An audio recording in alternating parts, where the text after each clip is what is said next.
Good morning. I'm Warren, and this hyperkinetic fellow is Charlie, and we're going to conduct this pretty much as we have in the past.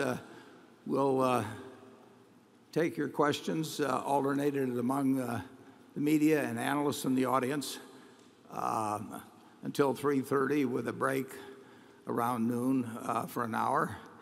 And then we'll have the regular meeting of the shareholders beginning at that time.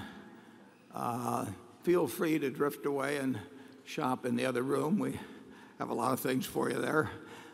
We only have one scripted part of this meeting, and See's Candy has placed on all of the seats a little packet. And what we'd like you to do, we'd like to videotape everyone eating their pop at the same time for posting on Facebook and for use by the media on today's meeting. So if each of you will open up the lollipop now.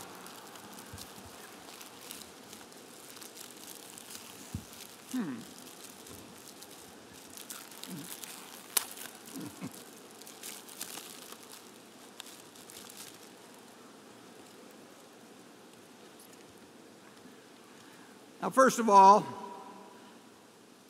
you got them open. We'd like you to hold them up above your head. We're going to get a shot of 18,000. Guinness, here we come. And we'll get a few shots of that. We got it all, Mealy? Okay. And now you can take off the cover, and the good part comes. And Charlie and I have fudge up here, and we have peanut brittle.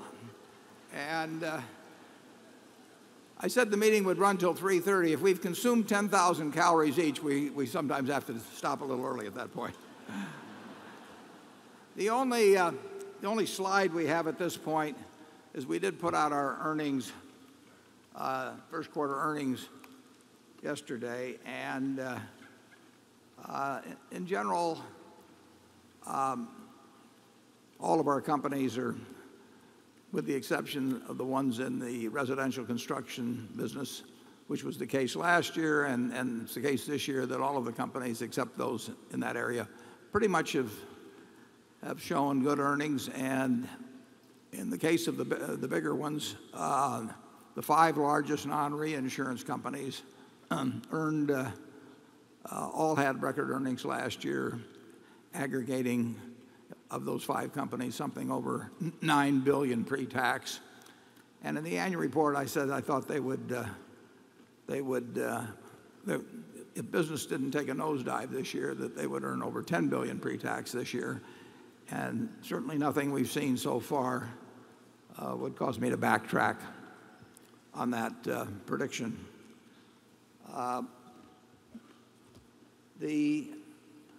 The insurance, if you read our 10-Q and turn to the insurance section, you will see that there was an accounting change mandated for all property casualty insurance companies, which rather technical, and I won't get into the details of it. Changed something that's called the deferred policy acquisition cost, called DPAC. It has no effect on the operations at all, on the cash, but it did change the earnings downward by about $250 million pre-tax for GEICO in the first quarter. It's based on whether you defer some advertising. GEICO had a terrific first quarter, had a real profit margin of almost 9 percentage points, and the float grew, and everything good happened at GEICO in the first quarter. We had good growth, but we did make that accounting change. That accounting change also affects, to a lesser degree, the second quarter, and it may even trail just a bit into the third. But the underlying figures are somewhat better than the figures that we've presented there, and so overall, I feel good about the year. maybe we should, even though we'll do it again at the meeting, but we should probably introduce the directors. And I don't know whether the audience can see the people here, but if you can turn up the lights or something so they can. We'll start off, of course, with Charlie Munger. And then alphabetically, if the directors would just...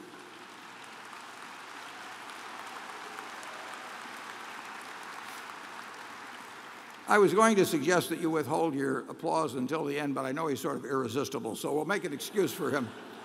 For the remainder of the directors, if they stand and remain standing, and then you can applaud them at the end, if you will. We've got Howard Buffett, Stephen Burke, Susan Decker, Bill Gates, David Gottesman, Charlotte Guyman, Don Keogh, Tom Murphy, Ron Olson, and Walter Scott Jr. Now you can go wild. And Walter Scott Jr. Now you can go wild.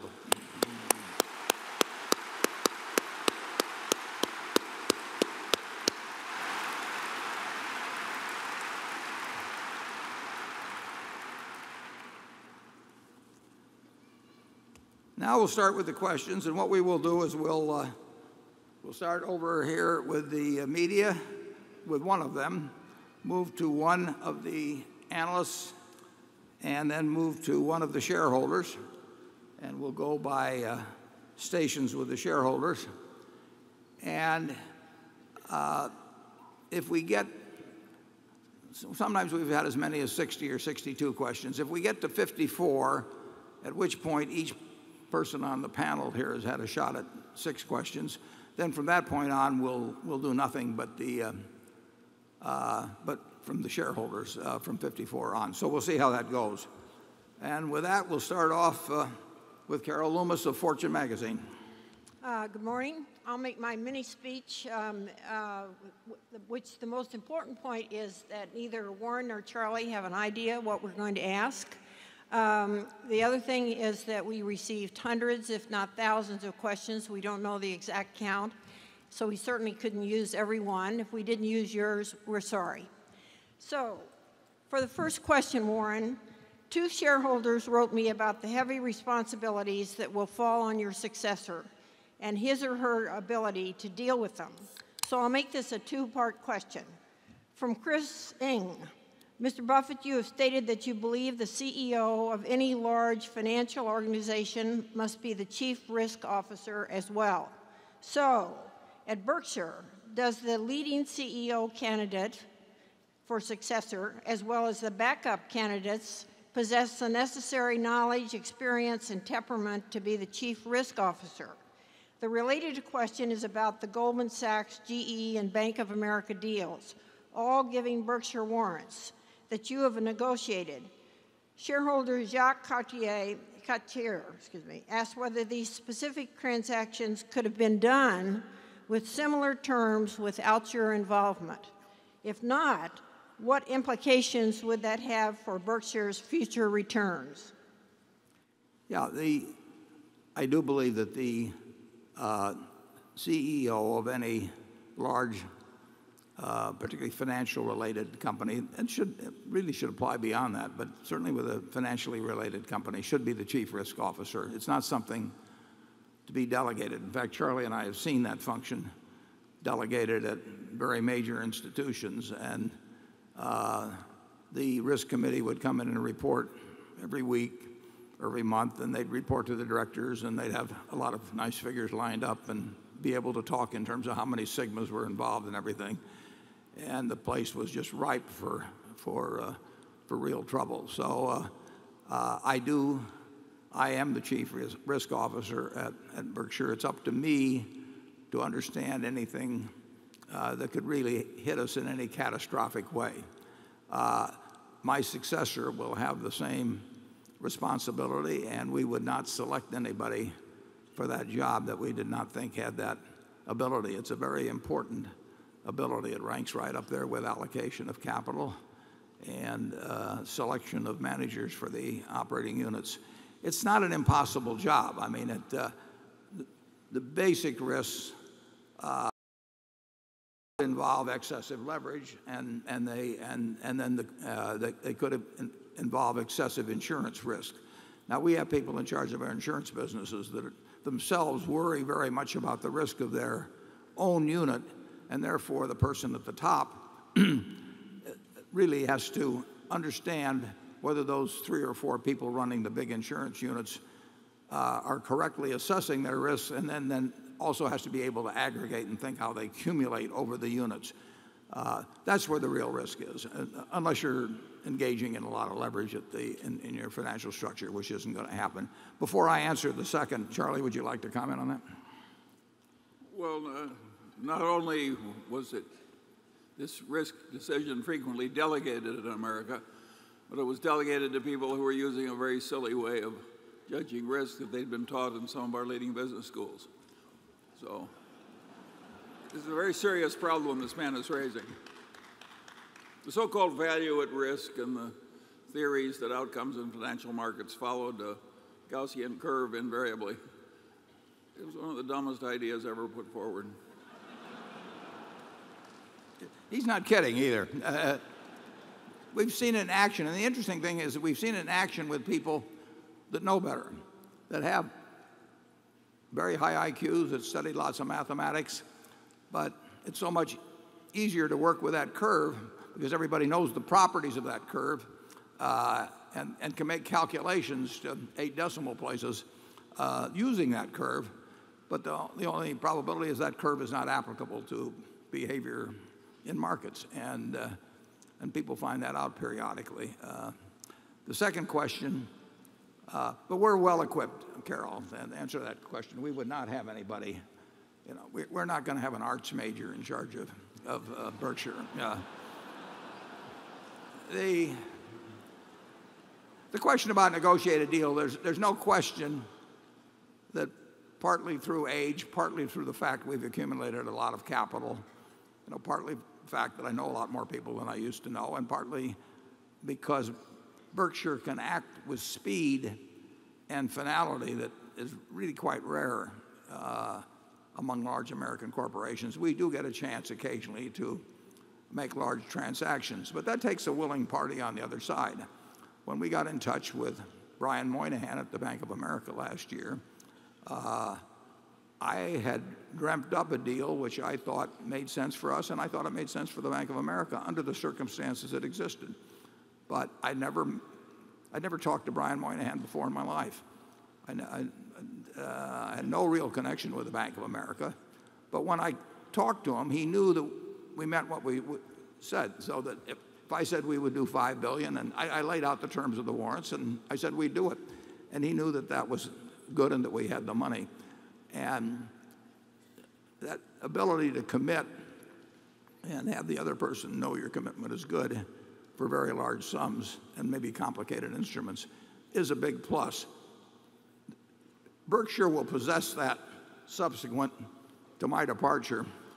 I don't think that every deal that I made would necessarily be makeable by a successor, but they'll bring other talents as well. I mean, I can tell you the successor that the board has agreed on can do a lot of things much, much better than I can do. So if you give up a little on negotiated financial deals, you may gain a great deal just in terms of somebody's more energetic about going out and making transactions. And those deals have not been key to Berkshire. If you look at what we did with General Electric and Goldman Sachs, for example, on those 2 deals in 2008, I mean, they were okay, but they are not remotely as important as maybe buying Coca-Cola stock, which was done in the market over a period of 6 or 8 months. We bought IBM over a period of 6 or 8 months last year in the market. We bought all these businesses on a negotiated basis. So the values in Berkshire that have been accumulated by some special security transaction are really just peanuts compared to the values that have been created by buying businesses like Geico or ISCAR or BNSF, the sort. it's not a key, but the ingredients that allowed us to do that will still be available and to some extent peculiar to Berkshire in terms of sizable deals. If somebody gets a call from most people and they say, you know, we'll give you $10 billion tomorrow morning and we'll have the lawyers work on it overnight, and here are the terms, and there won't be any surprises, you know, they're inclined to believe it's a prank call or something of the sort. But with Berkshire, they believe it can get done. Charlie? Yeah, and in addition, a lot of the Berkshire directors are terrific at risk analysis.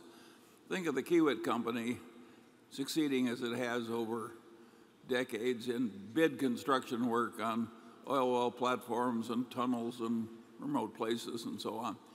That's not easy to do. Most people fail at that eventually, and Walter Scott has presided over that bit of risk control all his life and very routinely. And Sandy Gottesman created one of my favorite risk control examples. One day he fired an associate, and the man said, "How can you be firing me when I'm such an important producer?" And Sandy said, "Yes," he says, "but I'm a rich old man and you make me nervous."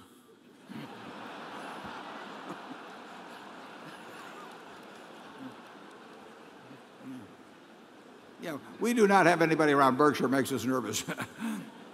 Okay, now we go to our new panel. Cliff Gallant of KBW.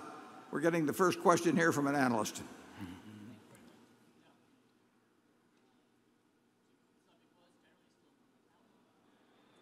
I don't think that is on. Oh, can you hear me? Yeah. Oh, okay, sorry. Yeah, thank you again for the opportunity. The subject generally still is mortality. In your 2011 annual report, Berkshire disclosed that Berkshire Hathaway Reinsurance Group made changes in its assumptions for mortality risk, which resulted in a charge, specifically saying that mortality rates had exceeded assumptions in the Swiss Re contract. Conversely, in Gen Re's Life Health segment, they reported lower than expected mortality. And I believe these trends continued into the first quarter that we saw in the report last night. What was the surprise in the Swiss Re contract? And is there a difference in basic assumptions and trends for things like mortality rates among Berkshire's different businesses? In the property casualty businesses, for example, are the same assumptions and reserving philosophies applied company-wide? Starting off with the Swiss Re example, we wrote a very, very large contract of reinsurance with Swiss Re, I would say, I don't know, a year and a half ago now, or thereabouts. And it applied to their business, written, I think, in 2004 and earlier. And they had a lot of business. It was an American business. And we started seeing, we got reports quarterly, and we started seeing mortality figures coming in quarterly that were considerably above our expectations and what looked like should be the case, should have been the case, looking at their earlier figures. So at the end of last year, we have a stop-loss arrangement on this. So we set up a reserve that really reserves it to the worst case, except we present valued that. But until we figure out what can be done about that contract, and we have some possibilities in that respect, we will keep that reserved at this worst case. And so we took a charge for that amount. We are reinsuring Swiss Re, and then they are reinsuring a bunch of American life insurers. And there is ability to reprice that business as we go along. But the degree to which we in Swiss Re might want to reprice that may be a subject of controversy, we'll see. So we just decided to put it up on a worst case basis. Getting to the question of how GEICO reserves, how Gen Re reserves, I would say that it's described to some extent in our annual report, but I would say that the one overriding principle is that we hope, and our plan is to reserve conservatively. I mean, it's a lot different reserving in the auto business where on short tail lines, physical damage and property damage, you find out very quickly how you're doing. And if you look at GEICO's figures, we've had redundancies year after year after year. Gen Re was under reserved at the time we bought it, and back in those 1999, 1998 years, those developed very badly. Now they've been developing favorably for some time. I think with Tad Montross, we've got a fellow where I feel very good about the way he reserves. But he is not, there's no coordination between him and Tony at GEICO, nor with Ajit at Berkshire Hathaway Reinsurance. They all have, I think, the same mindset, but they don't, they're three very different businesses. Charlie? Well, there's always going to be some contract where the results are worse than we expected. Why wouldn't anybody buy our insurance if that weren't the case?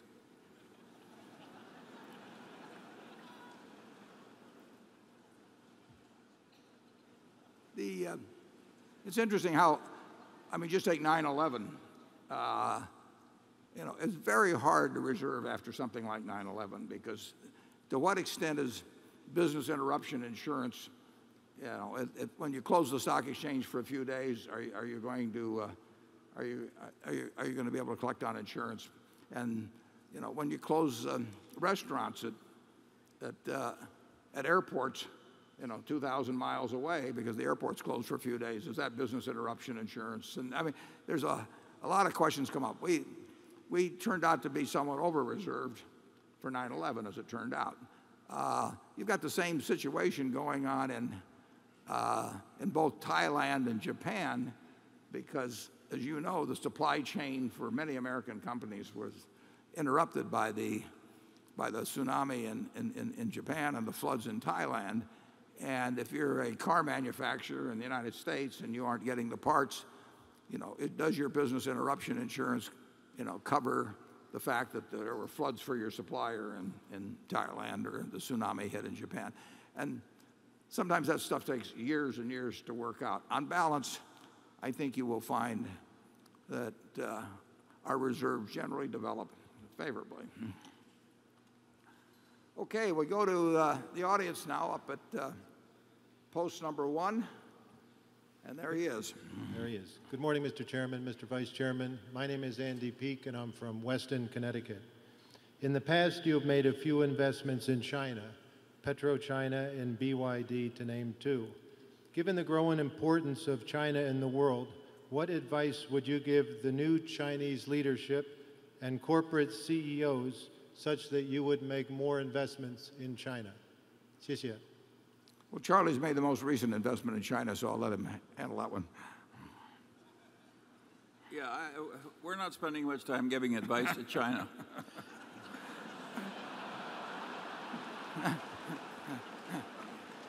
That's not because they're not hungry for our advice. But if you stop to think about it, China's been doing very, very well from a very tough start. To some extent, we ought to seek advice there instead of give it. I would say that we found it almost useless in 60 years of investing to give advice to anybody in business. We have found that we have a lot of control. It's kind of like controlling affairs by pushing on a noodle.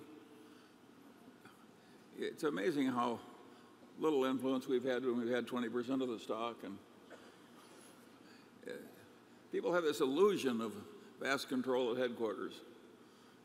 The beauty of Berkshire is that we created a system that doesn't require much control at headquarters.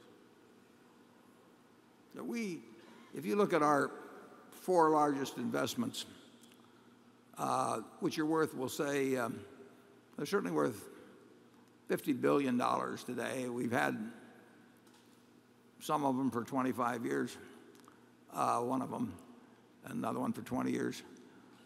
The number of times that we have talked unless we were on the board, which I was at Coca-Cola, but the number of times we've talked to the CEO of companies where we have $50 billion, I would say doesn't average more than twice a year. And we are not in the business of giving them advice. If we thought that the success of our investment depended upon them following our advice, we'd go on to something else. Becky? This question comes from a shareholder named Ben Knoll, and I got several different emails that were very similar to this one, but I'm choosing Ben's question. He writes that while pleased by your announcement to buy back stock at 110% of book value, he feels like a bit of a chump for sometimes having paid nearly 200% of book in the past few years. Since you've stated repeatedly that it's as bad to be overvalued as to be undervalued, why didn't you warn us previously when the price-book relationship was very different? Or have you not felt that Berkshire was trading above intrinsic value over the last decade? Yeah. We've written in the back of the report how we prefer not to see our shares sell at the highest possible price. I mean, we've got a whole different view on that than many managers. If we could have our way, we would have the stock trade once a year, and Charlie and I would try to come up with a fair value for intrinsic business value, and it would trade at that. That's incidentally what some private companies do, but you're not allowed that luxury in the public market, and public markets do very strange things. If Charlie and I think Berkshire is overvalued, and it would be a very interesting proposition to have us announce, a half an hour before the market opens someday, and have us both saying, "Gee, we think your stock is overpriced." I mean, and we would have to do that with every shareholder simultaneously, and they would.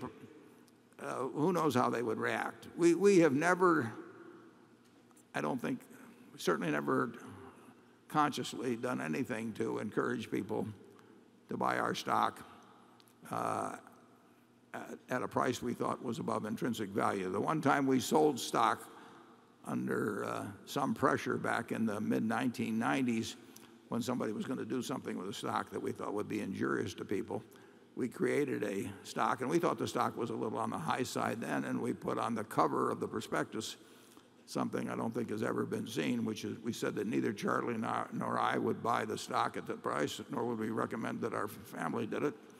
And if you want a collector's item for a proxy, for material, offering of material, get that, because I don't think you'll see that one again.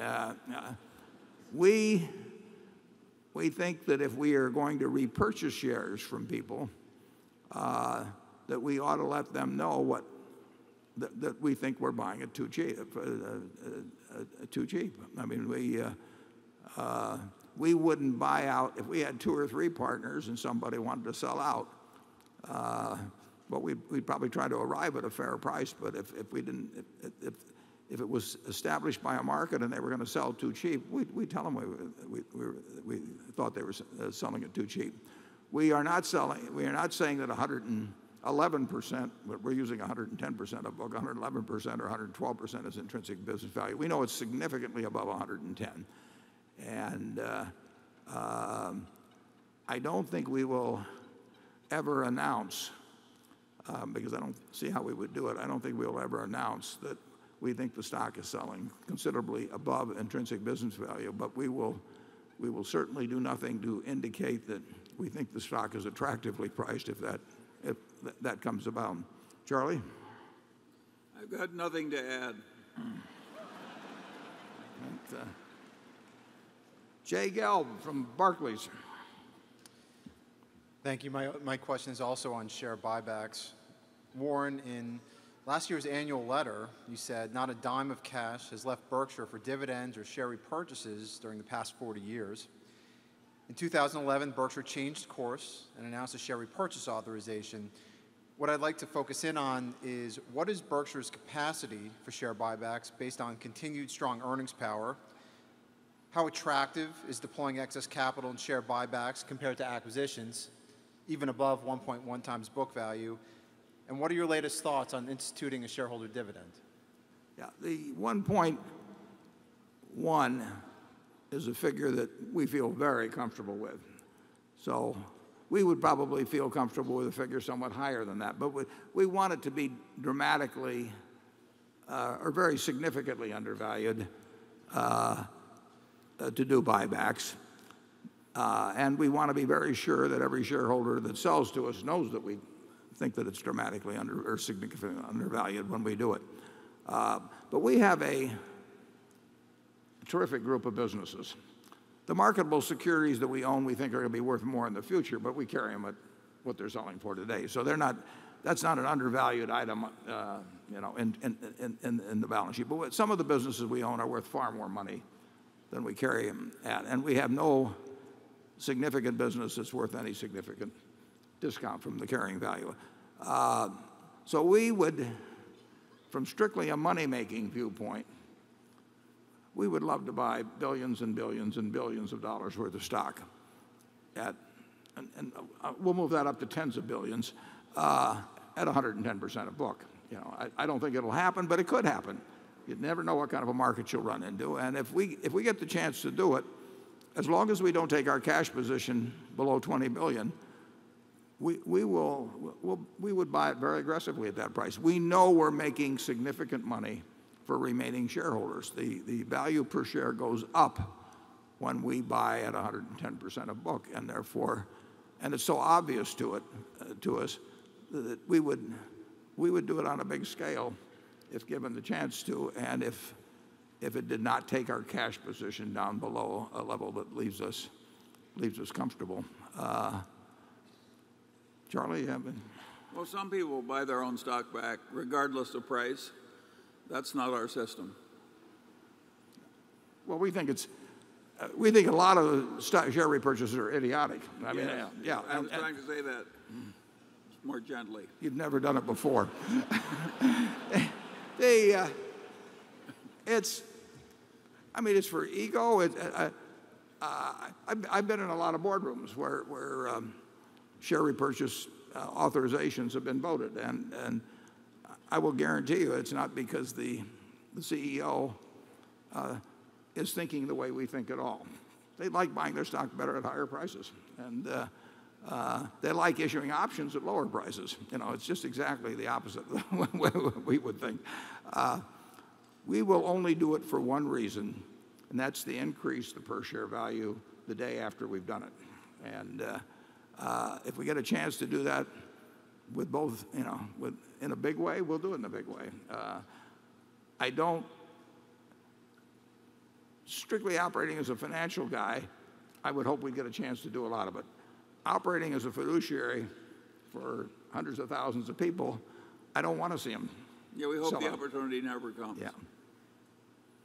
But if it does, we'll grab it. Okay, station 2, shareholder. Hello, Hi, Mr. Buffett. My name is Bernhard Führer from Austria, Vienna.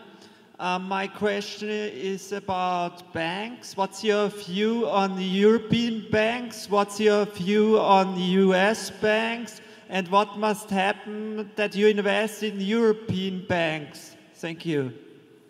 Well, I have a decidedly different view on European banks and American banks. The American banks are in a far, far, far better position than they were 3 or 4 years ago. They've taken most of the abnormal losses that existed or that were going to manifest themselves in their portfolios from what's now 3.5 or 4 years ago. They've buttressed their capital in a very big way. They've got liquidity coming out their ears at the bigger banks. The American banking system is in fine shape. The European banking system was gasping for air a few months back, which is why Mr. Draghi opened up his wallet at the ECB and came up with roughly €1 trillion of liquidity for those banks. Now, €1 trillion is about $1.3 trillion, and $1.3 trillion is about 1/6 of all the bank deposits in the United States. I mean, it was a huge act by the European Central Bank, and it was designed to replace funding that was running off from European banks. European banks had more wholesale funding than American banks on average. If you look at the Bank of America or Wells Fargo, they get an enormous amount of money from a natural customer base. European banks have tended to get much more of it on a wholesale basis, and that money can run pretty fast. So the European banks need more capital in many cases. They've done very little along that line. One Italian bank had a rights offering here 3 or 4 months ago. But basically, they have not wanted to raise capital, probably because they didn't like the prices at which they would have had to do so. And they were losing their funding base. The problem on the funding base has been solved by the ECB, because the ECB gave them this money for 3 years at 1%. I'd like to have a lot of money at 3 years at 1%, but I'm not in trouble, so I can't get it. But I just, if you look at our banking system, it's really remarkable what's been accomplished. I thought at the time that the Treasury and the Fed were maybe a little overdoing it when they brought those bankers to Washington and banged their heads together and said, you're going to take this money whether you like it or not. But overall, I think that policy was very sound for this country's economy. And if some banks were forced to raise capital that they didn't need, which I might not have liked as a shareholder of one of them, overall, I think that our society benefited enormously. And I think the Fed and the Treasury has handled things quite sensibly during a period when, if they hadn't handled this sensibly, that our world today would be a lot different. Charlie? Yeah, Europe has a lot of problems. We don't. We've got this full federal union, and the country that runs the central bank can print its own money and pay off its own debt and so on. And in Europe, they don't have a full federal union, and that makes it very, very difficult to handle these stresses. So we're more comfortable with the risk profile in the United States. It's night and day. I mean, in the fall of 2008, when essentially Bernanke and Paulson and implicitly the President of the United States said, we'll do whatever it takes, you knew that they had the power and the will to do whatever it took. But when you get 17 countries that have surrendered their sovereignty as far as their currency is concerned, you have this problem. Henry Kissinger said it a long time ago. He said, if I want to call Europe, what number do I dial? And when you have 17 countries, and just imagine if we'd had 17 states in 2008, and we had to have the governors of those states all go to Washington and agree on a course of action when money market funds there was a panic in there, or the panic in commercial paper, you name it, we would have had a different outcome. So I would put European banks and American banks in two very different categories. Andrew? Thank you, Warren. This question comes from a shareholder who works at a coal mining company, and he asked the following. Burlington Northern and Mid-American are two key links in a critical supply chain. Can you describe your views on coal and natural gas as investments, and can you discuss how the current low-price environments impact the prospect for each of these businesses? You seem to have created an elegant hedge. As Burlington Northern suffers from the decline in coal, Mid-American may benefit from the fire sale in its fuel sources. Yeah, well, Mid-American will never really benefit or be penalized too much by the price of coal, because if coal is cheap, the benefit's going to be passed on to customers, and if it's expensive, the costs are going to be passed on. Mid-American really is it's a regulated public utility, It has several. We have two Mid-Americans. We have a Mid-American holding and a Mid-American that operates in Iowa, and then we have utilities on the West Coast. But those utilities are pass-through organizations. They need to be operated efficiently in order to achieve their rate of return. But if they are operated efficiently and in the public interest, whether coal or labor or whatever it is may go up or down, really doesn't affect them, although it affects their customers. Coal traffic is important to all railroads in the United States, and coal traffic is down this year. This may interest you. This year, in the first quarter, kilowatt hours used in the United States went down 4%, 4.7%. That is a remarkable decrease in electricity usage, 4.7%, and that affected, of course, the demand for coal. But the other thing that's happening is, as you mentioned, natural gas got down under $2. It's a little higher now, but it got down under $2. At the same time, oil was $100.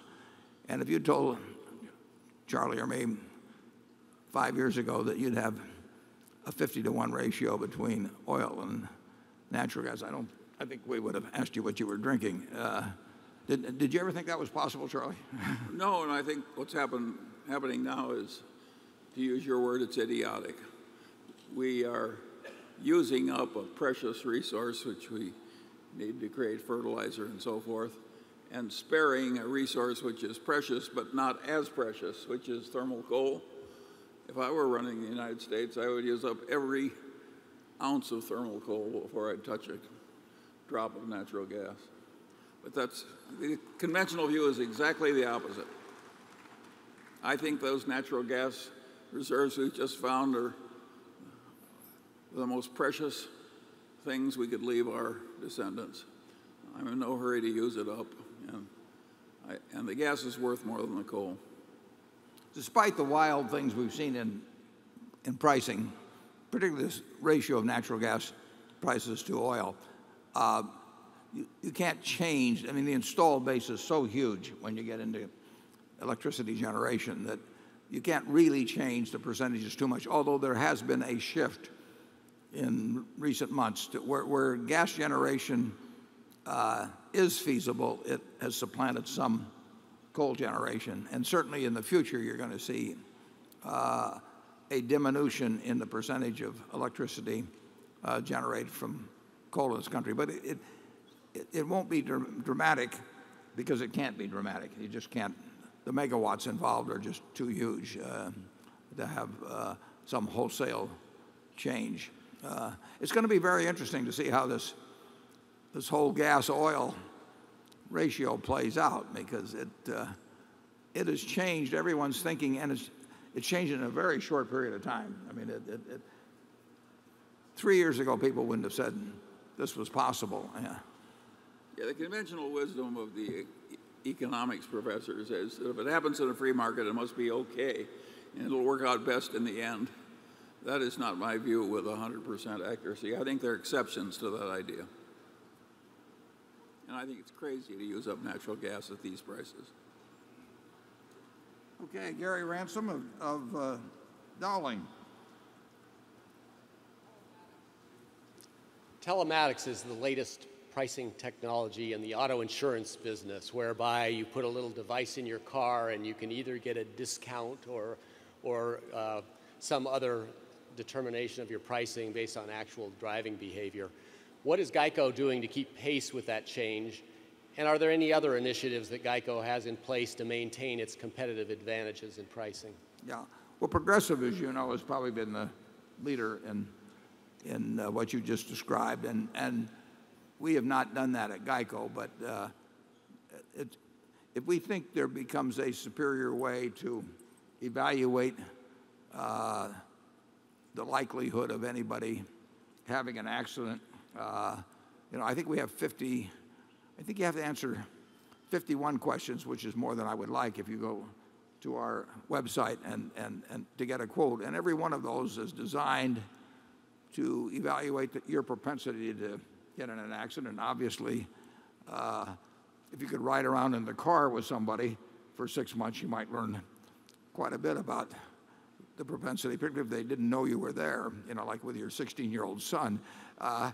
But I do not see that as being a major change. But if it becomes something that gives you better predictive value about the propensity of any given individual to have an accident, we will take it on, and we will try to get rid of the things that don't really tell us that much all the time. We're always looking for more things that will tell us, if we look around at the people in this room one by one, what tells us their likelihood of having an accident the next year.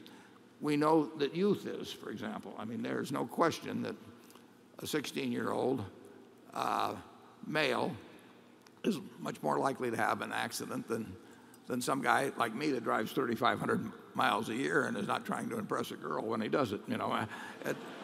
So that one's pretty obvious.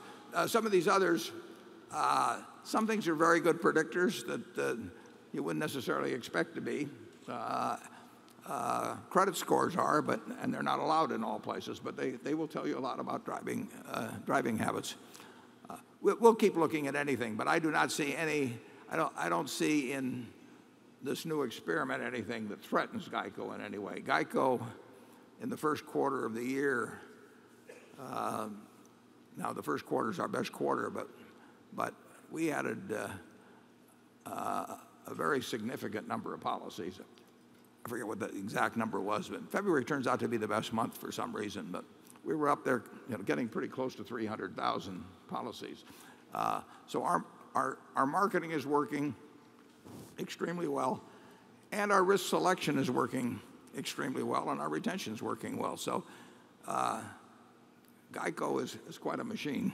That's a business that we carry, as I've mentioned in the past. I think we carry it at $1 billion, roughly $1 billion over its tangible book value. It's worth a whole lot more than that. I mean, based on the price we paid, that figure would come up these days to, certainly something more like $15 billion more than carrying value. And we wouldn't sell it there. We wouldn't sell it at all, but that would not tempt us in the least. Charlie? Nothing to add. Okay. Station 3. Hi, Charlie and Warren. My name is Chris Reese. I'm here with a group of MBA students from the University of Virginia in Charlottesville. In recent years, business schools have taken a lot of blame for some of the recent state of the economy. What would you suggest to change the way that business leaders are trained in our country? Well, I wouldn't. I don't know, Charlie. I wouldn't blame business schools particularly for most of the ills, would you? I think they've taught the students a lot of nonsense about investments, but I don't think that's been the cause of great societal problems. What do you think? No, but it was a considerable sin.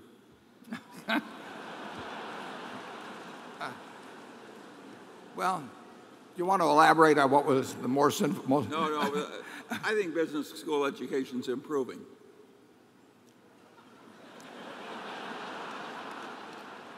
Is the implication from a low base, or? Yes. I'd agree with that. No, in investing, I would say that probably the silliest stuff that we've seen taught at major business schools probably has been, maybe it's because it's the area that we operate in, but it has been in the investment area. I mean, it is astounding to me how the schools have focused on sort of one fad after another in finance theory, and it's usually been very mathematically based. When it's become very popular, it's almost impossible to resist if you hope to make progress in faculty advancement. Going against the revealed wisdom of your elders can be very dangerous to your career path at major business schools. And really investing is not that complicated. I would have, a couple of courses. I would have a course on how to value a business, and I would have a course on how to think about markets. And I think if people grasp the basic principles in those two courses, that they would be far better off than if they were exposed to a lot of things like modern portfolio theory or option pricing. I mean, who needs option pricing, to be in an investment business? And that, when people, when Ray Kroc started McDonald's, I mean, he was not thinking about the option value of what the McDonald's stock might be or something. He was thinking about whether people would buy hamburgers, and what would cause them to come in, and how to make those fries different than other people's, and that sort of thing. It's totally drifted away. The teaching of investments. I look at the books that are used sometimes, and there's really nothing in there about valuing businesses. And that's what investing is all about. If you buy businesses for less than they're worth, you're going to make money. And if you know the difference between the businesses that you can value and the ones that you can't value, which is key, you're going to make money. But they've tried to make it a lot more difficult, and of course that's what the high priests in any particular arena do. They have to convince the laity that the priests have to be listened to. Charlie? Well, the folly creeps into the accounting too. A very long-term option on a big business you understand, the stock of a big business that you understand, or even a stock market index, should not be. The optimal way to price it is not by using Black-Scholes. And yet the accounting profession does that. They want some kind of a standardized solution that requires them not to think too hard. And they have one.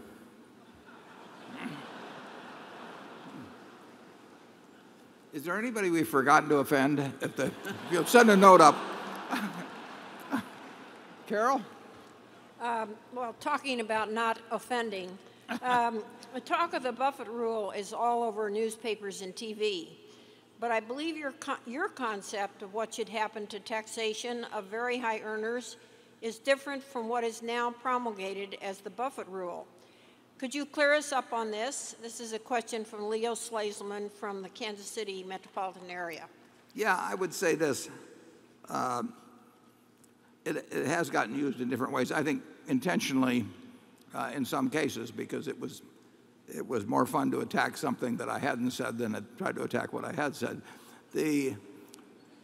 Basically, the proposal is that people that make very large incomes pay a rate that is commensurate with what people think is paid by people with those incomes. I mean, I think most people believe when they look at the tax rates and all that if you're making $30 or $40 or $50 million a year, that you're probably paying tax rates in the 30% area, at least. And many people are. But the figures are such that if you look at the most recent year and you aggregate both payroll and income taxes, because they both go to the federal government on your behalf, if you take the 400 largest incomes in the United States, they average $270 million each. That's per person, $270 million each. 131 of those 400 paid tax rates that were below 15%. Now, counting payroll taxes too. In other words, they were paying at less than what the standard payroll tax was up till we've had this give back here recently, but a payroll tax was 15.3% for most of the last decade. So under the Buffett rule, we would have a minimum tax only for these very, very high earners that essentially would restore their rate to what it used to be. Back in 1992, when the average income of the top 400 was only $45 million, there were only 16 out of the 400 that were at 15% or below. But now there's 131. There's still plenty of them that are paying in the 30s. I wouldn't touch them. But I would say that when we're asking for shared sacrifice from the American public, when we're telling people that we formerly told we're given promises on Social Security and Medicare and various things, and we're telling them we're sorry, but we kind of overpromised and we're going to have to cut back a little. I would at least let the people with these huge incomes get taxed at a rate that is commensurate with the way they used to be taxed not that long ago, and is commensurate also with the way that 2/3 of the people in that area get taxed at higher rates. So it's gotten butchered a little bit, but it would affect very, very, very few people. It would raise a lot of money.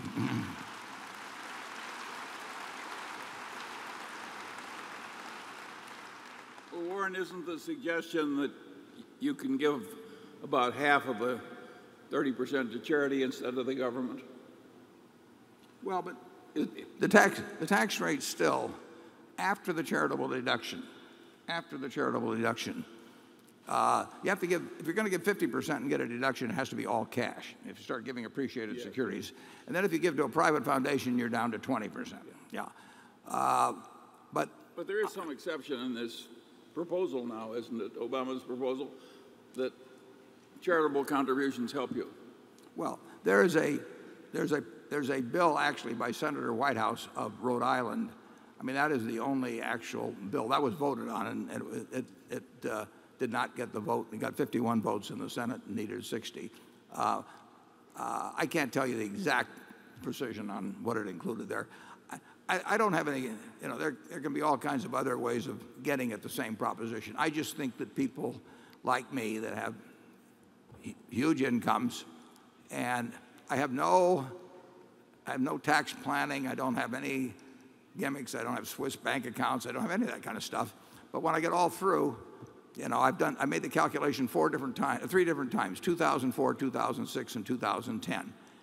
And in all 3 of those years, when my income was anywhere from 25 to 65 or so million, I came in with the lowest tax rate in our office, and we had maybe 15 to 22 or so people in the office at different times during that. And everybody in the office was surprised. They were all in the 30s, and I was several times, in this area of 17%. And that's because the tax law has gotten moved over the years in a way to favor people that make huge amounts of money. Imagine having 270 million of income, and I believe there were 31 of the 400 that were below 10% on tax rates. And that counts payroll taxes as well. And like I say, my cleaning lady, and instead I've been asked to explain, I kept talking about my cleaning lady. Well, my wife wants it very clear. She doesn't have a cleaning lady. This is the cleaning lady at the office, Mary, that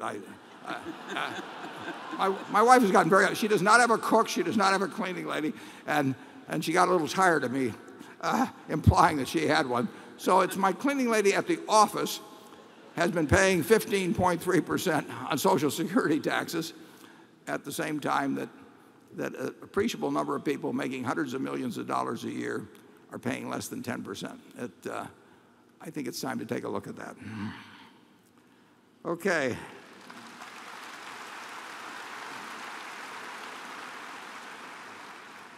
Cliff? Over the past 2 years, the world has witnessed a number of surprisingly large financial losses from major catastrophes, including earthquakes in Chile and Japan and New Zealand, as well as floods in Thailand.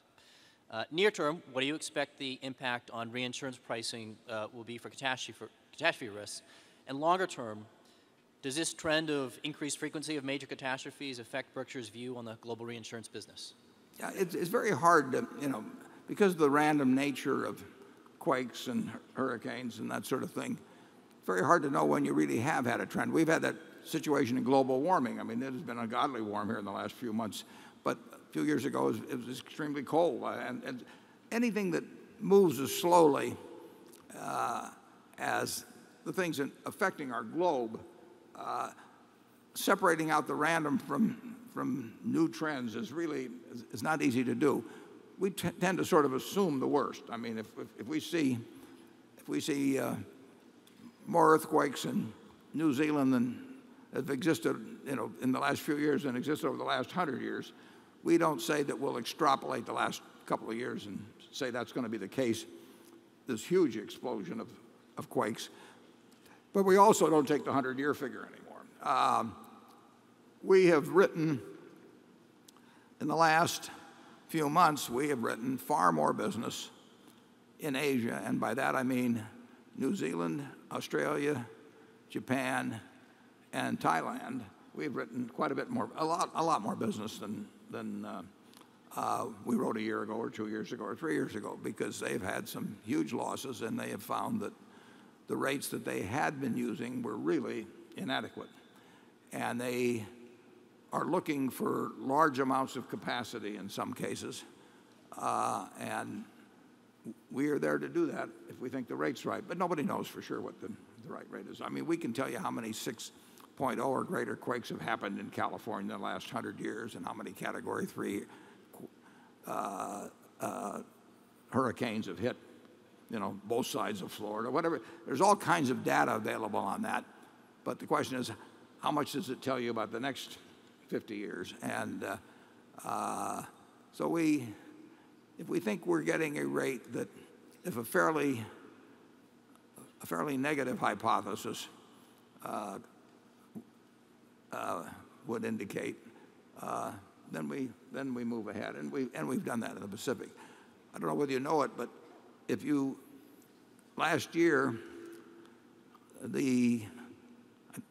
forget whether they had 2 or 3 quakes in Christchurch in New Zealand, but I believe the second one caused like $12 billion of insured damage.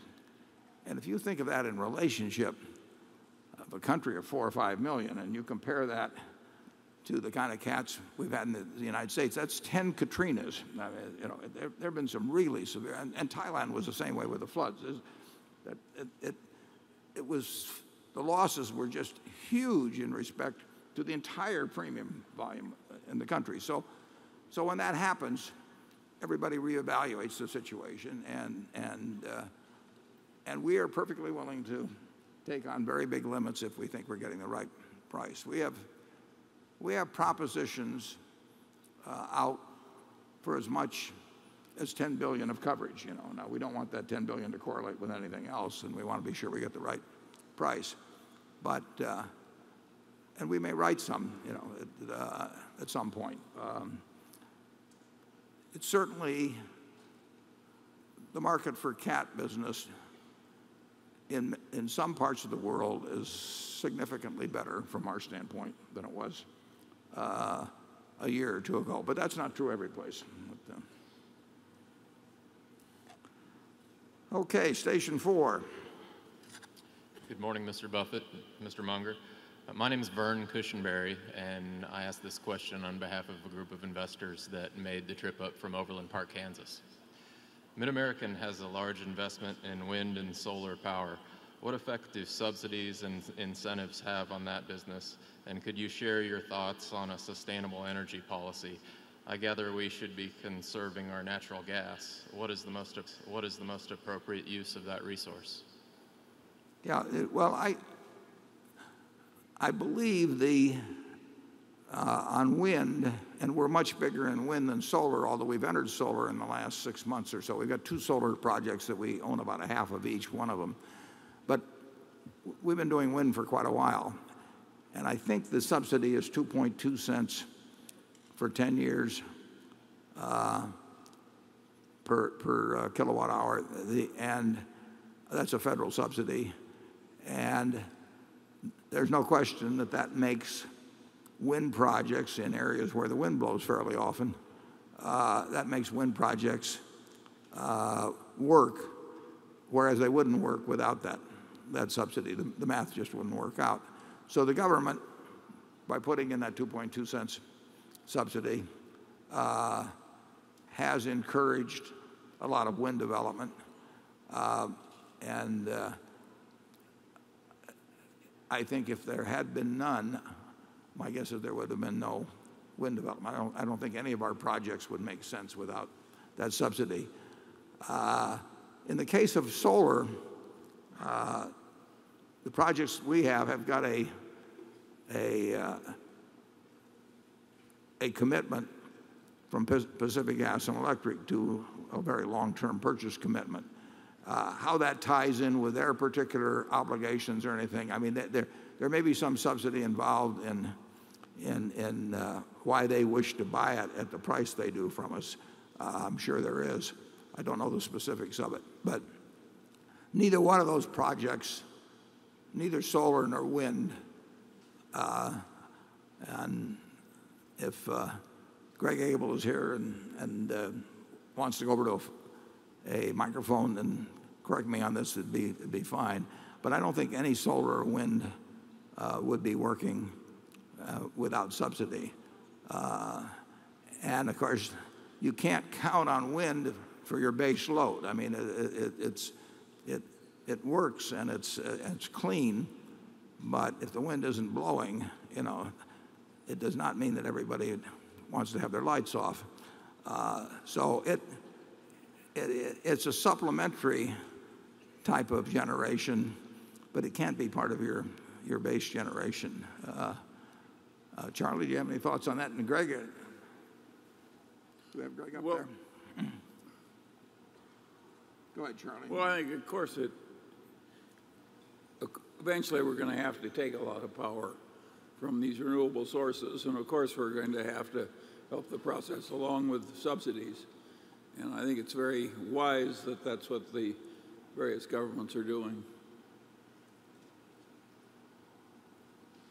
Yeah, you can say the future is subsidizing, oil and natural gas now, in a sense.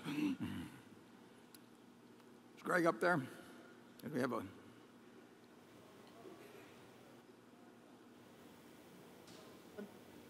He needs a mic. He needs a mic. Zone 7, yeah. Yeah. Yeah, just to touch on both the wind projects and the solar, Warren, you were exactly right. Obviously, the subsidy associated with the wind has allowed us to build now 3,000 megawatts across our 2 utilities.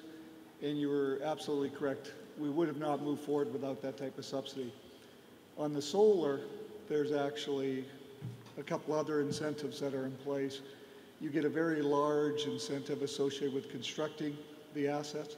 We recover 30% of the construction costs as we build it.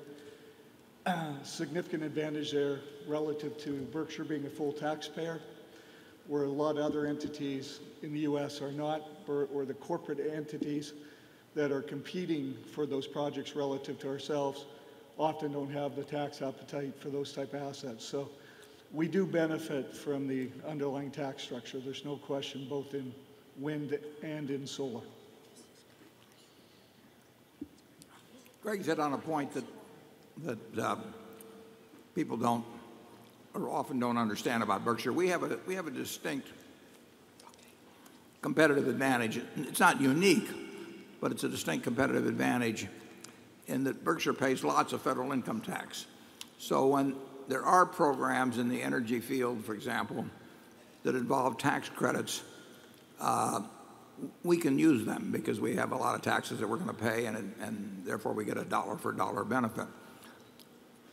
I don't have the figures, but I would guess that perhaps 80% of the utilities in the United States cannot reap the full tax benefits, or maybe any tax benefits, from doing the things that we just talked about, because they don't pay any federal income taxes.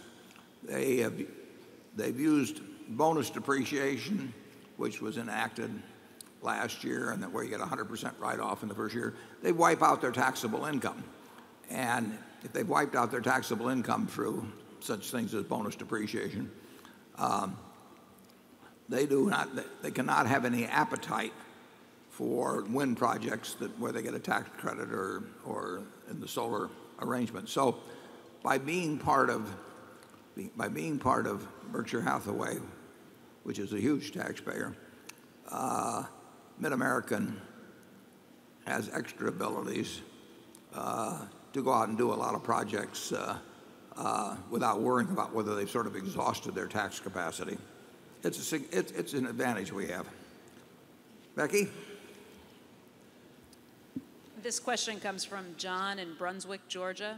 He says, you are clearly entitled to speak your mind on any and all subjects as an individual, But the recent publicity around the Buffett tax has become quite loud, and as a shareholder, I fear it is limiting to some degree the interest in the Berkshire stock on principle for some people. For instance, my 84-year-old father is not interested in investing in Berkshire because of his opposition to this tax position, and otherwise he likely would. While being a public company CEO, should some of the political dialogue be somewhat muted for the betterment of the company and its share price? Yeah, that's a question that's raised frequently. But I really, in the end, I don't think that any employee of Berkshire, I don't think that the CEOs of any of the companies that we own stock in should in any way have their citizenship restricted. And I mean, we did not.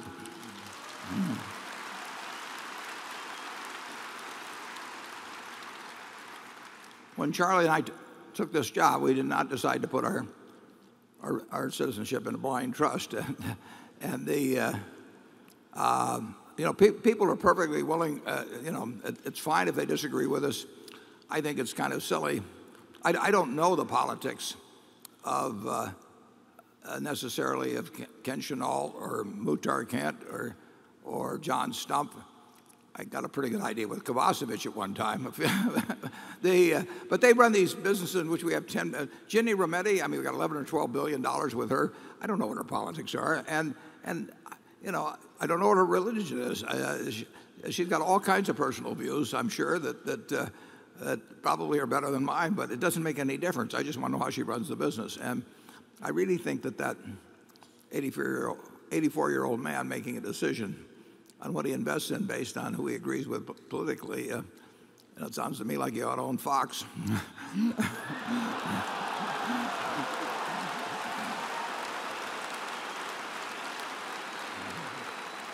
Charlie? Well, I want to report that Warren's view on taxes for the rich has reduced my popularity around one of my country clubs. If it keeps him from hanging around the country club, I'm all for it. And it's a disadvantage I'm willing to bear in order to participate in this enterprise. Yeah. Charlie and I, we don't disagree on as many things as you might think, but we certainly have disagreed on some things over 53 years. It's never, we've never had an argument in 53 years, and maybe you can get one started here if you work on it. But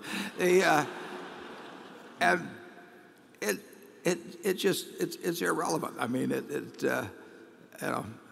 roughly half of the country is going to feel one way, this November, and the other half's going to feel a different way. And if you start selecting your investments or your friends or your neighbors based on trying to get people that agree with you totally, you're going to live a pretty peculiar life, I think. Okay, Jay. Warren, this question is on acquisitions.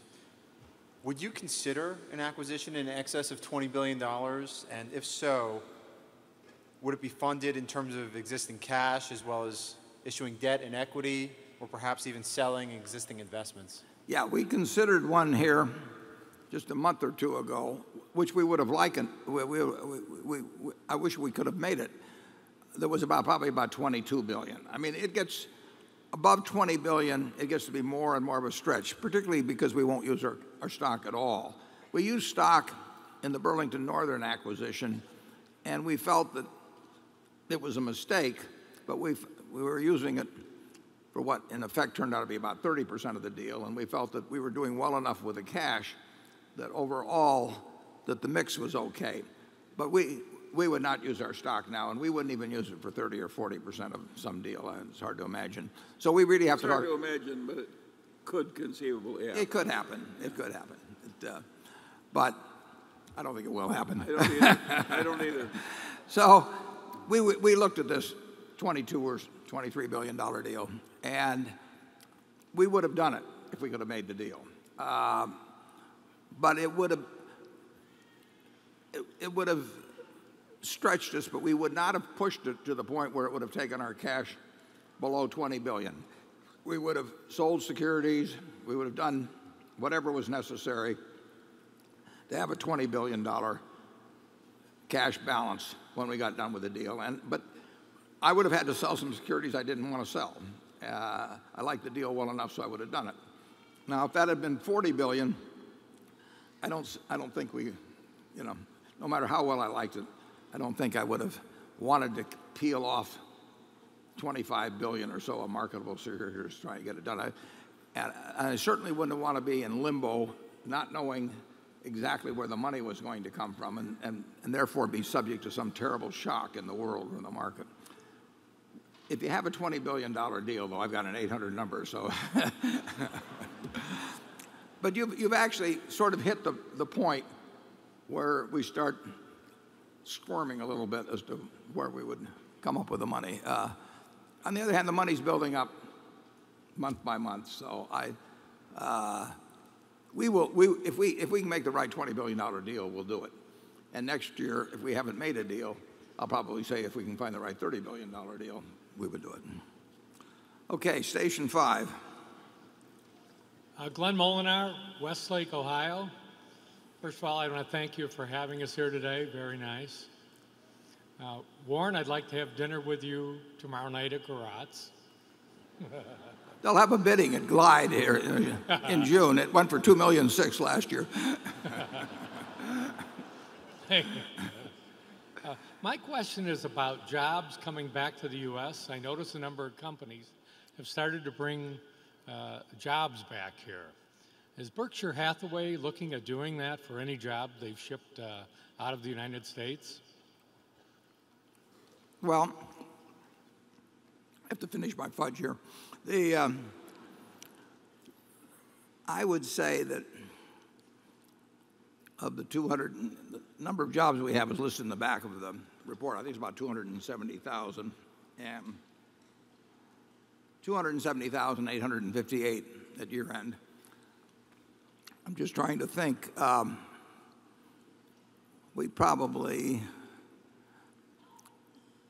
I don't think we have more than 15,000 on the outside of those 270 outside the United States. So, as I put in the annual report, we invested in plant and equipment, not in stocks, but in plant and equipment, and not in acquisitions, over $8 billion last year, and 95% or so of that was in the United States. So we don't really have a lot around the world.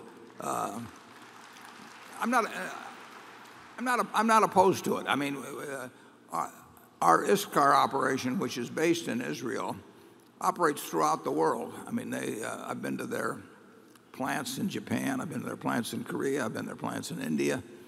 The product they sell is going to be sold throughout the world. And the U.S. is an important market for them, but it's not a majority of their business or anything like it. So that company has about 11,000 employees or so, and relatively few of theirs are going to be in the United States. We'd like to do more business in the United States, but we'd like to do more business in Korea and Japan and India and you name it. We have utility operations in the UK, but other than we just bought a business in Australia at Marmon here recently. Well, we bought just last day or so, it's been announced we're buying for CTB, which we've had a terrific history with. Vic Mancinelli's been a great man to manage businesses, and just in the last day or two, we bought an operation based in the Netherlands, although they have employment here. But I would say that it's extremely likely that 10 years from now, when you look at the breakdown of our employees, that we have many, many more employees, maybe hundreds of thousands more employees. And some of those will be outside this country, but most of them will be in this country. We find there's lots of opportunity in the United States. There is no shortage of opportunity. That $8.2 billion or whatever it was last year, we loved putting that money out, and we'll put out more this year. And this is, I mean, it's a real land of opportunity. That's not to knock opportunities elsewhere, but we find lots of things to do that we think make a lot a lot of sense in this country. Charlie? You can't bring a lot back if it never left. That's the long version of my answer. Andrew? Well, Warren, I should say I was not planning to ask you this question, but in the past hour I've received probably 24 emails from shareholders in this room who want the question asked, so I will ask it. And it's a very simple question. How you feeling? I feel terrific. And I always feel terrific, incidentally. That's not news. I love what I do. I work with people I love. You know, it's more fun every day. And it basically, I seem to have a good immune system. You know, I mean, my diet is such that, you know, as any fool can plainly see, that I'm eating properly. All I can say is it works. And I have 4 doctors, at least a few of them, I think, own Berkshire Hathaway. But not a screen I put everybody through, but my wife and my daughter and I listened to the 4 of them for an hour and a half about 2 weeks ago, and they described various alternatives, and none of them, or well, not the ones that they recommended, you know, do not involve a day of hospitalization. They don't require me to take a day off from work. The survival numbers are way up. I read one, you know, where it's 99.5% for 10 years. So, you know, maybe I'll get shot by a jealous husband, but this is not. This is a really minor event, and Charlie will tell you how minor it is. Well, as a matter of fact, I rather resent all this attention and sympathy Warren is getting. I probably have more prostate cancer than he does. He's bragging. I don't know because I don't let them test for it.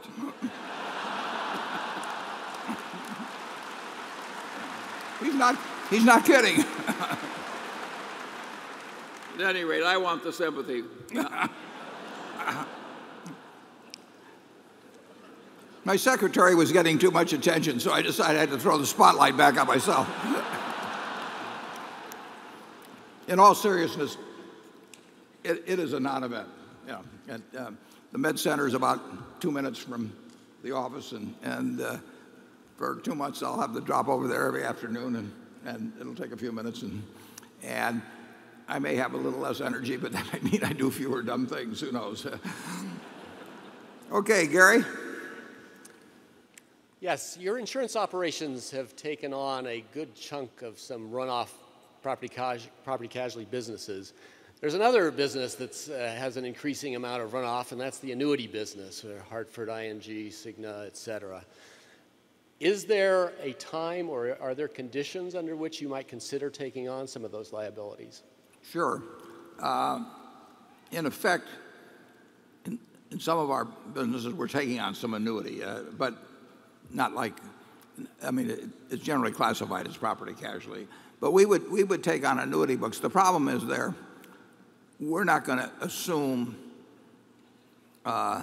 anything much better than the risk-free rate in making a bid for that sort of thing. I mean, we do not like the idea of taking on long-term liabilities and paying 150 basis points, you know, above treasuries or something to do that.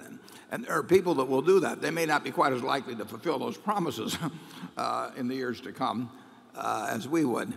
But we want to get money on the liability side at attractive rates.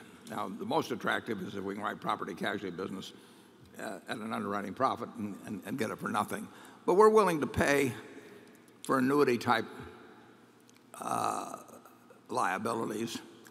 And I don't think it's impossible you'll see us do a little of that. We've done some in the UK. We've actually taken on a little bit. But it's not huge. but we're game to take on more. Okay, station 6. Good morning, Warren and Charlie. Glad you're feeling well. My name is Ryan Boyle, and I'm 26 and working for a private equity firm in Chicago. If you were me and had the chance to start over, what areas would you look to get into? And do you think that my generation will have the same number of opportunities as yours? And if not, would you look to focus on emerging markets? Oh, I think you have all kinds of opportunities. I would probably do very much what I have done in life, except I'd try and do it a little earlier, and I would have tried to be a little bit better when I was running a partnership in terms of aggregating the money faster. I used to work with $5,000 contributions from partners, and I would try to develop an audited record of performance as early as I could. I would try to attract some money, and then when I'd build up a fair amount of money out of investing, I would try to get into something much more interesting, which would be buying businesses to keep. Now, you mentioned private equity, which very often is buying businesses to sell, but I don't want to be buying and selling businesses. I mean, if I establish relationships with people that come to me with their business and they want to join Berkshire, I want it to be for keeps. And that's been enormously satisfying. But it takes some capital to get into that business, and I didn't have any capital when I started out, so I built it through managing money for myself and other people combined. And like I say, I would get us through that process as fast as I could, and then into a game where I could buy businesses of significance and interest to me, and then I'd spend the rest of my life doing it just as I've done. Charlie? Well, I've got nothing to add to that either. And I do it with Charlie, incidentally. Carol. This question comes from a man who believes the stock, that Berkshire stock is being held down some by your talking about the Buffett rule. I know you said you doubt that. But he suspects that at least 95% of the people in this arena believe that Berkshire Hathaway stock is undervalued. If you don't think it's the Buffett rule, could each of you give us your opinions about why the stock stays stuck at these levels? Yeah, we've run Berkshire now for 47 years. There have been several times, 4 or 5 times when we've thought it was significantly undervalued. We saw the price get cut in half at least 4 times, or roughly in half, in fairly short periods of time. And I would say this: if you run any business for a long period of time, there are going to be times when it's overvalued and sometimes when it's undervalued. Tom Murphy ran one of the most successful companies the world's ever seen, and in the early 1970s, his stock was selling for about a third of what you could have sold the properties for. And Berkshire, back in 2001, whenever it was, that I wrote in the annual report that we were also going to repurchase shares, was selling at what I thought was a very low price, and we didn't get any repurchased. But the beauty of stocks is they do sell at silly prices from time to time. I mean, that's how Charlie and I have gotten rich. Ben Graham writes about it in Chapter 8 of The Intelligent Investor. Chapters 8 and Chapters 20 are really all you need to do to get rich in this world. And Chapter 8 says that in the market you're going to have a partner named Mr. Market, and the beauty of him as your partner is that he's kind of a psychotic drunk, and he will do very weird things over time, and your job is to remember that he's there to serve you and not to advise you. And if you can keep that mental state, that all those thousands of prices that Mr. Market is offering you every day on every major business in the world practically, that he is making lots of mistakes, and he makes them for all kinds of weird reasons. And all you have to do is occasionally oblige him when he offers to either buy or sell from you at the same price on any given day, any given security. So it's built into the system that stocks get mispriced. And Berkshire has been no exception to that. I think Berkshire, generally speaking, has come closer to selling around its intrinsic value over a 47-year period or so than most large companies. If you look at the range from our high to low in a given year and compare that to the range high and low on 100 other stocks, I think you'll find that our stock fluctuates somewhat less than most, which is a good sign. But I will tell you, in the next 20 years, Berkshire will someday be significantly overvalued and at some point significantly undervalued. And that will be true for Coca-Cola and Wells Fargo and IBM and all of the other securities that I just don't know in which order and at which times. But the important thing is that you make your decisions based on what you think the business is worth. And if you make your buy and sell decisions based on what you think a business is worth, and you stick with businesses that you think you've got good reason to think you can value, you simply have to do well in stocks. The stock market is the most obliging, money-making place in the world because you don't have to do anything. You know, you sit there with thousands of businesses being priced at the same price for the buyer and the seller, and it changes every day, and you've got lots of information about most of those businesses, and you don't have to do anything. Compare that to any other investment alternative you've got. I mean, you can't do that with farms. If you own a farm and the guy has the farm next to you and you kind of like to buy him out or something, he's not going to name a price every day at which he'll buy your farm or sell you his farm. But you can do that with, you can do it with Berkshire Hathaway or IBM. It's a marvelous game. I mean, the rules are stacked in your favor if you don't turn those rules upside down and start behaving like the drunken psychotic instead of the guy that's there to take advantage of him. Charlie? Well, what's interesting about this place is that I think we've had a lot more fun when we got rich enough so we bought businesses and stocks to hold instead of to resell. It's an enormously more constructive life. So as fast as you can work yourself into our position, the better off you'll be.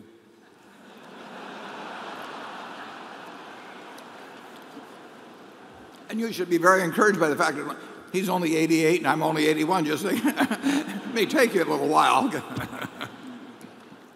Cliff? So I guess also along those lines, we talk about the drunken market. Have systemic risk fears ever caused you to pause in your eagerness to buy equities? Back in 2008, 2009, why weren't you more aggressive back then? Yeah.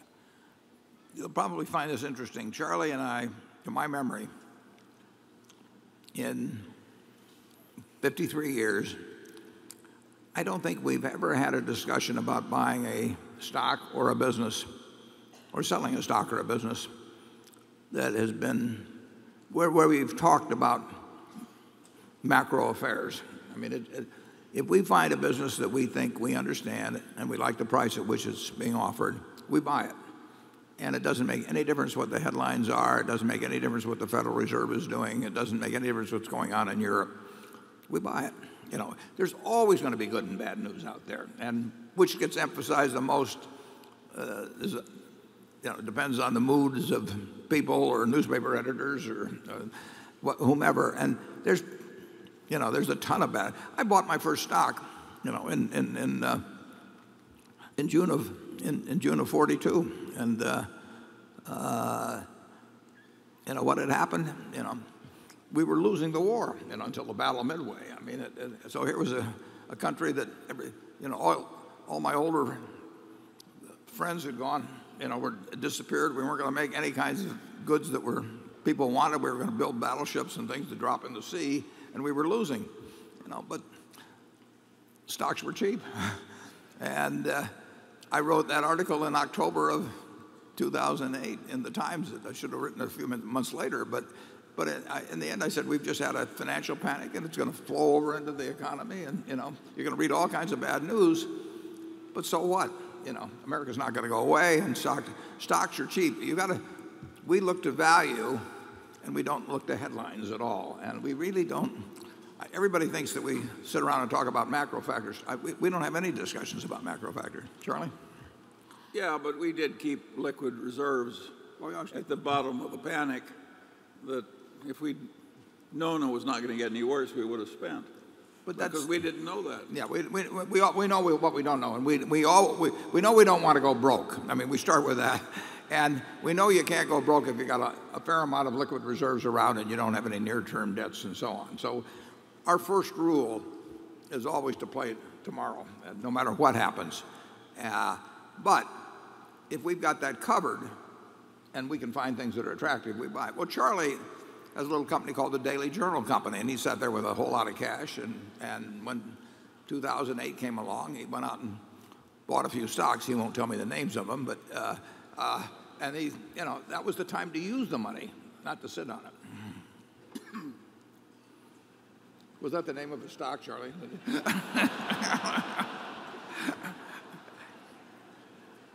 You don't get anything out of them. Station 7. Mr. Buffett, Mr. Munger, thank you for your inspiration and insight. When you look at the stable of businesses that Berkshire owns, which business has greatly improved its competitive position over the last 5 years, and why?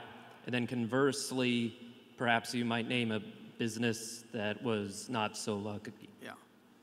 Yeah, we don't like to dump on the ones that haven't done as well. But there's no question, and fortunately the big ones have done well. There's no question that even though we didn't own all of it. We actually have owned a significant piece of Burlington Northern over the last 5. But the railroad business, for very fundamental reasons, which I should have figured out earlier, has improved its position dramatically over the last really 15 or 20 years, but it continues to this day. I mean, it is an extremely efficient and environmentally friendly way of moving a whole lot of things that have to be moved. And it's an asset that couldn't be duplicated for, you name it, 3, 4, 5, 6 times, what it's selling for. So that it's a whole lot better business than it was 5 or 10 years ago. Now, Geico's a whole lot better business than it was 5 or 10 years ago, although I think you could have predicted that the chances were good that was going to happen. But, we're approaching 10% of the market now, and you go back to 1995, we had 2% of the market. We had the ingredients in place to become much larger, and then fortunately we had Tony Nicely, who absolutely maximized what was there to be done. And Geico's worth billions and billions and billions of dollars more than when we bought it, and the Burlington is worth considerable billions more than when we bought it, even though it was recently. Mid-American has done a great job. We bought that stock at $34 or so a share in 1999, and I think we appraise it now at around $250 a share, and that's in the utility business. So ISCAR has been wonderful since we bought it. We bought that 6 years ago, and they just don't stop. They do everything well, and I would not want to compete with them. So there are a number of them, and Warren, haven't 80% or so of our businesses, by value at least, increased their market strength? Yeah, by value, I would say more than 80%. More than 80, yeah. So, not by number, but by value. By value, we're not suffering at all. Yeah. We're never going to get the rate to 100%. And the mistakes have been made in the purchasing. I mean, it's where I misgauged the competitive position of the business. It isn't because of the faults of management. It's because either because I had too much money around or because I was, been drinking too much Sherry Coke or whatever it was, I assessed the future competitive position in a way that was really inappropriate. But it wasn't because it really changed on me so much. And we've done some of that. But the big ones have worked out very well. Gen Re, which looked like real problems for some years. I mean, Tad is running a fabulous operation there. Ajit has created something from nothing that's worth tens of billions of dollars.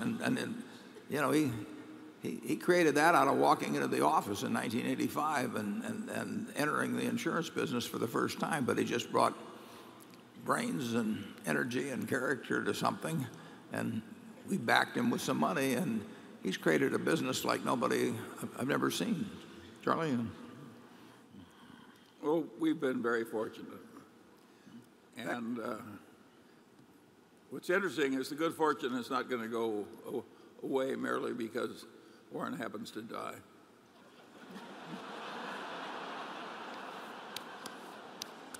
Well, it won't help him, but yeah.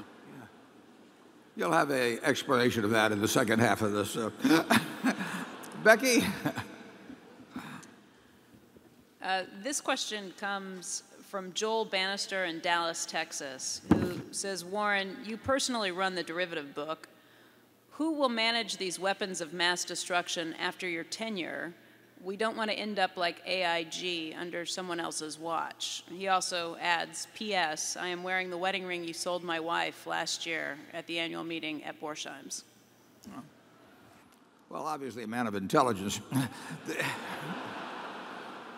Yeah, I don't think there'll be much of a derivatives book after I'm around. In fact, there won't be much of a derivatives book while I am around. I mean, it's not that big a deal. But there could well be, well, I'll go back to there will be, because it's almost required in certain of our utility operations that they engage in certain types of derivative activities. The utility boards that they respond to want them to hedge out certain types of activities. And then they engage in swaps of generation. And there are a number of activities that there's some derivatives that fit into doing that, but it's not of a huge scope. The railroad formerly hedged diesel fuel, for example. They may do that in the future, they may not. I mean, so there's a few operating businesses that will have minor positions. I think it's unlikely that whoever follows me, well, there'll be several investment guys that follow me, at least two, and they're on board now, Todd Combs and Ted Weschler. We had a home run with both of them. We got better than we deserved, but Charlie and I like that. And it's unlikely they do anything, very unlikely they do anything in derivatives, although I wouldn't restrict them from doing it because they're smart people.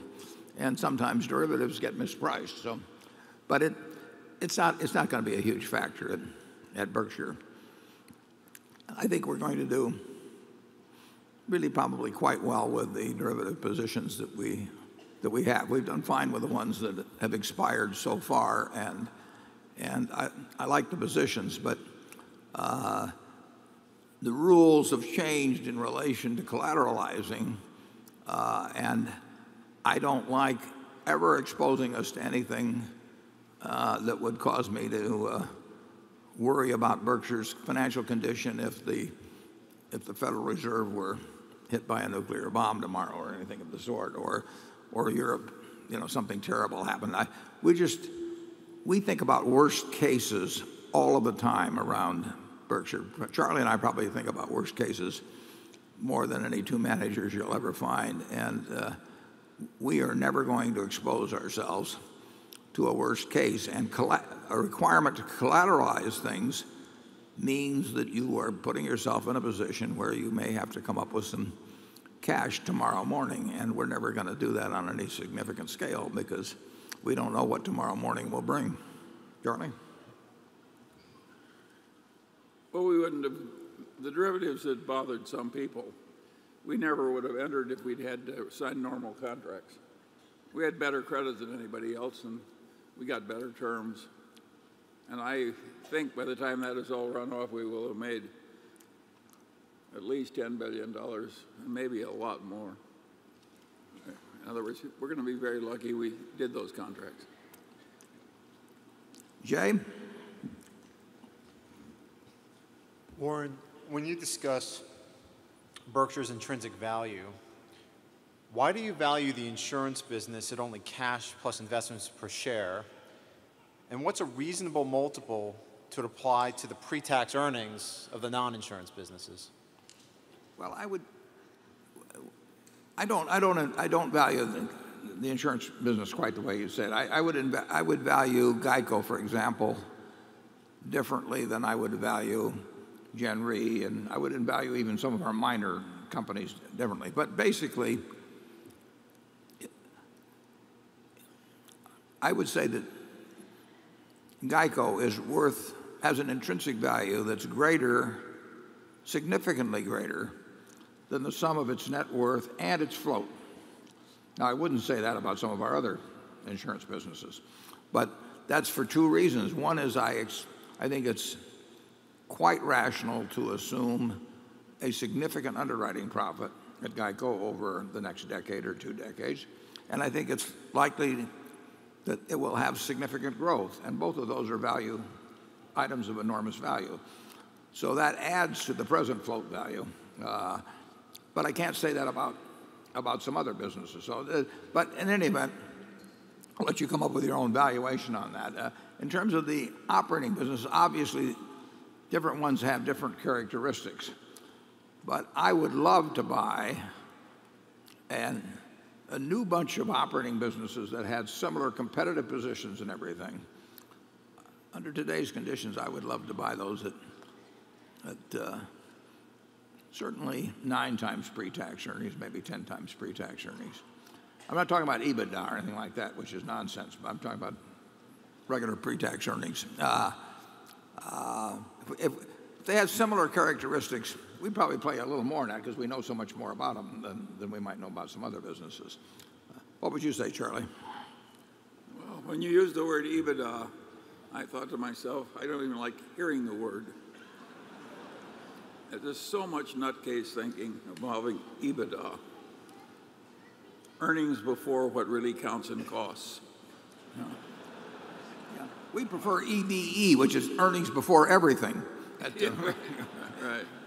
It's nonsense. And I mean, if you compare a business that leases pencils or something like that, where they all get depreciated in a 2-year period, and then compare that to some business that uses virtually no capital, like See's Candy, it's just nonsense. But it works for the people that sell businesses. It's like Charlie's friend that used to sell fishing flies, right? Right. Okay. Said, I don't sell these lures to fish.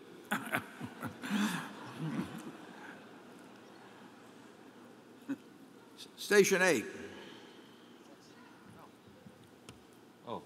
Hi, thanks for Neil Steinhoff from Phoenix. Thanks for holding the meeting today. You mentioned a while ago that you're concerned about you and Charlie exposing yourself. Well, I, for one, am glad that you're not doing that. Since 1999, the Berkshire Hathaway stock has really not gone up appreciably, whereas gold has gone up multiple times. I don't own your stock for the glamour. I want to earn money.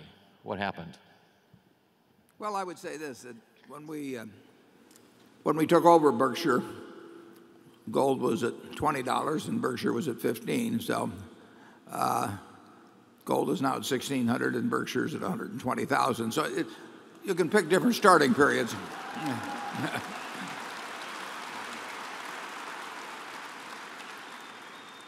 Obviously, if you pick anything that's gone up a lot in the last month or year, I mean, it will beat 90% of or 95% of other investments. But the one thing I would bet my life on, essentially, is over a 50-year period, not only will Berkshire do considerably better than gold, but common stocks as a group will do better than gold, and probably farmland will do better than gold. I mean, if you own an ounce of gold now and you caress it for the next 100 years, you'll have an ounce of gold 100 years from now. if you own 100 acres of farmland, you'll also have 100 acres of farmland 100 years from now, and you'll have taken the crops for 100 years and sold them, and presumably bought more farmland with the process. It's very hard for an unproductive investment to beat productive investments over any long period of time. And I recognize that it's very interesting. I can say bonds are no good, and Bernanke still smiles at me, you know. And I can say some stock is no good, and people. But if you say anything negative about gold, I mean it arouses passions with people, which is kind of fascinating, because usually if you thought through something intellectually, it shouldn't really make much difference what people say. It should be the question is whether your facts are right and your reasoning is right. But when you run into people that are really excited about gold, and I came from a family where my dad loved gold, and he was tolerant. He could take a discussion of it.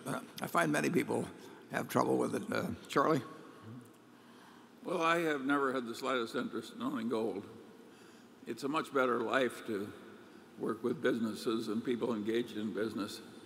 I can't imagine a worse crowd to deal with than a bunch of gold bugs. Andrew? We got a couple of questions on this topic. You said in an interview on CNBC that you had bought shares in JP Morgan for your personal account. Can you explain how you decide to make a personal investment versus one in your role as a fiduciary for us as shareholders of Berkshire? And while you're at it, could you please share some names of stocks you've recently bought for your own account? Well, the truth is I like Wells Fargo better than I like JP Morgan, but I also, and we bought and we're buying Wells Fargo stock, and that takes me out of the business of buying Wells Fargo. So therefore I go into something that I don't like quite as well, but that I still like very much. And that's one of the problems I have, is that I can't be buying what Berkshire is buying, and I've got some money around, and therefore I go into my second choices or into tiny little companies like I did with Korean companies and that sort of thing. But my best ideas are all in Berkshire, that I can promise you. Charlie? Charlie's bought real estate too and different things and to avoid that problem. Yeah, but basically the Munger family's in 2 or 3 things only. Diversification is my idea of something I have practically no interest in, except as it happens automatically in a big place like Berkshire. I rejoiced the day I got rid of a stock quoting machine. And I like this buy and hold investing. It's a lovely way to live a life, and you deal with a better class of people. And it's worked pretty well for all of us. So, and I don't think you need to worry about Warren's side investments. His investments through Berkshire are so huge, and those are so small relatively that if that's your main problem in life, you have a very favored life. Well, if you have 98.5% of your money in Berkshire, and you really are trying to do your thinking about what's best for the 1.5%, you're a little bit crazy. You should be thinking about Berkshire, which I can assure you I do. But that, there could be. And he does like Wells Fargo better than JP Morgan. Yeah, I do. Yeah. And we have 400 and some million shares of Wells Fargo in Berkshire. And I think I like JP Morgan fine, obviously, but I know Wells better. It's easier to understand. So, we bought Wells Fargo in the first quarter. We bought Wells Fargo last year. We bought it a lot of years. And if I wasn't managing Berkshire, but instead was sitting with my own money, I'd have a lot of money in Wells Fargo, and I'd probably have some money in JP Morgan too. Gary? When Berkshire bought BNSF, it raised the surplus of the property casualty industry by about 4%. It's unusual to have a property casualty company own such a large non-operating company. I'd also characterize your whole organization chart as challenging. A lot of different pieces to it, and which gives rise to the issue of capital efficiency. And I'm just wondering, are there any parts of your organization structure that have any hindrance, whether it's regulatory or otherwise, to making use of the capital in the best way, generally and in particular for BNSF? Yeah, well, I would say that money in our life companies has less utility to us. I'd rather have $100 million in our property casualty companies than $100 million in our life companies, because we're more restricted as to what we can do with the money in the life companies. So, and we've got a fair amount of money in life companies, and that money cannot be used as effectively over a period of years, in my view, as money we have in the property casualty business. It's a disadvantage to being in the life business versus the PC business. And the best place, obviously the number one place where we like to have money is in the holding company. And we've got about $10 billion in the holding company right now. That you have the ultimate flexibility with. Most of our operating businesses keep more cash around than they need, but it's there. And as long as I have $20 billion someplace, I feel comfortable. We'll never have anything that can come up remotely that would cause me to lose any sleep, as long as I start with the $20 billion. That's probably considerably more than we need, but it just leaves us comfortable. And it makes us feel we can do other things aggressively, as long as we know the downside is protected.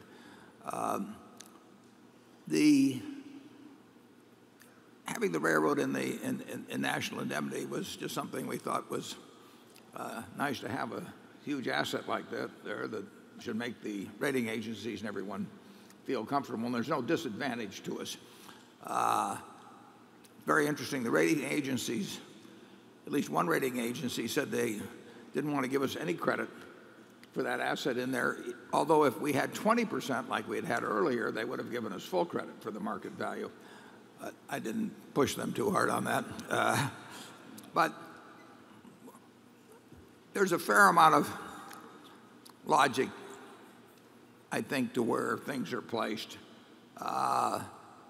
If we were to make a big acquisition, it might require shifting some funds from one place to another, but we'll always leave every place more than adequately capitalized. And if you can figure out a way that I could use the life funds more like I can use the property casualty funds, call me. I got an 800 number.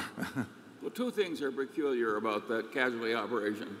One is that it has so much more capital in relation to insurance premiums than anybody else. And the other is that it has, among the assets in that great surplus of capital, is something like the Burlington Northern Railroad, which makes it immensely stronger from the viewpoint of the policyholder. Yeah, it's a huge advantage you're talking about, not a disadvantage. Yeah, here's a property casualty company that has an asset in it that, unrelated to insurance, will probably make $5 billion pre-tax or more. So if we're writing, well, in that entity, we're writing less than that. But let's say we're writing $25 billion of premiums. That means we can write at 120, and just our railroad operation will bring us to underwriting neutrality. I mean, it's a terrific. It's like having a royalty or something. It's a wonderful position we have. And nobody else has it. And nobody else has it. And they wouldn't let us do it if we weren't so strong. Station 9. Yes, John Horton, Water Street Capital, Jacksonville, Florida. Since Berkshire will likely need to offer a stock component for very large acquisitions like Burlington Northern, wouldn't Berkshire lower its cash outlay by increasing the price of its stock to near fair value, perhaps by offering a 2 to 3% dividend or a promised percentage of cash earnings? Might this have the effect of actually lowering the cash outlay needed for such acquisitions? As 30-year shareholders with almost $1 billion of exposure, we like this approach. Thank you. Yeah, We would obviously prefer to have our stock sell at exactly intrinsic business value, even though we don't know that precise figure. But Charlie and I would have a range that would not differ too widely. And if it sold at intrinsic business value, and we could use it as part of the consideration for buying something else at intrinsic business value, and then use cash for the balance, we would like that situation. And that's very likely to occur in the future. It's occurred in the past. Berkshire, without paying a dividend, has sold probably at or above intrinsic value as much of the time in the last 35 or so years as it has below. I mean, it'll bob around, and I do not think a dividend would be a plus in terms of having it sell at intrinsic value most of the time. I think that might be just the opposite.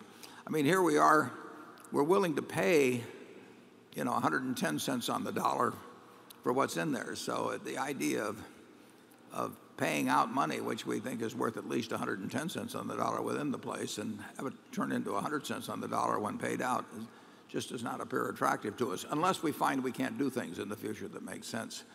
But our goal, and we put it in the annual report, our goal is to have the stock sell at as close to intrinsic business value as it can. But with markets, the way markets operate, most of the time it'll be bobbing up or down from that level. And we've seen that now for 40 plus years, and we've tried to, at least in a way, point out what we think is going on. And if it and it will. I mean, when trades at intrinsic business value are higher, and there may be times when we will use it. We'd still prefer using cash, though. Cash is our favorite medium of purchase, just because we're going to generate a lot of it, and we hate giving out shares. We do not like the idea of trading away part of See's Candy or Geico or ISCAR or BNSF. The idea of leaving you with a lower percentage interest in those companies because of any acquisition ambitions of ours is anathema to us. Charlie?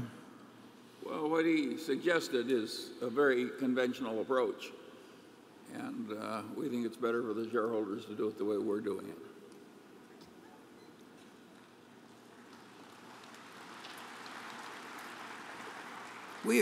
I should point out, I'm in the position of giving away all of my stock between now and 10 years after my death, and my estate is settled. But I'm giving it away every year. It will do more good in terms of its philanthropic consequences if it's at a higher price than a lower price. I mean, there's nobody here that has more of an interest in the stock selling at what I'll call a fair value as opposed to a discount value than I do, because I know I'm not a seller, but I'm disposing of the stock, and I would rather have it buy,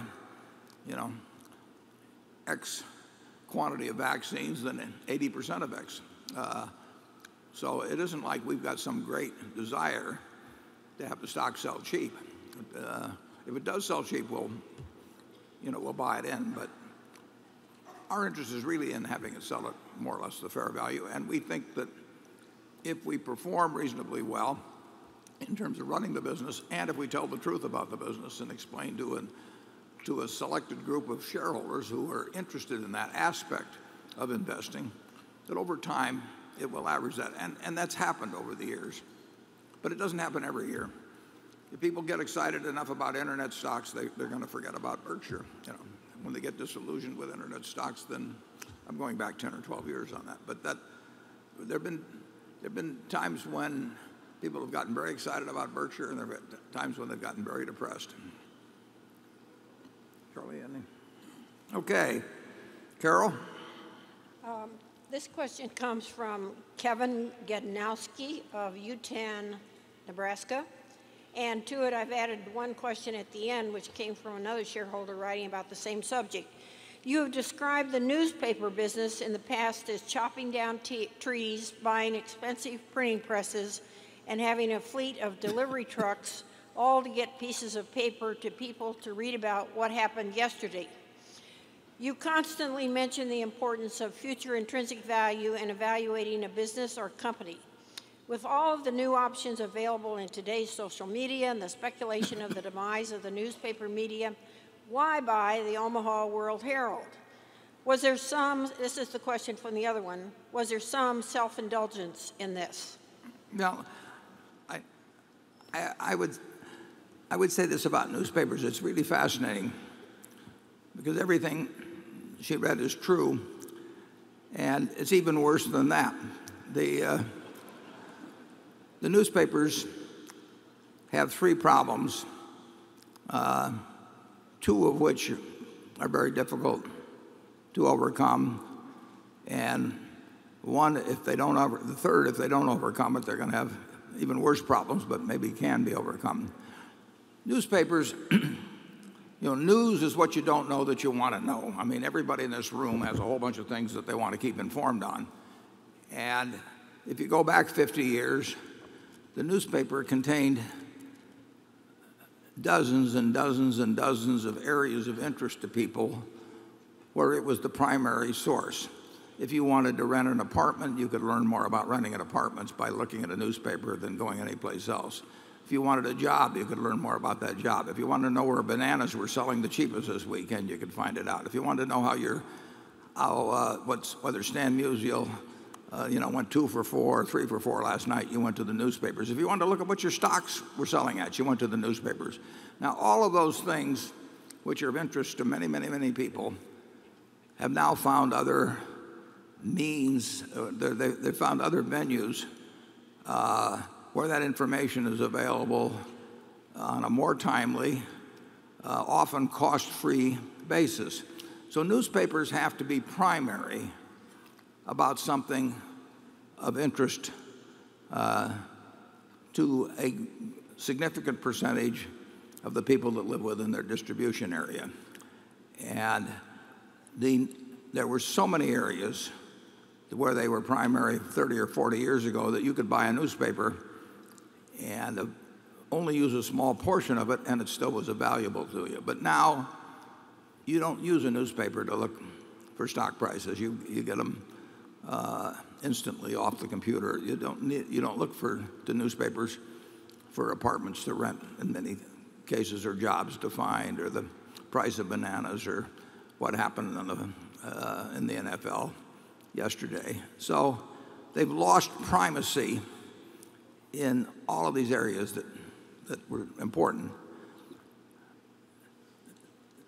They still are primary in a great many areas. The World Herald tells me every day a lot of things that I want to know that I can't find someplace else. They don't tell me as many things as they did 20 or 30 or 40 years ago that I want to know, but they still tell me some things that I can't find out elsewhere. Most of those items, overwhelmingly those items, are going to be local.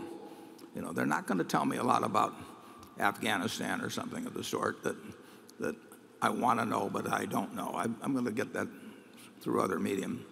But they do tell me a lot of things about my city, about local sports, about my neighbors, about a lot of things that I want to know. And as long as they stay primary in that arena, they've got an item of interest to me. Now, the problem they have is they are expensive to distribute, as the questioner mentioned. And then the second problem is that throughout this country, we had 1,700 daily newspapers. We have about 1,400 now. In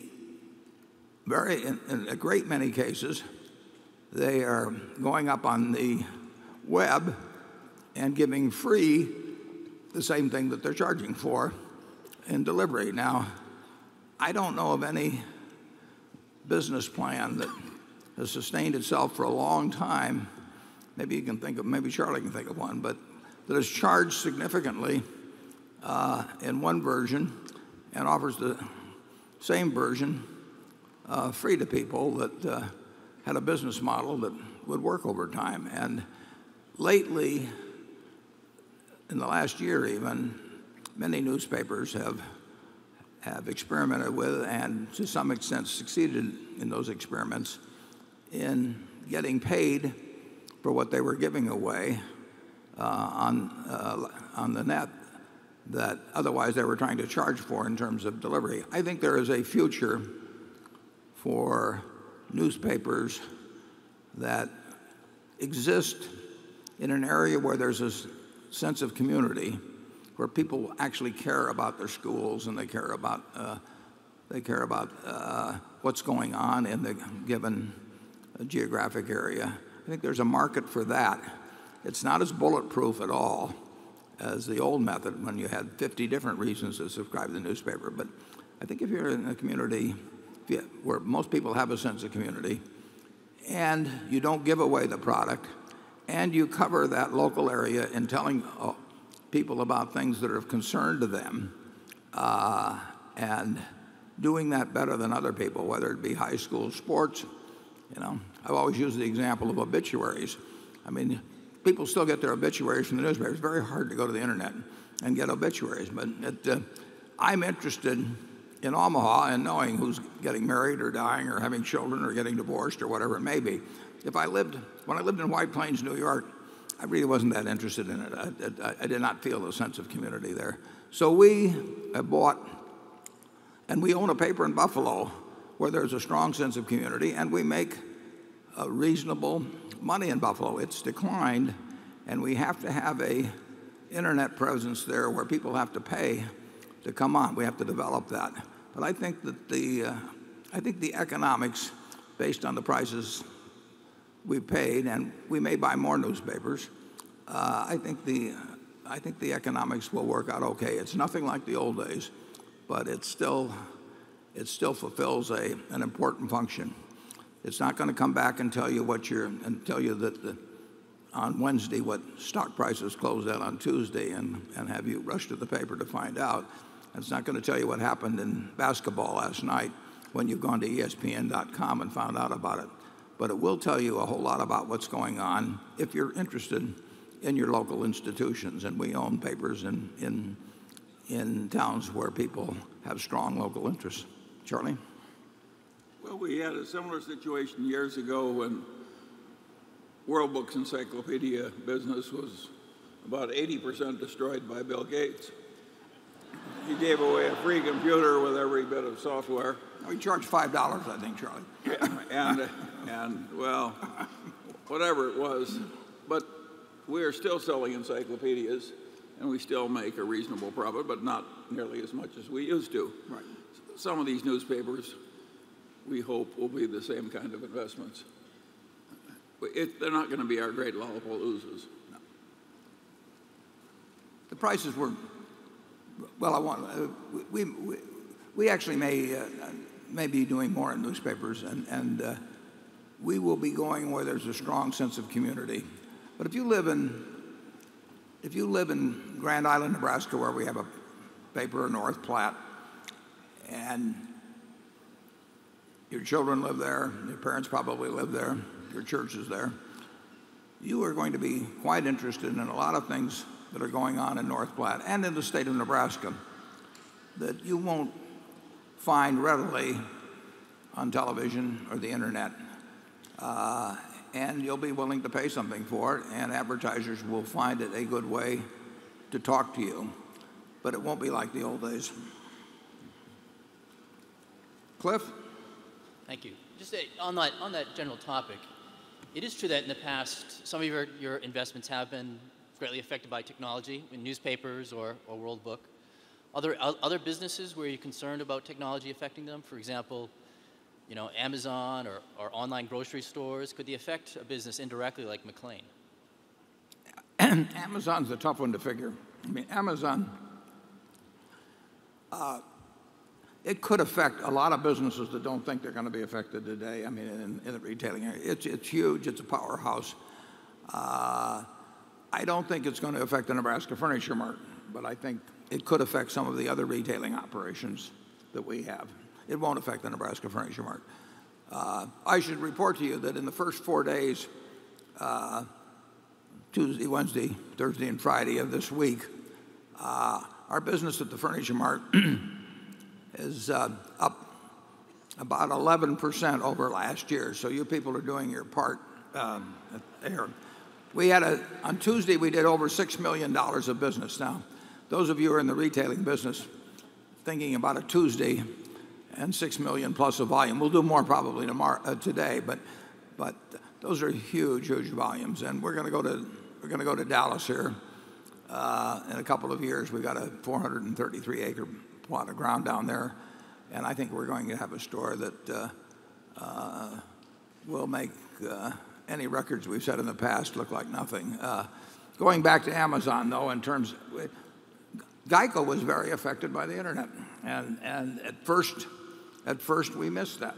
I mean, GEICO's got an interesting history. It was mail originally, if you go back into the late 30s and early 40s, and it was very successful. And then it moved, not leaving cable mail totally behind, but it moved to television big time. And then the internet came along, and I thought originally that only young people would look for quotes on the internet, and that, I never would have done it. I would have been calling on a rotary dial phone, and saying, well, they said number please first to get my quote on GEICO forever. But it just changed dramatically, to the internet. So things do change very significantly, and if the consumer finds something that they like to do better in some new way, and Amazon has been an incredible success. It's very hard to find people who have done business with Amazon that are unhappy about the transaction. They have happy customers, and a business that has millions and millions of happy customers can introduce them to new items, and then it will be a powerhouse. And I think it could affect a lot of businesses. It's hard for me to figure out. I think it's almost sure to hurt a lot of businesses a lot. Yeah. Which ones do you think it'll hurt the most, Charlie? Well, anything that can be easily bought by using a home computer or an iPad, for that matter. Which of our businesses do you think it can hurt? I won't be buying the stuff because I'm habit bound. Besides, I almost never buy anything. But I think it will hugely affect a lot of people. I think it's terrible for most retailers. Not slightly terrible, really terrible. Well, with that cheerful assessment, we'll go to station 10. Hi, this is Hector from Aegon Industry Fund Management Company in China. My question is, you mentioned acquiring insurance flow with zero or even negative cost is one of the key competitive advantages of Berkshire Hathaway. And we also found that the average leverage of Berkshire always above 100%. I guess the net asset growth will significantly decline without using that leverage. Therefore, to own an insurance company or acquiring insurance flow will be an important strategy if institutions want to copy Berkshire business model. Would you please give me a comment? Charlie, I didn't get all that, so you... I didn't get it all either. But we have a very peculiar model, and it works very well for us. I think it's very hard for other people to get the same result. Yeah, I think it's almost impossible at the size. I mean, it's taken a long, long time to get here. It's taken a great amount of consistency, and that consistency has been allowed because basically we've had a controlling shareholder during that time. So we've not had to bow to any of the urgings of Wall Street or whatever may be the fad of the day. We have had a culture that where we could write out 13 or 14 principles more than 30 years ago, and we've been able to stick with them. And that's very hard to do for most American corporations, and I think it's very hard to do when managers come and go and they have small shareholdings. I think it takes a very unusual structure to be able to do it. And it took a long time to get to the point where people with large private businesses in this country who really cared about where those businesses were lodged after they gave up their stewardship. It took a long time to have it get so that a great many of those people would think of Berkshire first. And the nice thing about it is, if they think of Berkshire first, they don't think of anybody second. So we get the call. We don't do well buying businesses at auction. I mean, if somebody's only interest is to get the top price for their business, seldom we'll get one. We did buy one at auction. I mean, but this was an add-on with the Dutch company we bought yesterday. We bought at auction, but that sometimes happens with our smaller acquisitions. But the big private acquisitions are going to come to Berkshire because they want to come to Berkshire, and that's a significant competitive edge. And I don't see how anybody really challenges us on that. Well, not only do I think other people will have a hard time copying it effectively, I think if Warren went back to being 30 years of age with a modest amount of capital and not much else, he'd have a hell of a time doing it again, too. I'd like to try. Okay, Becky. This question comes from David Skirmerhorn in Boulder, Colorado, and he writes that Berkshire Hathaway has several substantial investments in other publicly traded companies. As a shareholder, Berkshire is entitled to annually cast votes on matters such as election of directors, advisory vote on executive compensation, approval of stock option plans, and so forth. So could you tell us what goes into your thinking and decisions with respect to how you vote our shares in these companies? Yeah, we virtually never have voted against management, but we've done it a couple of times. There have been in 50 years. Yeah, there have been a couple of times when we thought on the question of stock option expensing when that was put on a ballot, and there may have been a particularly egregious option grant or something we might have voted against. But our general feeling is that when we're a large shareholder of a company, that we certainly generally like the business, we generally like the management. We realize that they're not going to subscribe to our views 100%, in many cases 90% or 80%. Doesn't mean we think they're bad people or anything. They have a different, they're sort of judging by behavior elsewhere, and they're perfectly decent people, but they don't think about things exactly the same way we do. But that doesn't rule out owning a big piece of the business. And we are not in the business of trying to change people. We don't try and change people when we buy the entire business. We think it's like marrying somebody to change them. It just doesn't work very well. And it doesn't work very well with children either. No.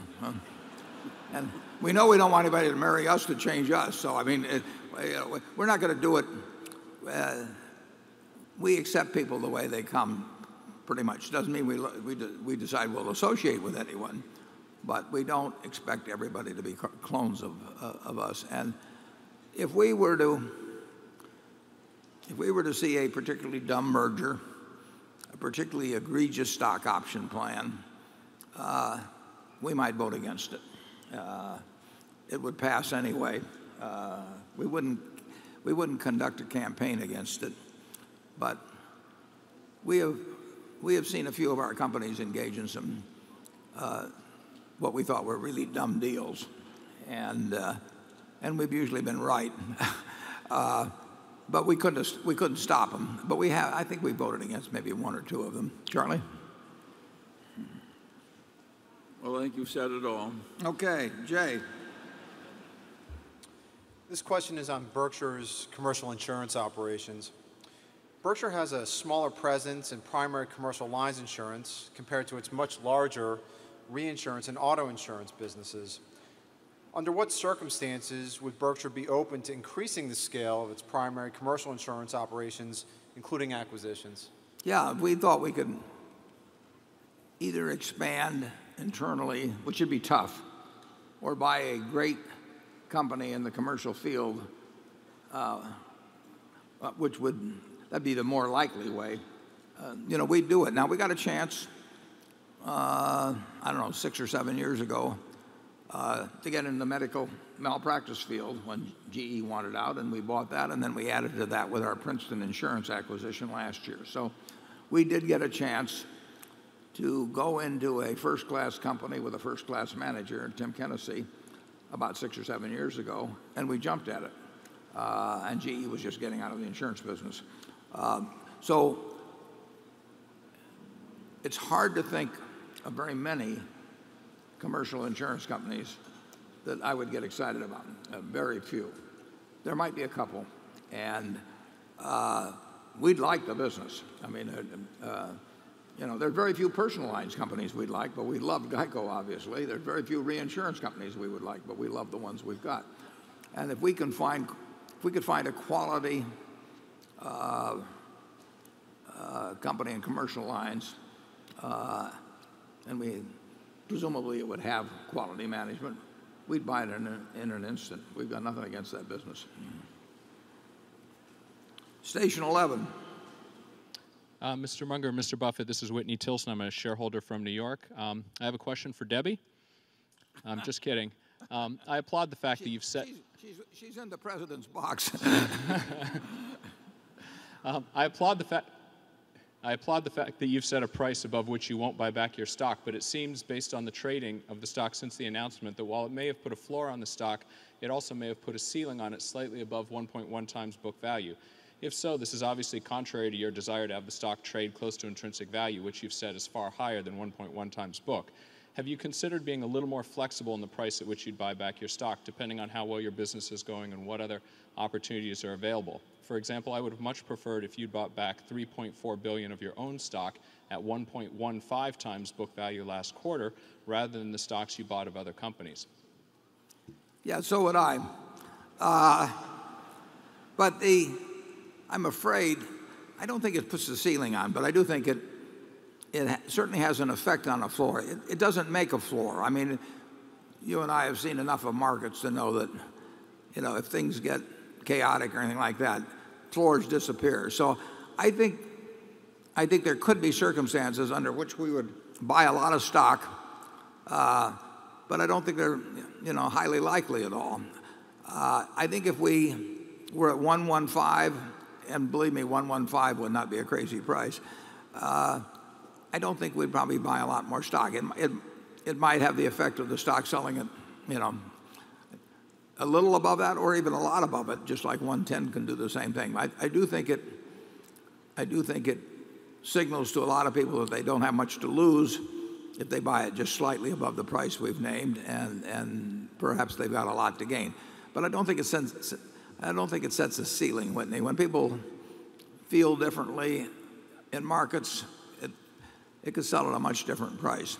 If I thought we would buy a whole lot more stock at a slightly higher price, I would probably adjust the price, but I don't think that's the case. I think it would just cause everybody to think, I can buy it at this little higher price and have very little to lose, just like they may very well think now. But you get into any kind of a chaotic market, and we'll have chaotic markets in the future, and we might buy a lot of stock. Charlie? Well, I got nothing to add to that either. Okay. Well, we'll just have one or two more, and then we'll break. Andrew? Okay. This question comes from a shareholder named David Cass of Maryland. He says, one of Berkshire's largest investments in recent years has been Walmart. Has your opinion of this company changed as a result of the Mexican bribery scandal? No, I think they made it looks, if you read the New York Times story, and there's always another side to it, but it looks like they may well have made a mistake in how that was handled. But I do not think it, and it may well result in a significant fine, but I don't think it changes the fundamental dynamic. I mean, Walmart does operate on low gross margins, which means it offers low prices, and that works in retailing, and a lot of other things they do work in retailing. So I do not see. I mean, it's a huge diversion of management time, and it's costly, and a whole bunch of things. But I don't think the earning power of Walmart 5 years from now will be materially affected by the outcome of the situation. Charlie?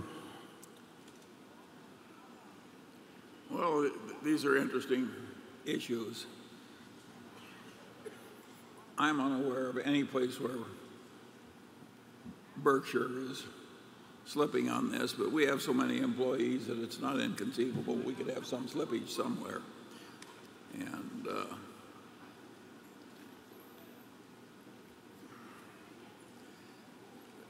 when you get as big as Walmart, you're going to have an occasional glitch.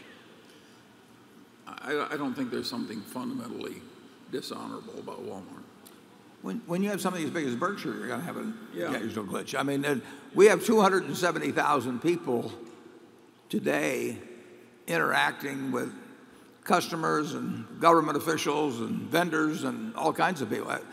I will guarantee you somebody is doing something wrong. In fact, I would guarantee you at least, probably 20 people are doing something wrong. You can't have a city of 270,000 people and not have something going on. And we can talk till we're blue in the face about what people should do and not do, but people don't get messages sometimes the same way that you give them, and we're layers removed from people operating in others, and a lot of people just do crazy things.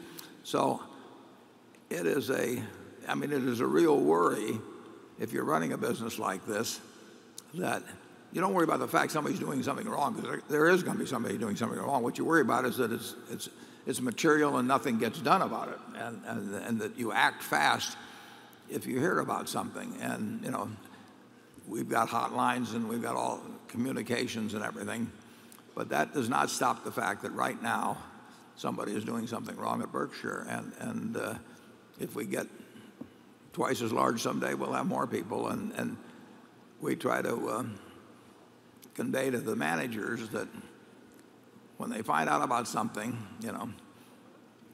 act on it immediately. Let us know. We can handle bad news as long as we get it promptly. But I'm very sympathetic to anybody running hundreds of thousands of people to the problems of the ones that sometimes they don't even think they're doing something wrong. I mean, if you get 270,000 people together, maybe even a crowd this size, you'll have some very peculiar people in the group.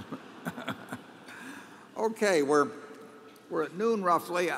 I made this bet 4 years ago with a group at Protege Partners about the S&P versus or an index fund versus 5 funds of funds, and I told them at the time I put up the results every year, and as you can see, I can't see it from here, but the first year it was a huge down year, and as you might expect, just like us, we beat the S&P a lot in a down year, and the last 3 years the S&P has beaten them, but we're still a tiny bit behind the hedge funds at the end of 4 years. There's 6 years to go. You might find it interesting. We each bought a zero coupon 10-year bond so that there would be $1 million to go to the charity of selected by either them or by me, depending on who won the bet. And that zero coupon bond has performed magnificently, much better than Berkshire. So we should have bought nothing but zero coupon bonds. But the zero coupon bond, because interest rates are so low, is practically selling apart. So we have petitioned the stakeholder in this case, and I don't think we've heard yet, but to let us sell the zero coupon bond and put the money in Berkshire, and I'll guarantee him that it will be worth more than $1 million at the end of 10 years. But so far, the best thing you could have done was ignored both of us and just looked at where we were putting the money. And I will keep you up to date on this bet as we go along, and we're having a lot of fun. We'll come back in an hour, and then we'll go till 3:30, and then we'll have the business of the meeting. And in the meantime, shop to your heart's content. Thank you. Okay, round 2. Gary, you're up. Am I up yet? You're up. Okay. A question on General Re. If I look back at the General Re property casualty premiums, it's been cut in half roughly from 10 years ago, maybe a little more stable recently. Can you give us some idea of how you've had to adjust the personnel over that time? And then also, what opportunities are there for General Re to grow as we go forward? Yeah, Gen Re, I think, got off the track. It probably was off the track when we bought it, and I didn't spot it. Sure it was. Yeah, okay. I was in charge of that part. And they had, I think they'd gotten more concerned about growth and satisfying certain personnel in terms of their activities than they had about emphasizing profitability. And it took us a while to figure that out. And when Joe Brandon came in, he operated 100% in terms of focusing on underwriting profit instead of premium volume. And Tad Montross has followed through on that with terrific results. But it did mean getting rid of a lot of business that didn't make any sense. They did an awful lot of what I would call accommodation business. So it's true that the PC volume dropped very significantly during that period, but it's not volume that we miss. The life business kept growing consistently during that period. Their life business strikes me as very, very good. They got a little long-term care mixed in there that we wish we didn't have. But I think Gen Re it's right-sized in terms of people. It's got an underwriting discipline to it, and I wouldn't be surprised if it grows at a reasonable rate in the future. But there was a major change that had to be made in the culture at Gen Re, and you don't make that overnight, and you don't keep a lot of the business or some of the business that you got through a wrong culture when you do straighten it out. It's a terrific asset to us now, and I think the life business will continue to grow, and I would bet the PC business grows too, but it will only grow if we see the chance to do it on a profitable basis. That's one we feel enormously better about than we did some years back. Charlie? Well, it was a major fix-up operation, but we finally got it done. We don't go looking for those, though. No. Okay, station one. Hi, Dan Lewis from Chicago. I wanted to get your thoughts on two of my concerns about a post-Buffett Berkshire. Do you worry that some of your key operating and investing managers might leave for more lucrative opportunities once they realize they're working for one of their peers instead of a legend? And do you think it's possible that a large investor or hedge fund could ever gain enough control of Berkshire to force a change in the unique culture and structure? Yeah, I think that I would say I virtually know that the successor we have in mind will not be the kind that will turn off our managers, because the manager is in mind as a successor in mind has got the culture as deeply embedded in as I do. They would not, our managers would not, I don't think it'd be a question of leaving for more lucrative jobs. I think it would be because they love the kind of environment in which they exist. And if that environment didn't exist, it wouldn't be a question of whether the alternative was more lucrative. Many of them, a majority, could retire. They wouldn't need to work at all. They're only going to work if it's more fun for them to work than to do anything else, in the world, because they've got the money to leave in a great many cases. The conditions, it's the same reason I work. I'm 81, and I am doing what I find the most enjoyable thing to do in the world. And there are a couple reasons for that. I get to paint my own painting, and I have a lot of fun working with the people I work.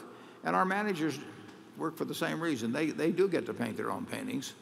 And my successor will understand that just as well as I do. And there would be a lot of people that might very well manage other companies that I think, if stuck in my position, would lose a fair number of managers. They just have a different style, and our managers don't need that style. In terms of a takeover, I think that really gets unlikely.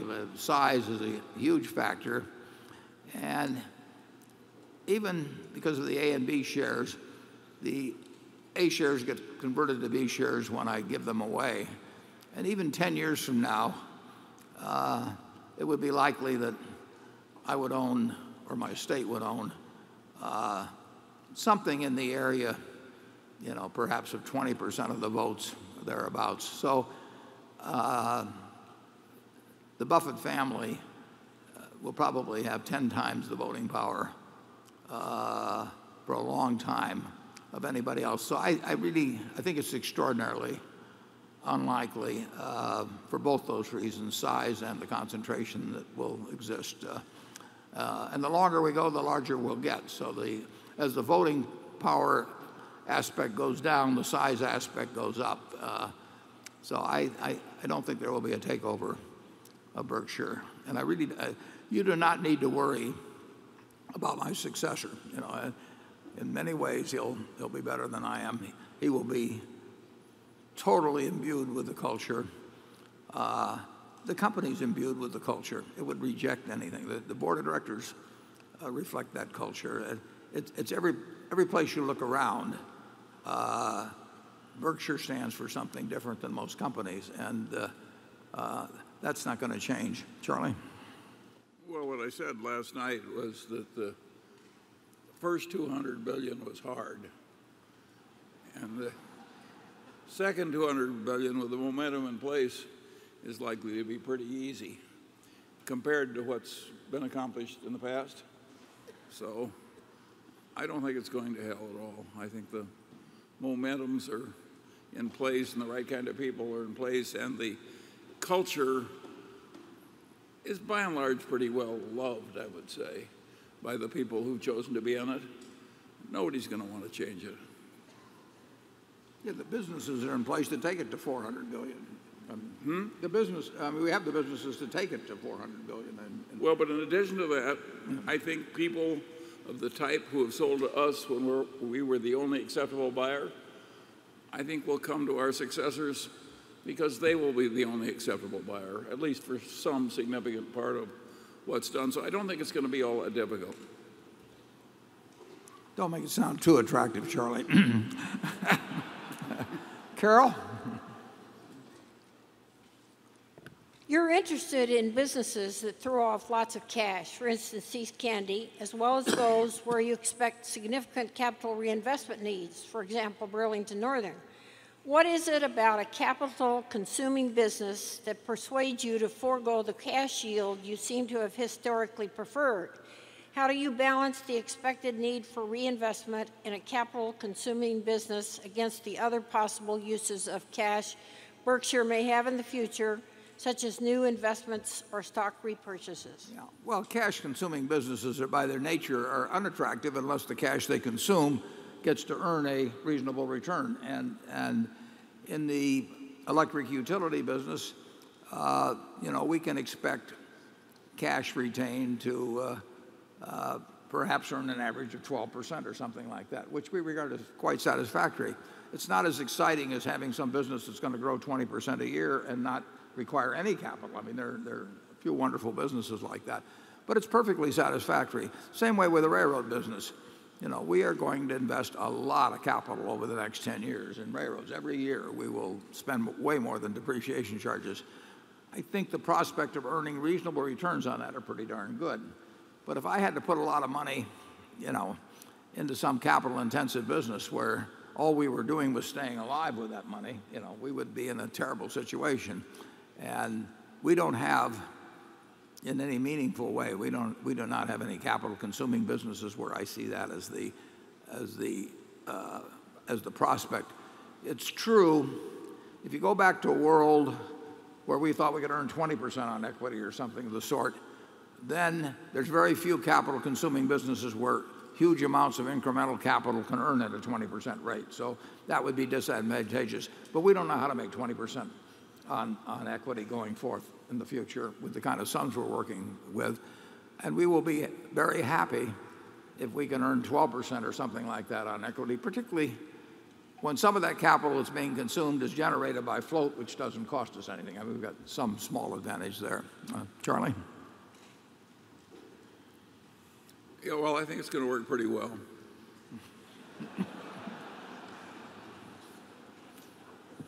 There's some Mungers here. I hope you won't listen to the siren songs of others. We'll kind of stay with the family heirloom. My family's just hoping for an heirloom. Cliff? Yes.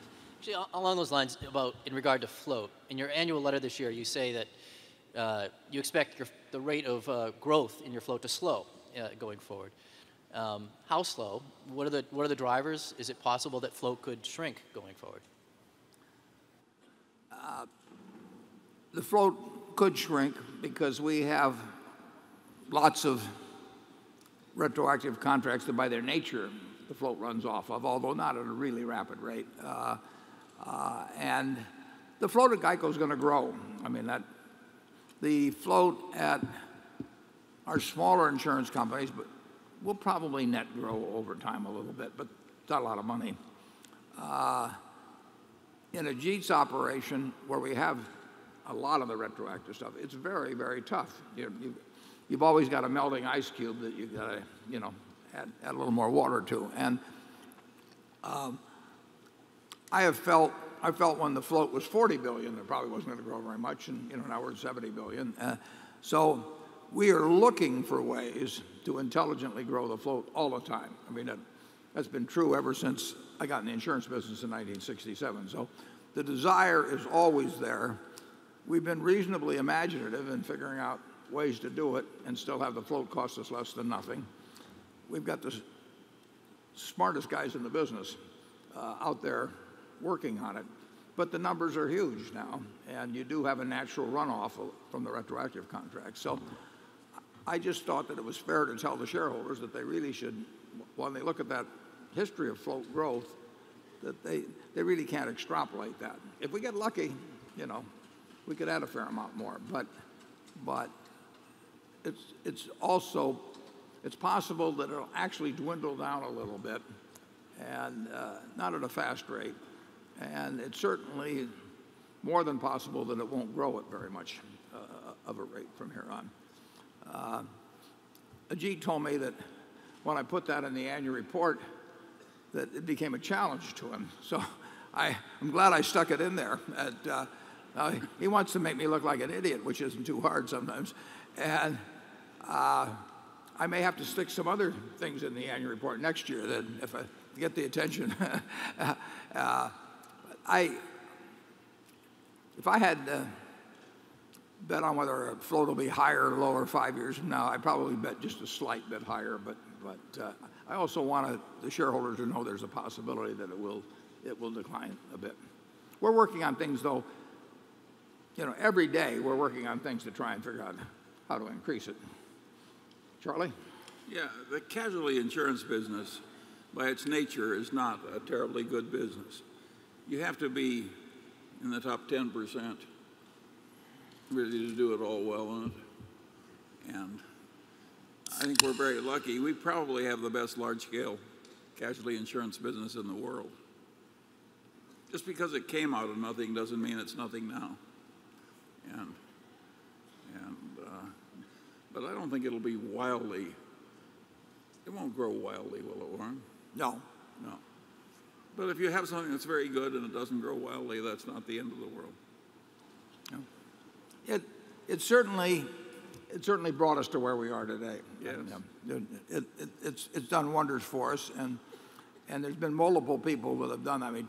But the jobs that Tony has done at GEICO, he's created billions and billions of dollars of value for Berkshire shareholders, and that's true. Certainly with Ajit, it's huge. Well, we get used to having Ajit work miracles, and he'll probably continue to do so for a long time. But if Matt Rose has to carry some of the future freight, well, that's all right. Okay, station 2. Greetings to all of you from the Midwest of Europe. I'm Norman Rentrop from Bonn, Germany. Warren, thank you very much for being so open about your health situation. You are in my thoughts and in my prayers, and I wish you a thorough healing. Thank you.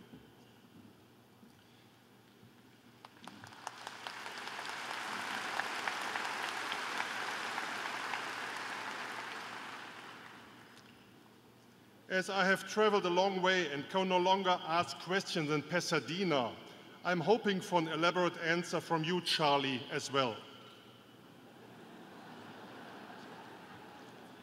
My question is, how do you value declining businesses? You were talking about the encyclopedia business brought down by Encarta, or retailing disrupted by Amazon and others, by comparison shopping. How do you value declining businesses? Want me to answer that one?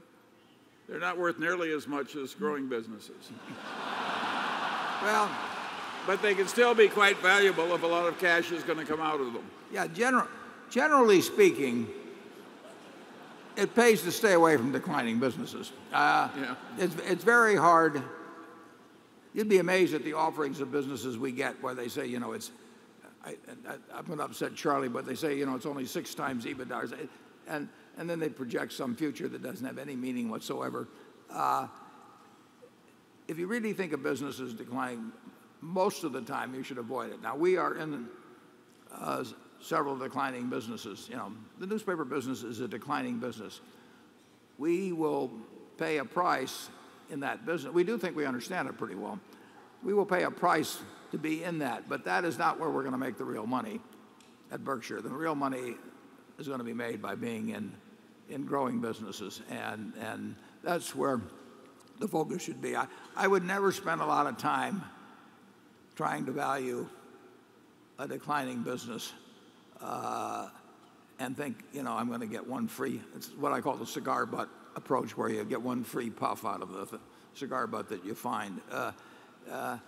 It just isn't the same amount of energy and intelligence brought to other types of businesses is just going to work out better. And so our general reaction, unless there's some special case, is to avoid new ones. We're playing out certain declining businesses by their nature. But, you know, we started with declining businesses. We started with textiles in New England, and we tried U.S.-made shoes, and we've Department store in Baltimore. Department store in Baltimore, Howard and Lexington Trading Street. stamp company. We're a specialist in that. Yeah, we have one business. We have one business that did 120 million or so of sales in 1967 or 8. And what we do last year, about 20,000? Yes. 20,000, yeah. I presided over it myself. Yeah. Well, I want to say I helped. I mean, he didn't do it all by himself. No. I mean, I've sat there in the location and watched we thought of bringing the sales chart down here and turning it upside down to impress you, but Charlie is still in charge of this business. He's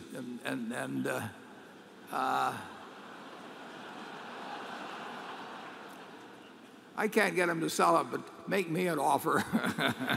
But if you think what came out of those 3 declining businesses, all of which failed, it's so many billions. It's hard to imagine how much came out of them. Yeah, we're not looking for an opportunity to do it again. No, but it was in 1966. Maybe we should, because in 1966, Sandy Gottesman, one of our directors, and Charlie and I, we put $6 million into a company. We called it Diversified Retailing, although we only had one operation. But it's not, you know, it was kind of like Angelo Mozilla calling his one location, you know, in New York, Countrywide Mortgage at the time. And we bought a department store at Howard and Lexington Street. Now, in our defense, I would have to say there were 4 department stores at Howard and Lexington Street in Baltimore, and all 4 of them are gone.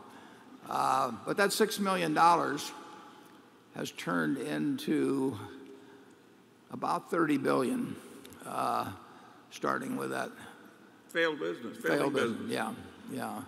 And of course, Blue Chip Stamps was another example of that, because that was another company and then of course Berkshire was the textile business. So we were sort of masochistic in the early days. Becky. Ignorant too. Yeah. Okay. That was the word that came to mind, but I didn't really like to use it. This question is from Bill Nolan, who's a shareholder from West Des Moines, Iowa. He says, many of us are interested in what you, meaning Berkshire, are buying, and you won't tell us that. Using Charlie's principle of invert, invert, always invert, maybe you can help us by suggesting what to avoid and stay away from. Specifically, what in the investment world today strikes you as folly, fad, unsustainable, crazy, or dumb? A lot. Yeah, well, I think I would describe it as we try to stay away from the things to start with that we don't understand. And when I say don't understand, it isn't that I don't understand, what a certain business does. But when I say understand, it means that I think I have a reasonable fix on about what the earning power and competitive position will look like in 5 or 10 years. So I've got some notion of how the industry will develop and where the company will stand within the industry. Well, that eliminates a whole bunch of things. And then beyond that, if the price is crazy, even though I understand it, that eliminates another bunch. So you get down to a very small universe, and you get down to a particularly small universe when we're working with lots of money as we are now. But I would say this. I can't recall any time in the last 30 years, at least, that we've bought a new issue, have we, Shirley? I can't think of one. No. I mean, the idea that somebody is bringing something to market today, a seller who has a choice of when to come to market, and that security, where there's going to be a lot of hoopla connected with it, is going to be the single cheapest thing to buy out of thousands and thousands and thousands of businesses in the world, is nonsense. So and when it carries a 7% commission, or higher, it's ridiculous. Yeah, it's ridiculous. So you know it can't be the most attractive thing. Now, but people get excited about what's coming and all that sort of thing. But I will guarantee you that if you have thousands of opportunities among stocks all over the world, and most of them are not being promoted or being sold with special commissions in them or something else, and then some other security is coming to market that day, when the seller picks the time to bring it, as opposed to just this auction market operating otherwise, it just doesn't make any sense to spend 5 seconds thinking about new issues. So we don't think about them. And we also, there's industries we know they may have a wonderful future, but we don't have the faintest idea who the winners will be. So we don't think about those either. So there's a whole lot of things we don't think about. And Charlie and I have a number of filters that things have to get through very quickly before we're willing to think about them. And sometimes we're thought of as rude. Probably Charlie's thought of that way a little more often than I am. Sometimes we're thought of as rude because people will call us and they start explaining some idea to us, and it just doesn't make it for the first filter or two. And so we think we're saving their time if we just politely say, that we just have no interest, that we don't want to have you finish the sentence. But we do that, don't we? Yeah. We don't have to do very many things that work. I mean, that's the beauty of this business. You don't have to be able, to spell 500 words or something to get to the end of the spelling bee and beat everybody else. You just have to do one or two things every now and then that where you don't make a big mistake, and where every now and then one works out real well. And the solution, you'll get a good result. You can't have a big disaster. I mean, you just, that's what we try to avoid. We do not ever want to lose a significant percentage of Berkshire's net worth, and so far we haven't. I think there are a couple of little rules of thumb. If it's got a really large commission in it, forget it. Don't read it. Because the chances somebody who's paying a very high commission to give you a big advantage is very low. And the other thing that is, I think, helpful in reverse is as a place to looking at things that other smart people are buying. That is not a crazy search method. It's a sorting device for opportunities to consider. Charlie knew me when I used to I'd grab the Graham Newman reports as fast as they would come out. Yeah, sure. And, if Graham Newman was doing something, it was certainly worth my time to look at. Now, Warren has made a lot of people rich he doesn't even know. He just copied him. Don't go into things with big commissions. Jay? On the subject of regulation, a question I often get from investors is, what are the implications if Berkshire ends up being subject to the Investment Company Act of 1940 because of insurance becoming a smaller part of Berkshire's overall business? I may be... That's too remote. That's not going to happen. Yeah. I read the Investment Company Act of 1940 probably 20 times because it was quite pertinent when I was setting up my partnership and all that. I don't remember every detail now. But I see no way that Berkshire comes close to that. We used to worry about both personal holding company status and investment company status, but we made very clear that we steered clear of both of those. But now I think we're a million miles away from it now. Yeah, we really need the financial heft we have to make our basic businesses work. We are not just an investment company. Yeah, we've got 257 or 270,000 employees, and we own 8 companies that each would qualify for the Fortune 500 if standalone. So it's people thought of us as an investment company long after we were nothing remotely like one, and where we had no intention of going in that direction. But the background of both of us caused people to hang on to that notion longer than it was appropriate. Station 3. Hello, Mr. Buffett and Ms. Munger. Good afternoon. My name is Yang. I'm from Toronto, Canada. I appreciate you giving me this opportunity to stand here and ask a question. And my question is, how long do you think it will take China to appear a giant company like Coca-Cola? And in which industry you think it will be? Thank you. How long will it take China to do what? I didn't quite get that one. Connection to Coca-Cola, yeah. How long will it take China to do what?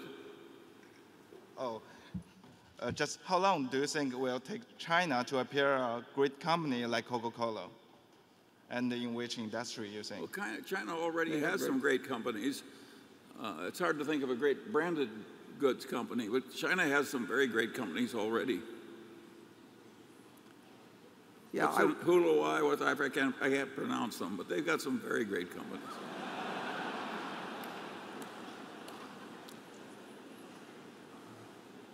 Yeah, so far, it has not been Chinese fast food companies that have been exported to the United States, as opposed to, we've got over 500 Dairy Queens now in China. We tend to export certain products well, some consumer products, entertainment products, that sort of thing. But China's got some huge companies, and they may eclipse in market value, some of the ones such as Coca-Cola that we're talking about. Let's see, that was Station 3. Andrew? Okay, this question comes from Larry Pikowski from the Good Haven Fund. Also another shareholder also asked a similar question that I've tried to combine. Given that you're now in IBM, are there any other entrenched leaders in technology that are, to use one of your terms, inevitable, in the same way that Coke and Gillette were? For example, is Google inevitable? Is it reminiscent of the advertising agencies you owned in the 1970s, i.e. a toll bridge on all digital spending that's highly likely to keep growing over time? What are the one or two things about Google, for example, that you think are real risks? And what about Apple? Well, those are extraordinary companies, obviously. And they're both huge companies. They make lots of money. They earn fantastic returns on capital. They look very tough to dislodge where they have their strengths. I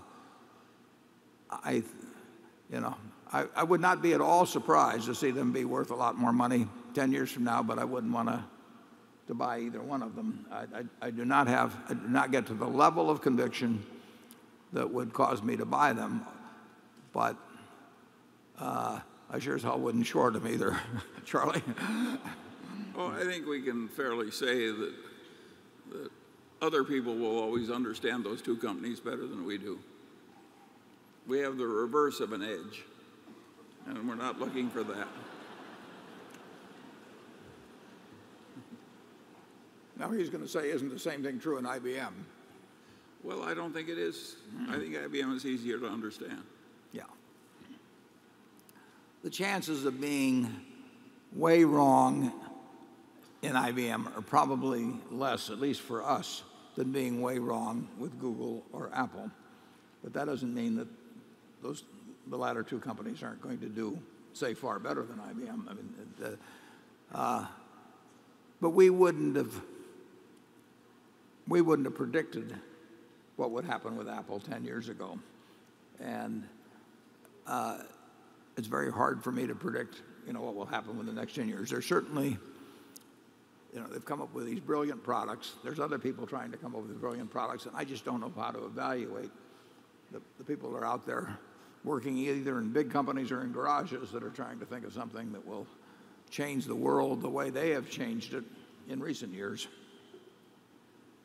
And what do we know about computer science? There's no reply. Gary.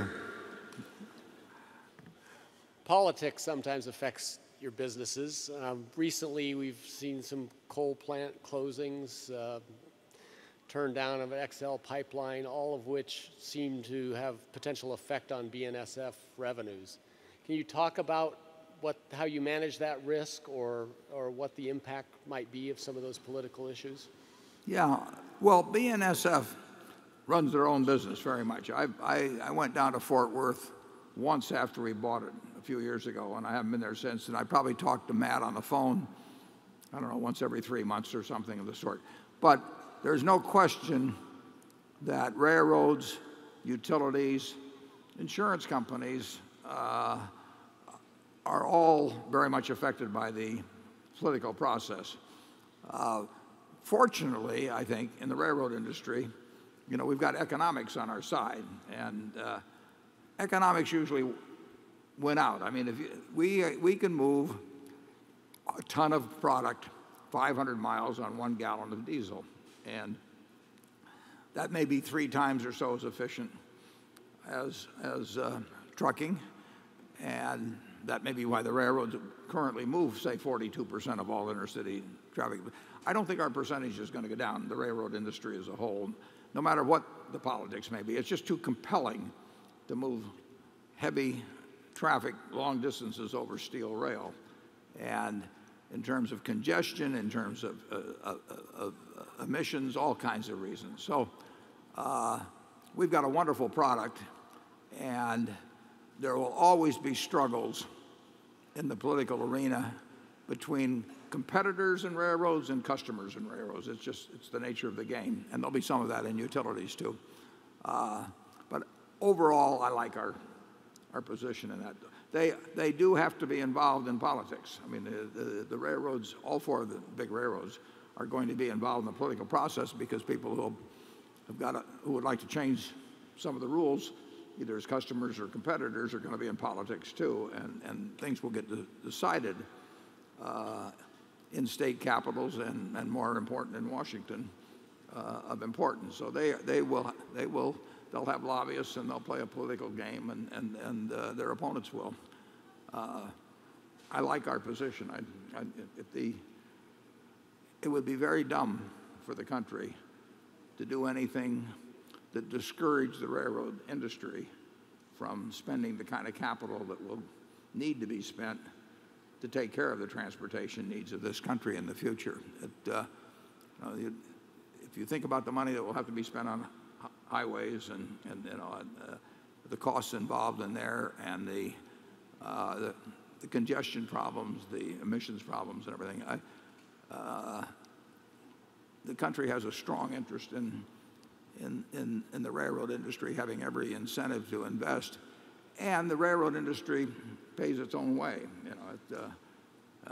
We'll spend $3.9 billion this year,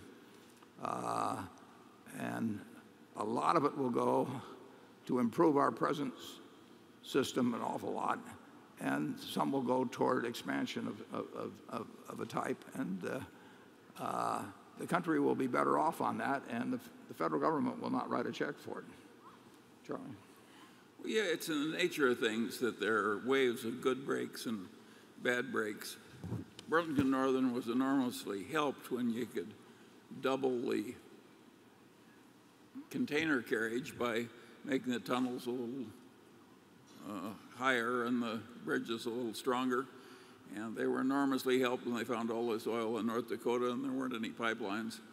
And they will get some bad breaks too occasionally where somebody will take away a little freight. But averaged out, it's a terrific business with terrific management. I don't think our main problems are political at all. No. The railroad industry... For one thing, we're headed by a prominent Democrat. The railroad industry was, that may not be a help, Charlie. Right after World War II, now there was a lot of passenger traffic then, but the railroad industry, I think, had as many as 1,700,000 employees in the United States. And here we are today, there's less than 200,000. I mean, railroads have become so much more efficient. It's just by a huge factor. And it's a fundamentally very good way to move heavy stuff a long distance. I mean, it's hard to conceive of anything. It's nice maybe to have barge traffic, but you only got a few rivers that are going to lend themselves to real volume along that line. And so, you have air, pipeline, vehicles, planes, trains. Trains are pretty darn good. Okay, Station 4. Section 4 does not have any questions at this time. Thank you. Well, that's the first. Carol, have you run out? Unprepared as I am. This is a question about the table on the first page of the annual letter, which shows the relative performance of the S&P 500 index against Berkshire's book value. This is an unfair apples to oranges presentation. An investor in the S&P 500 index can easily earn the returns shown for the S&P, but an investor in Berkshire will not earn the returns implied by the company's book values figures shown. Instead, he or she will earn returns over any given period that depend on the market's assessment thereof. That is the price to book value ratio, and we've seen that go down in the last few years. A fairer comparison would be against the annual percentage change in the book value per share of the S&P 500, with dividends included. Wouldn't your shareholders be better served by better information? Well, actually, you could make the calculation two different ways as alternatives to what we do. You could have the market value of the S&P, which is in there with dividends added back, versus the market value of Berkshire. Berkshire would show up better on that table than it does in the table I present. In other words, our advantage over the S&P would be larger if calculated that way, because we started at a discount from book value and we ended up at a premium. So it would bounce around during the years, but overall, our gain probably at least, well, it'd be about 35 or so% higher in aggregate over the time than is shown by the book value gain, which is a lot of dollars when you make the calculation. You could also show the book value of the S&P versus the book value of Berkshire, but that figure will be a wash pretty much, because if you take the S&P's price to book value, if that maintains the ratio at the beginning to the same ratio at the end, it's a wash as to how that calculation comes out. So I think we could make a calculation that was more favorable to Berkshire.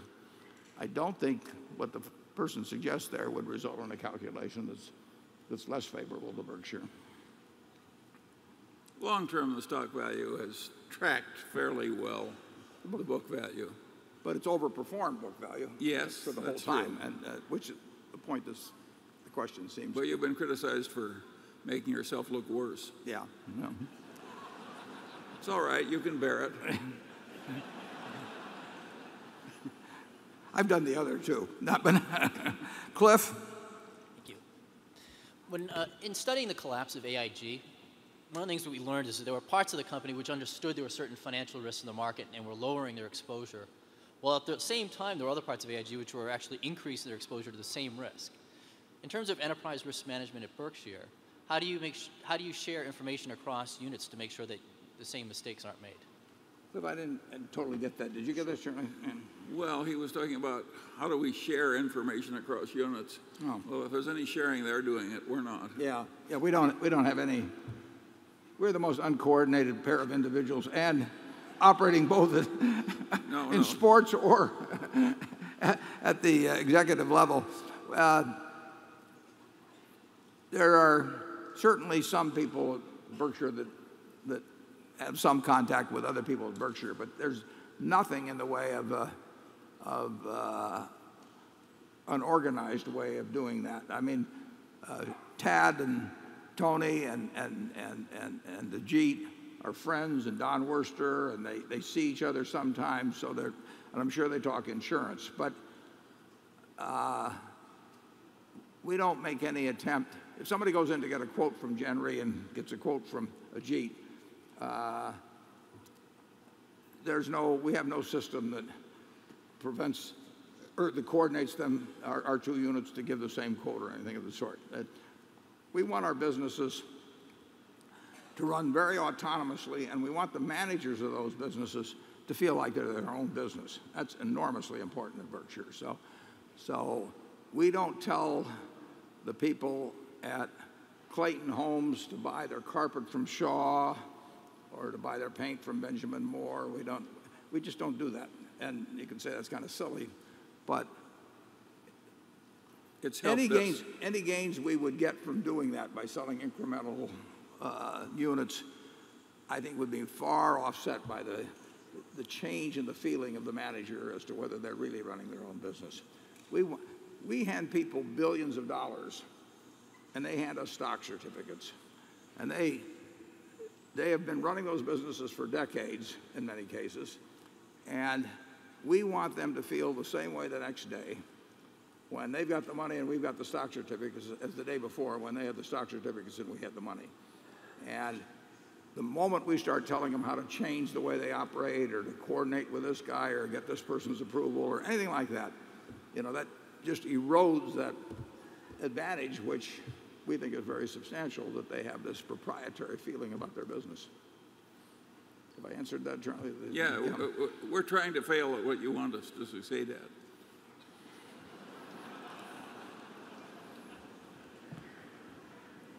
I'll have to think about that a little. Station 5. Hello, Charlie and Warren. I'm Warren, yeah. Yes. Well, my name's Richard Cooper, and I'm from Honor, Michigan. And I'm a professional forester. Trees are one of America's greatest resources. And it seems that a well-run forest products firm would fit well with Berkshire's holdings. You've got the transportation system to move the product. You have the construction firms to use the product, furniture companies, home builders, and you got insurance companies to cover the insurance end of the holdings. Have you given any thought to getting a forest products firm? Well, your question touches on the answer we just gave. We would not really consider the other activities that Berkshire has in determining whether we would get into forest products. We've looked at forest products companies, but we don't think about them in terms of how they may divert their product to some other subsidiaries of ours, or how other subsidiaries might benefit from selling them something. To date, we've looked at several. To date, we've really never found any that met our tests for returns against purchase price. I mean, it's a business that's easy, or reasonably easy to understand. I mean, in terms of the economics and its permanence and all of that sort of thing. But the math has escaped us in terms of being compelling. Charlie? It's a lot of forest products companies convert themselves into flow-through partnerships of some kind, so they don't pay normal full corporate income taxes the way we do. Berkshire is actually organized so that we'd be at disadvantage. We'd be at a disadvantage in bidding for forests. Yeah. Yeah, we're at a disadvantage in terms of any kind of activity that people have managed to convert into pass-through organizations. So particularly, we'll take REITs, real estate investment trusts. You know, they have eliminated one tax in their structure that we would bear.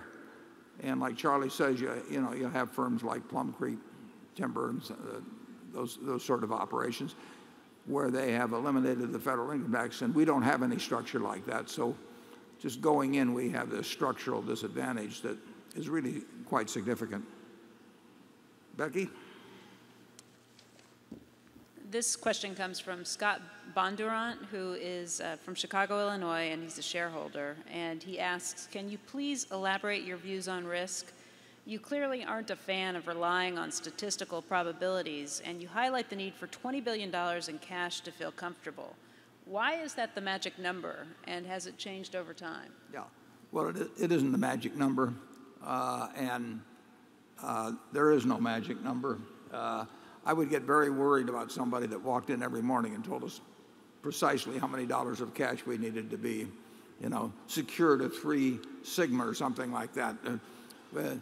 Charlie and I have had we saw a lot of problems develop in an organization that expressed their risks in sigma, and we even argued sometimes with the appropriateness of how they calculated their risk, and it was truly horrible. Yeah, and they were a lot smarter than we were. That's what was depressing. But we both have the same bent of mind, whereby we think about worst cases all the time, and then we add on a big margin of safety, and we don't want to go back to go. I mean, I enjoy tossing those papers in the other room, but I don't want to do it for a living again.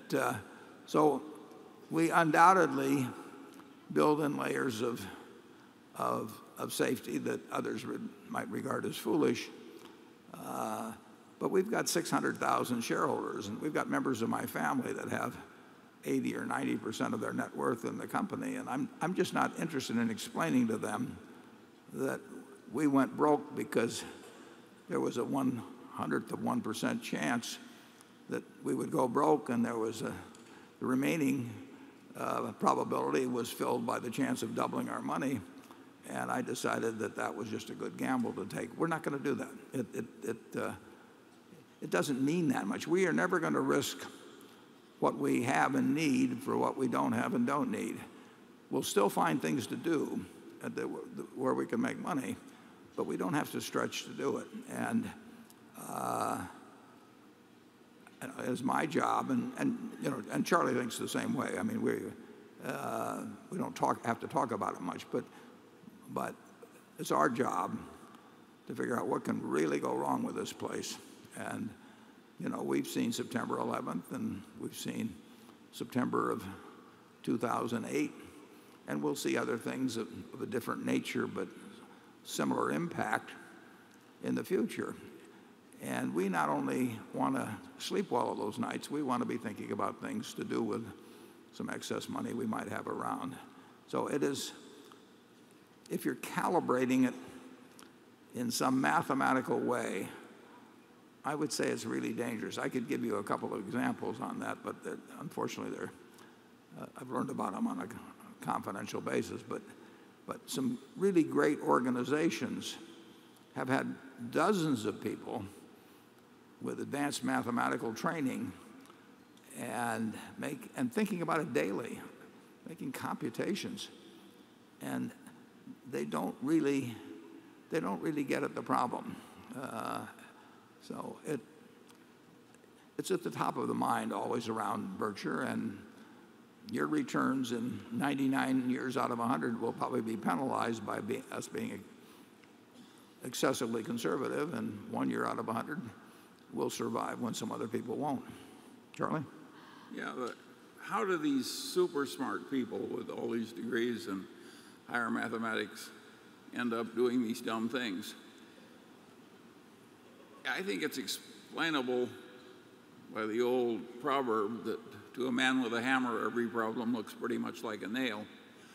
They've learned these techniques, and they just twist the problem so they fit the solution, which is not the way to do it. And they have a lack of understanding of history, I would say. That one of the things in 1962, when I set up our office at Kiewit Plaza, where we still are, it's a different floor, I put 7 items on the wall. Our art budget was $7, and I went down to the library, and for $1 each, I made photocopies of the pages from financial history. And one of those cases, for example, was in May of 1901, when the Northern Pacific corner occurred. And it's kind of interesting in terms of being in Omaha, because Harriman was trying to get control of the Northern Pacific, and James J. Hill was trying to get control of the Northern Pacific, and unbeknownst to each other, they both bought more than 50% of the stock. Now, when two people buy more than 50% of the stock each, and they both really want it, they're not just going to resell it. Interesting things happen. To the shorts. And in that paper of May 1901, the whole rest of the market was totally collapsing because Northern Pacific went from $170 a share to $1,000 a share in one day, trading for cash because the shorts needed it. And there was a little item at the top of that paper, which we still have at the office, where a brewer in Troy, New York, committed suicide by diving into a vat of hot beer because he'd gotten a margin call. And to me, the lesson, that fellow probably understood sigmas and everything and knew how impossible it was that in one day a stock could go from 170 to 1,000 to cause margin calls on everything else.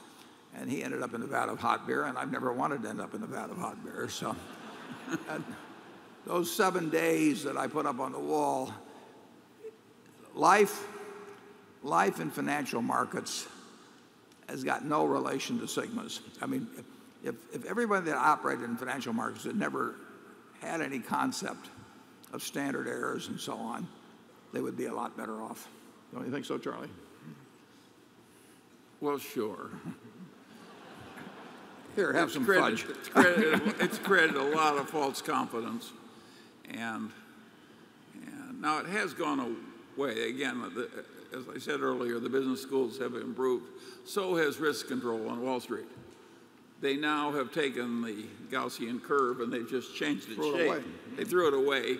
Well, they just made it a different shape than Gauss did. And it's a better curve now, even though it's less precise. They talk about fat tails, but they still don't know how fat to make them. Right. They have no idea. Well, but they knew that they learned through painful experience. They weren't fat enough. Yeah, they learned the other was wrong. Yeah. But they don't know what's right. But we always knew that there were fat tails. Warren and I in the Solomon meetings would look over at one another and roll our eyes when the risk control people were talking. Okay, Jay? This question is on Swiss Re. Berkshire's quota share treaty with Swiss Re, covering 20% of Swiss Re's property casualty risk, ends in 2012. Does Berkshire plan to replace that premium volume through another transaction? Well, we always hope to get more good volume, but what we do has no relationship to the expiration of that contract. I mean, that contract was a 5-year contract. It's a big contract, billions of dollars a year. But the fact that that expires and our premium volume will go down by multiple billions does not cause us to do one thing differently than we would do otherwise. We've got the capacity to write billions and billions of business, and we would love to do it if we were expanding the Swiss Re contract, and we don't want to write any dumb business when we lose that contract.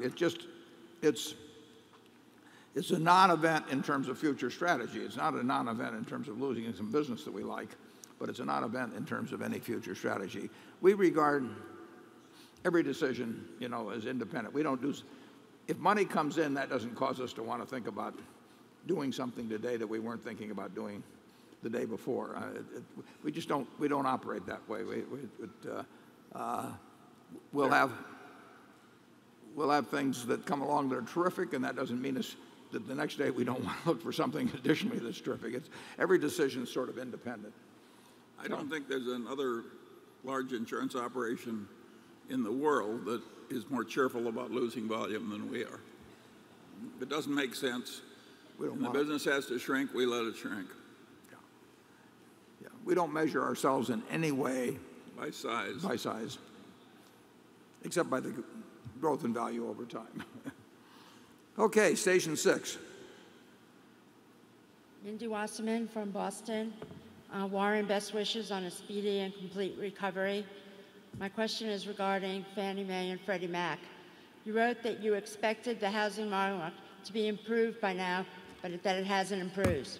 You spoke about demographics and the housing-dependent parts of the business.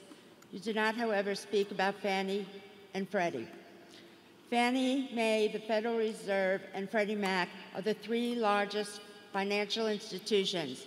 Then comes JP Morgan and Bank of America. Fannie and Freddie have been in conservatorship for 3.5 years, the longest. Initially, they had combined assets of $1.6 trillion, each a Lehman Brothers. Now they have $5.5 trillion, adding $4 trillion of off-balance sheet items and government mortgage modification programs. They are public companies with operating losses, a negative net worth, owned by the government, acting at times with the power of the government, financed with a blank check from Treasury and taxpayers, who are usually also homeowners. Most near-bankrupt companies shed assets. These 2 added assets and liabilities. AIG and General Motors have emerged. These 2 have not. Contrary to popular belief, the securities law did not need the biggest rewriting since the Great Depression. The 1933 and 1934 Securities Acts work. Sarbanes-Oxley works. Fannie and Freddie and the 1938 and 1968 governing laws do not, no matter how much they have contributed to U.S. housing standards. What is the solution? How many years can they stay in conservatorship? Can the Resolution Trust Authority be used? Are they truly too big to fail?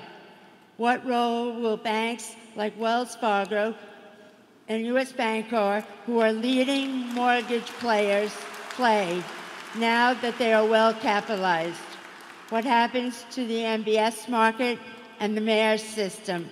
How can housing improve, even with better demographics, without an answered Fannie and Freddie? Well, I got through college answering fewer questions than that.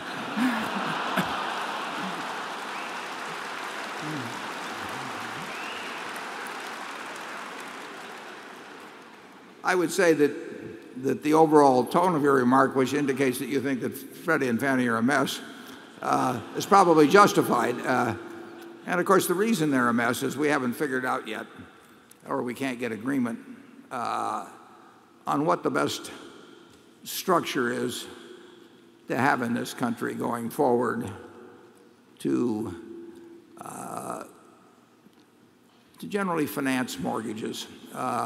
There's no question that a government guarantee program brings down the overall cost of financing mortgages over time. And then we had one, of course, we've had several, but we had one in Fannie and Freddie that went wild when we introduced the profit motive into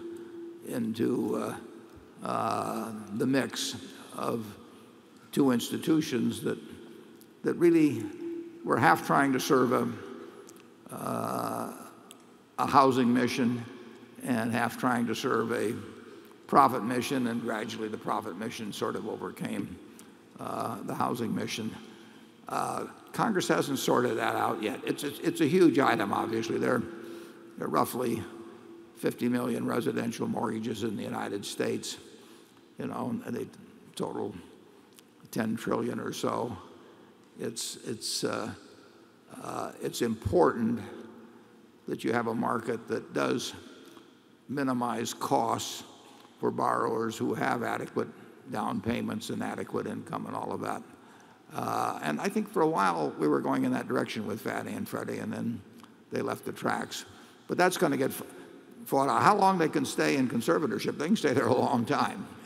They will stay there, in my view, until politically we get some kind of a resolution that as to a future policy that both parties can go along with, and looks to me like that's a ways off. Charlie? Well, of course, the interesting thing is that Canada, right to the north, kept a more responsible real estate lending system, and they had almost no trouble. We departed completely from sanity and decency and morality in mortgage lending in the United States, and the government of the United States participated in the folly. And they did it in a big way, and it was wrong not to step on a boom that was obviously so full of fraud and folly. And I sometimes say that Alan Greenspan overdosed on Ayn Rand when he was young. He thought if an axe murder happened in a free market, it was probably all for the best. And so we had, there's a lot of disgraceful behavior we have to regret in terms of what happened, and it caused enormous damage. And in a modest little country like Spain, another one called Ireland, you had something somewhat similar. People just allowed craziness to go unchecked, and that was a big mistake. I mean, Greenspan was really wrong. It's the duty of the government to step on crazy, crooked booms and to prevent them by keeping sound policies, as Canada did. And so you put your finger on a very disgraceful episode in United States history. But once we were into it, I think we had no option but to do exactly as the government did, which was to nationalize Fannie Mae and Freddie and try and make them behave better in the future. And that's what's happened. It's going to be a long runoff. And Congress, it wasn't just the Fed. Congress did their share in that too, but it was everybody did. Everybody did. I mean, by the way, we didn't. Charlie, we resigned from the Savings and Loan League a good many years ago just because we thought such nutty stuff was going on, and it was disgraceful. Yeah. And Charlie got lectured for it too. Yes, I did. They made him go to school to learn how to loan money, and I think one of the regulators said, "Well, what kind of people do you lend money to?" And I think Charlie said, "Well, the one thing we do is we don't lend money to people like you." And then, and for some reason, we had regulatory problems after that. I was not popular because he said, "You're using the government's credit." in our savings and loan, and therefore you have to make a lot of dumb loans because we're telling you to.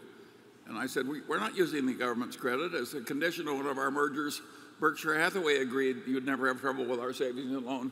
We're paying you insurance premiums and you're using our credit. This did not make me popular. No. And he was a florid-faced alcoholic. I remember it very well. I do too, but we left the savings and loan business. We have more problems when Charlie wins an argument. But it's a lot of fun. Well. Okay. Andrew? Okay, here's the question. Please tell us more about your experience this past year with Todd Combs and Ted Weschler. What did they do well, and did they make any mistakes? And please discuss how you compensate them a bit more. In an interview, you said that Todd Combs was well compensated for the performance of his stock picks last year. Should we be worried about a short-term horizon for compensation? How do you ensure that Todd and Ted don't chase high-flying stocks for the sake of compensation? Well, we've always been much more concerned about how a record is achieved than the precise record itself. And with both Todd and Ted, Charlie and I were struck by not only a good record, but intellectual integrity, qualities of character, a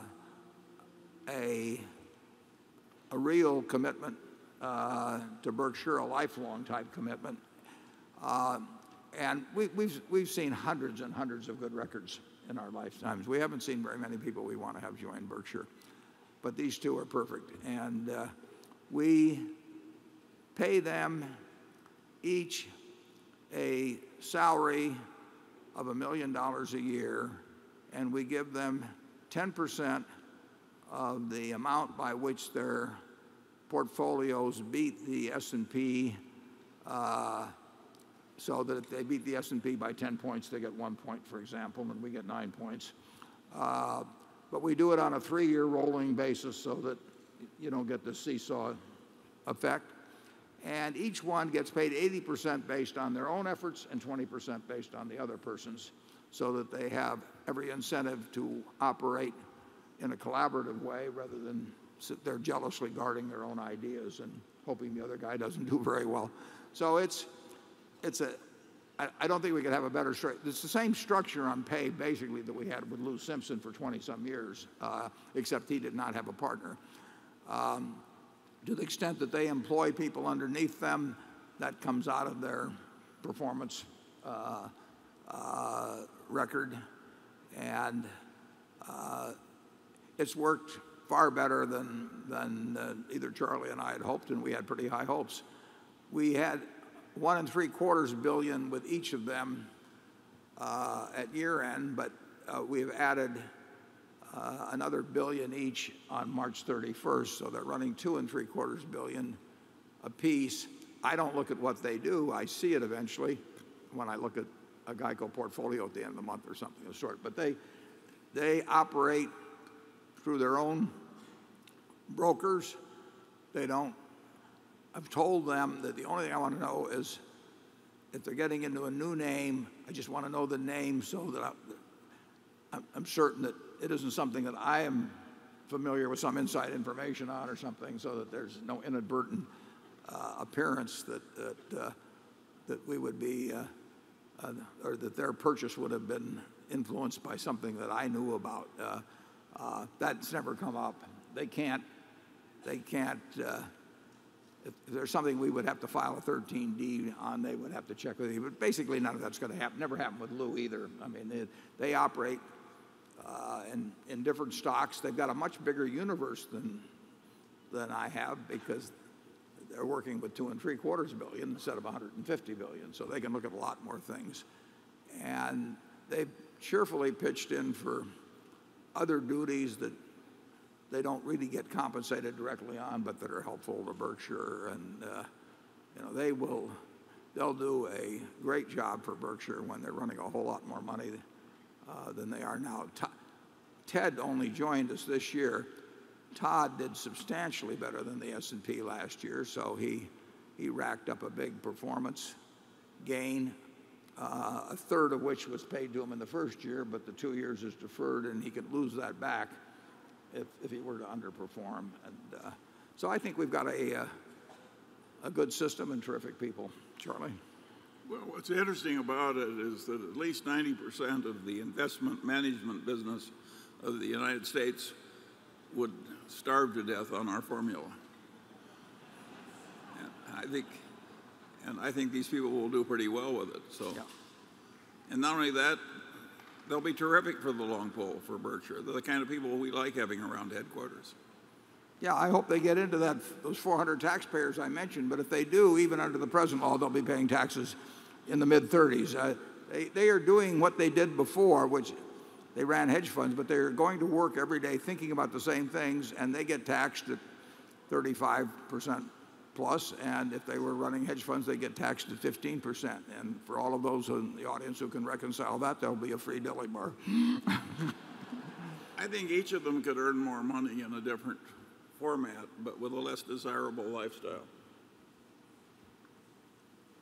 Yeah, we have a little free Coke machine at our office. Well, they get to hang around with a fellow eccentric of the same type in Warren. Yeah. Okay, Gary, before we go too far with this. My next question is on GEICO, a little bit more detailed question. In the fourth quarter of last year, the GEICO combined ratio went up over 100% for the first time since, I think, some quarter in 2001. Now, I realize a quarter doesn't make a trend, but something unusual happened in the quarter. Can you tell us more about that? The biggest thing that happened was a decision, or maybe it was a couple of decisions. Tony Nicely could elaborate more on them, but they involve Florida and some interpretation down there, I think, of the PIP coverage that caused us to set up some extra reserves.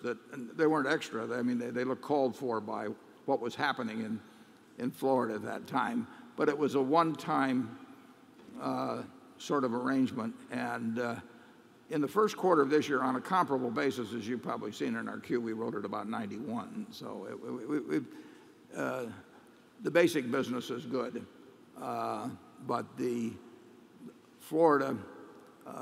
that Florida decision cost us significant money because it changed our potential liability for a bunch of claims already outstanding. And my guess is you're more familiar with the exact terms of that than I am, but that is the bottom line answer on it. And GEICO, every metric for GEICO that I've seen this year, in terms of retention, combined ratio on seasoned business versus new, all of that sort of thing is quite consistent with our general record. GEICO is a terrific asset for Berkshire. It's worth a lot of money now. It'll be worth a lot more money in the future. Station 7. Hello, Charlie and Warren. My name is Stuart Kay from Materan Capital Management in Stamford, Connecticut. You mentioned earlier today that one of Burlington Northern Santa Fe's competitive advantages is its environmentally friendly business relative to transportation alternatives. When evaluating other investment opportunities, what financial statement or other publicly available data do you use to gauge whether a company is both environmentally responsible and a good investment? Well, in terms of what's a good investment, we try to look at every aspect, everything we can that will tell us how the world is going to develop for both that industry and the company in the future. And sometimes we feel a lot of confidence about that. If we're looking at Coca-Cola, we think we know a lot about how the world will look for the Coca-Cola company over the next 5 or 10 or 20 years. If we're looking at some retail business or something, we would not have the same degree of conviction at all. I mentioned the environmentally friendly aspect of it, and it is just, requires less in the way of the world's resources to move the goods, on a steel rail in large containers, with only a couple people involved with 120 cars a train a mile long than it does if you're working, with trucks that have many more people and much more in the way of fuel to deliver the same kind of tonnage. So there's no magazine we go to or books we go to or anything like that. We just look at the dynamics of the specific industry and company. Charlie? Well, Warren, even though he's an unseasoned young man, was able to figure out that if you used a lot less fuel per ton of freight, you were causing fewer undesired particles to go into the air.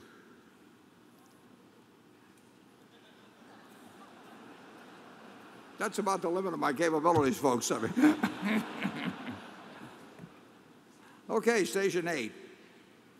We've covered 36 questions from the two panels, so we're now going to keep going around the audience as long as the questions last. We're going to give you more than your share at this point. Good afternoon, Warren and Charlie up here. Yeah, I see you. All right, very good. John Norwood from West Des Moines, Iowa. We've spent a lot of time today talking about 2 out of the 3 things you fellas said you spend a lot of time thinking about. One's allocating capital, one's managing risk. We've had just one question related to motivating your people and tied into executive compensation. So that's what I'm interested in learning more about. Executive compensation, how you motivate Berkshire managers, financial versus non-financial incentives. Can you speak more about that? Thank you. Yeah. Well, obviously, Charlie and I have thought a few times about why do we do what we do when we don't need the money at all. And we jump out of bed excited about what we're going to do every day. And why is that the case? Well, we get the opportunity to paint our own painting every day. And we love painting that painting. And it's a painting that will never be finished. And, if we had somebody over us that was saying, why don't you use more red paint than blue paint? And we had all the money in the world, we might tell them what they could do with a paintbrush. But we get to paint our own painting, and ours overlap. We have more fun doing it together than we would have doing it singly, because it is more fun to do it with people around you that are pleasant, interesting to be around. And we also like applause. So if that works with us, we say to ourselves, listen, that was not a brazen.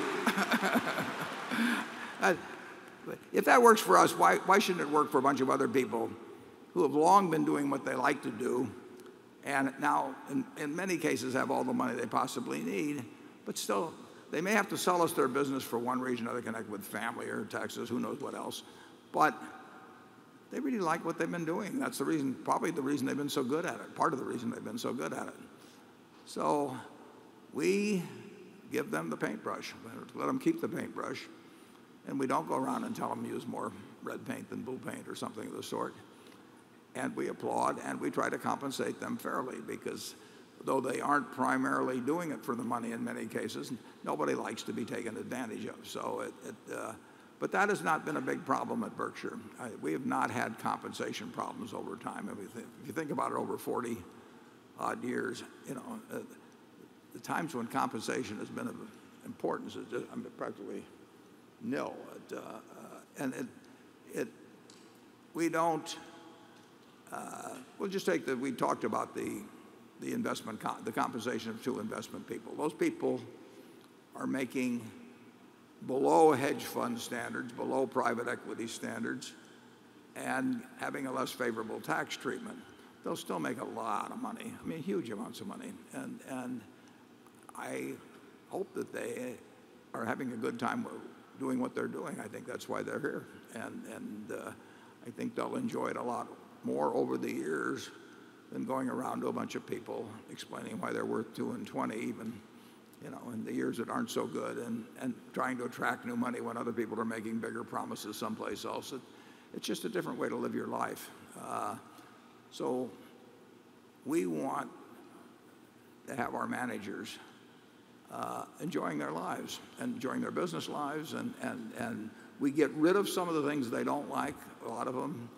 I was with a fellow the other day that had come from England, and he's got plenty of business problems to work on, and he's spending a significant part of his time talking to investors, which doesn't no good. I mean, I'll be talking to customers or employees or something, but I think a number of managers may have to spend time talking to lawyers or talking to bankers or talking to investors, and what they really like to do is run their businesses, and we give them the best opportunity to do that. So I can't put passion into somebody about their jobs, but I can certainly create a structure that will take that passion away from them.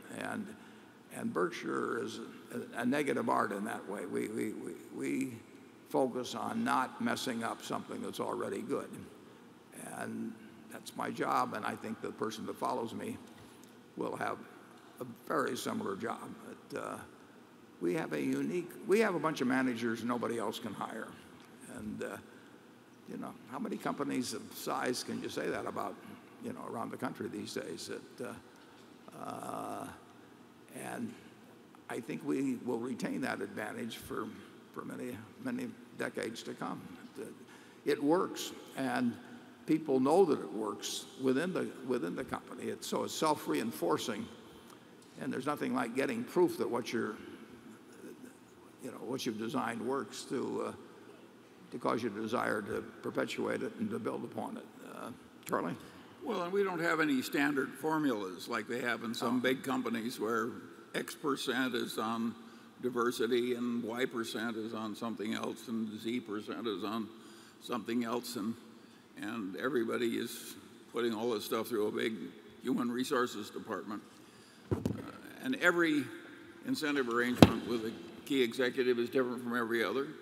So we can't help you with a standard formula. We don't have one.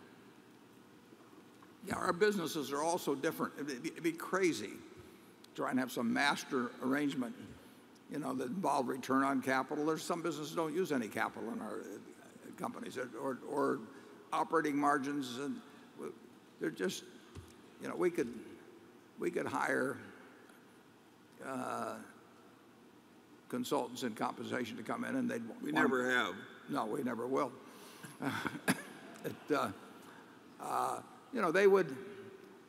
They would want to please the people they were working for and get referred elsewhere. I mean, I will guarantee you that if you go into many corporations, if you've got a comp committee, it meets periodically, and the human relations VP comes in and probably suggests a compensation consultant to take, and who does the human relations VP want to whose approval do they want? The CEOs. Whose approval does the compensation consultant want? Well, they want to get recommended elsewhere by the CEO and the human relations VP. So what kind of assistant do you get? You get what I call ratchet, and bingo. We're not going to have any of that at Berkshire. And like I say, it's worked very well. Now, we have people who make lots of money at Berkshire. I mean, we've got numbers in 8 figures, and a page and a half or so. I saw it the other day that would be at $1 million or and over, and we'll have more. But it does relate to logical measures of performance in practically all cases, and the amount of time we spend on it is just still. I am the compensation committee for 60 or 70 people, and I'm not overworked. Anything further on that, Charlie? Well, in past years, I've made the remark about compensation consultants that prostitution would be a step up for them. Yeah. Charlie's also in charge of diplomacy at Berkshire.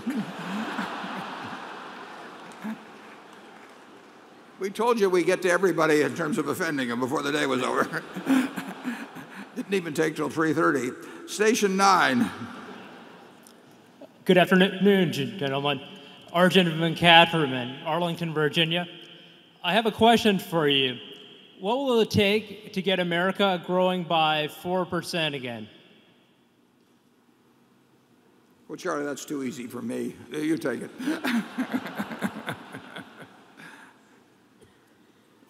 A lot. A lot. It's not going to be easy. No, but if population grows 1% a year and GDP in real terms grows 2.5% a year, by the standards of 2,000 or 5,000 years, that would be remarkable. I mean, it would, it would result in, a quadrupling of real GDP per capita every century. It's nice to have 4% in real terms, but 2.5%, it may be slow in getting us out from the slump that we entered into a few years ago, but it's a remarkable rate of growth for a country that already enjoys a very high standard of living. It's a remarkable rate of growth for a country that has 1% a year gain in population. It is huge over one person's lifetime. I've used this a lot of times, but in my lifetime, the real GDP per capita has increased 6 for 1. But it's nowhere near 4% per annum. No, it's staggering. It's staggering. And we have $48,000 or thereabouts of GDP per capita in the United States. We are unbelievably rich, but an awful lot of people are not feeling that way, and in many cases for good reason. But we've got a tremendous country to work for. I mean, to work with. It's got all kinds of strengths, and it has this huge abundance that if my parents back in 1930, if you'd told my mother and father that when I was 81, that I would be living in a country that had 6 times the per capita output of their day, they would have thought, that this would be a utopia. And it hasn't been bad, I might add. But our country is not a mess. Our politics may be a mess, but the output is terrific.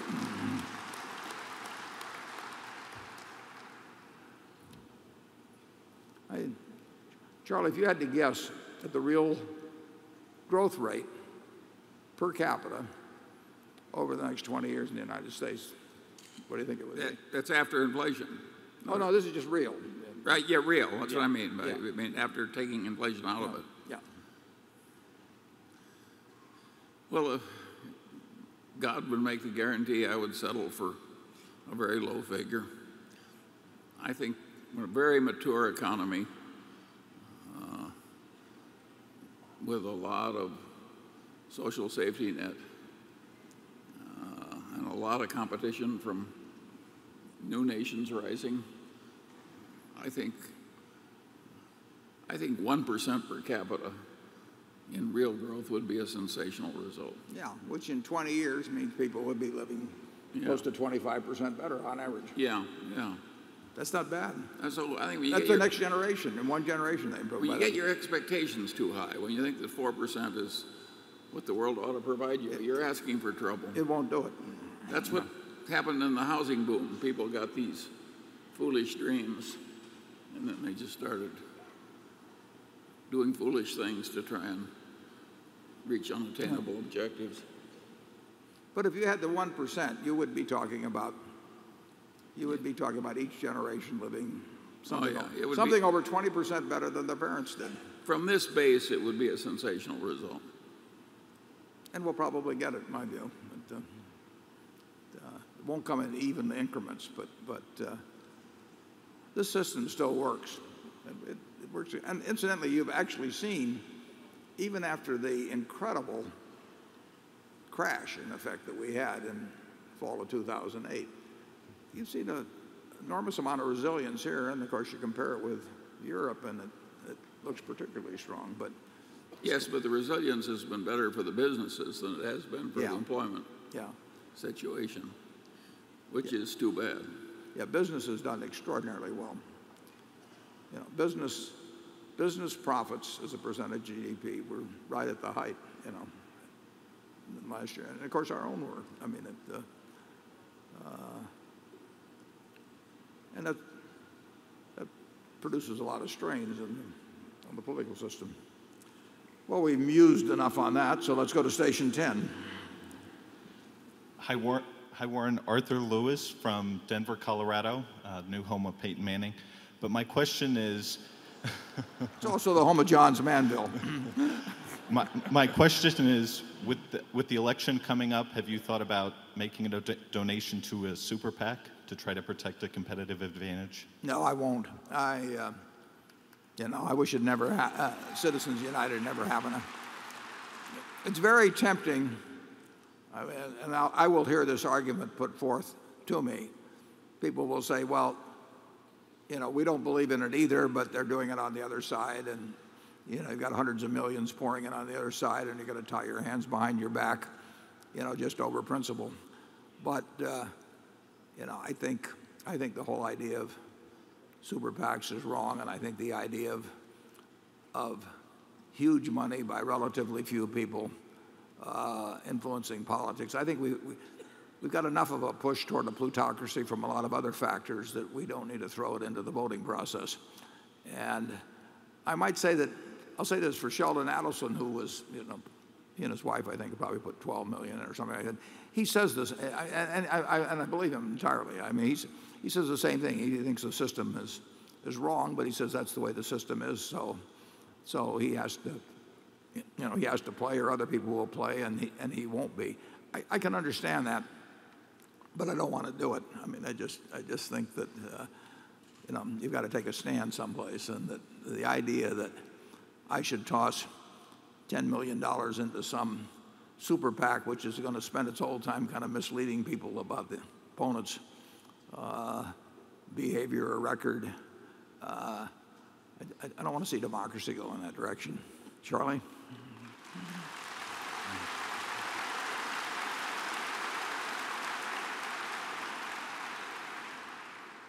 Well, I'm ordinarily so negative, and I am extremely negative about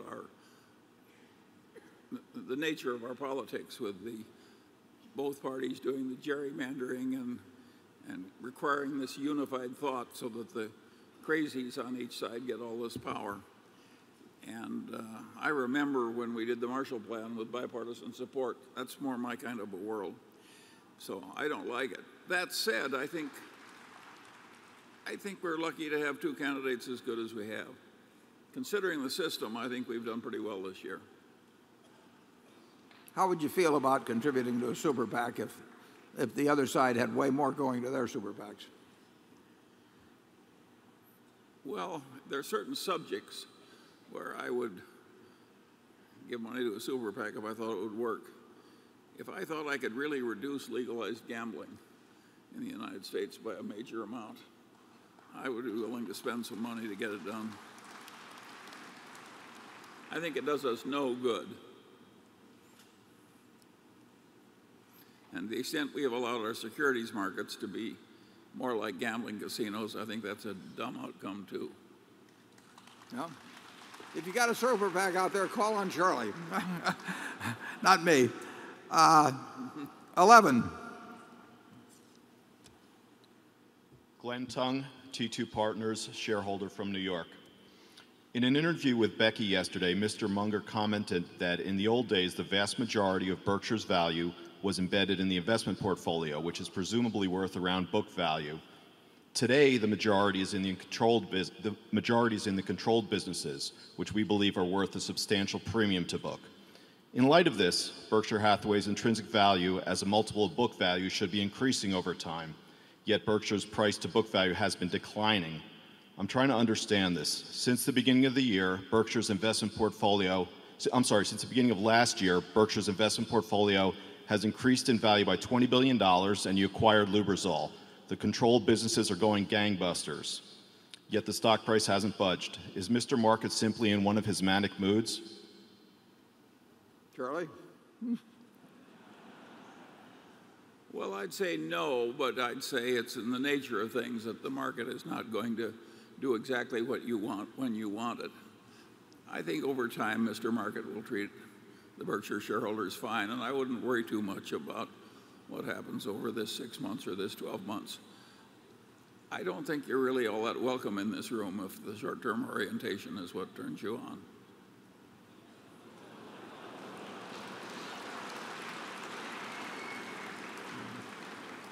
I think you'd agree, though, that probably that Berkshire is somewhat cheaper relative to its price than it was a year ago. Yes, absolutely. Yeah. If that's your test, should you feel better about the margin of safety in Berkshire? Yes, it's fine. Okay, station one. Good afternoon. Based on your earlier, this is Roberta Cole from the Twin Cities of Minnesota. Based on your earlier comments you made this morning, we understand you will buy back shares to help increase share value. Our confusion and appreciate clarification arises to why you are unwilling to distribute a dividend on a sporadic basis when the stock is too expensive to buy back and you have the excess cash so that you could do that, particularly in a low interest rate environment. We look forward to a clarification. Thank you. Yeah. By and large, we feel, perhaps unjustifiably, but so far justified, that we can create more than $1 of present value by investing.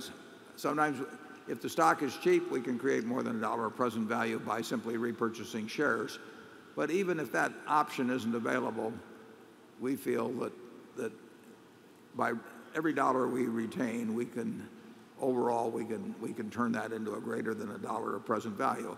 And for 47 years, that's worked. I mean, we have every $1 retained is turned into more than $1 of value. So if somebody wanted to create their own income stream out of it, they were much better off selling a little bit of stock every year than they were by getting a dividend out of it. They would have more money working per share in Berkshire if they sold off 2% of their holdings than if we actually paid them out a 2% dividend. So the math has been compelling to this point. Now the question is whether we can keep doing that in the future. But so far, at any point in our history, if we'd paid out dividends, and I paid out 10 cents a share back in the 1960s, which was a big mistake. But if we won't repeat that. If we'd paid out dividends, our shareholders net would be worth less money than they are by having left it in. And I think that will continue to be the case, but who knows? Charlie? Well, I think the dividends will come in due course because eventually we'll find it difficult to multiply the rabbits. But we hope that evil day is delayed. And even events of the last few years are encouraging in that respect. Yes, absolutely. Yeah. Particularly encouraging. Yeah. I would feel better about. Well, the last few years have been better than we anticipated in terms of being able to put money to work in ways that we think we're creating more than $1 of present value at the time we did it. You know, Mid-America may have very unusual opportunities in the next 10 or 15 years to employ an enormous amount of capital at a very reasonable return.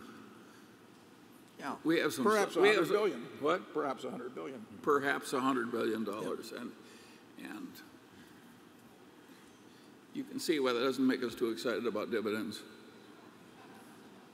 We'll think about it when we're older. A lot older. Number two. Hi, Warren and Charlie. This is Thomas Schulz from Germany. You once said that if you had just $1 million to invest now, you could achieve returns of 50% per year. Given what you know now, how would you improve on the already spectacular performance of when you started out with your partnership? We can't do with our present resources what we did once. There are a lot of things I can't do that I used to do better. Yeah, well, you can confess to those, Charlie. And well, but I think he may be driving at the point that have we learned things in managing since we were at that level where we could do even better with $1 million now than we could have done with $1 million then? And I would say the answer to that is yes. Wouldn't you? Yeah, I think that's true. There's enough craziness out there. If you have endless time and only a very small amount of money, I think you could find ways to do pretty well.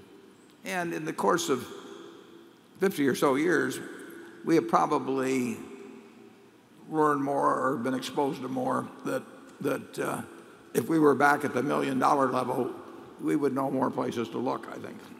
Well, I say what's interesting about Berkshire, and many of you have been around for so long, you've actually seen it happen. Berkshire's record would have been terrible compared to the way it turned out if Warren hadn't kept learning all the way. I mean, each decade to make the record decent, he had to learn to do some things he didn't know how to do at the start of the decade. And I think that's pretty much the human condition. And of course, he's getting old. I worry about him a lot.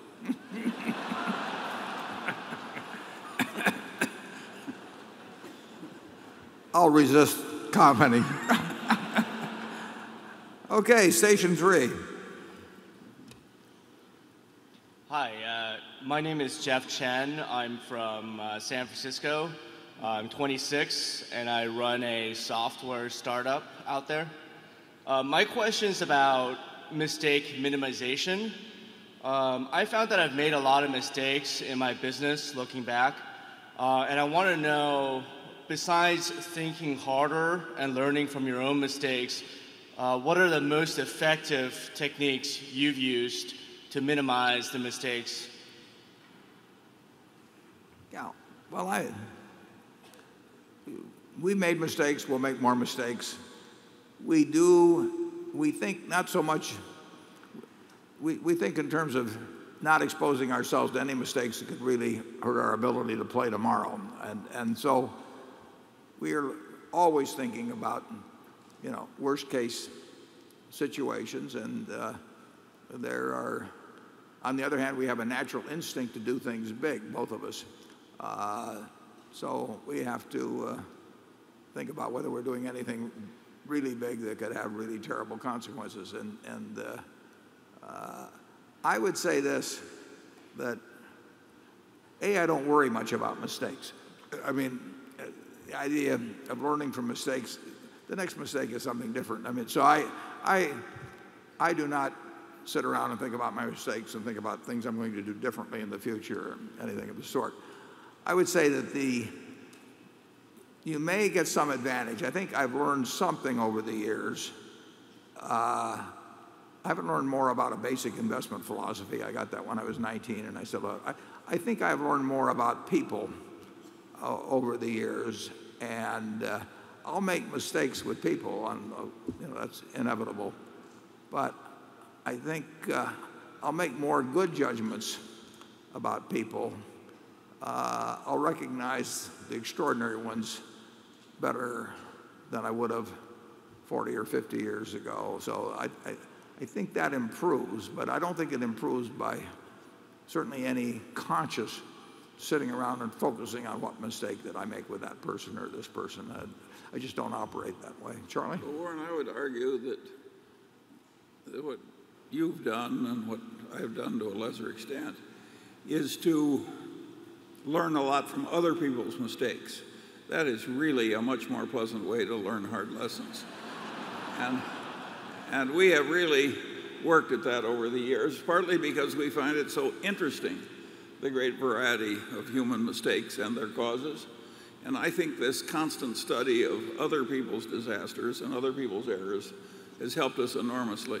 Don't you, Warren? Oh, yeah, well, that's true. In terms of reading of financial, I've always been absolutely absorbed with reading about disasters. And there's no question. I mean, when you look at the folly of humans, I've focused on the folly in the financial area. There's all kinds of folly elsewhere. But just the financial area will give you plenty of material if you like to be a follower of folly. And I do think that understanding, and that's what gave us some advantage over these people that had IQs of 180, and could do things with math that we couldn't do. They really just didn't have an understanding of how human beings behaved and what happens. 2008 was a good example of that too. So we have been a student of other people's folly, and it served us well. As Station 4, have we got a question yet? John Boxtos, Dartmouth, Massachusetts, which, as you know, is next door to New Bedford, a former home of Berkshire. My question is, how do you build barriers to entry, especially in industries which have few? Industries which have few barriers to entry. Oh. How do we build barriers? Pretty tough. We sort of buy barriers. We don't build them. Yeah. Yeah, well, think about that because it's true.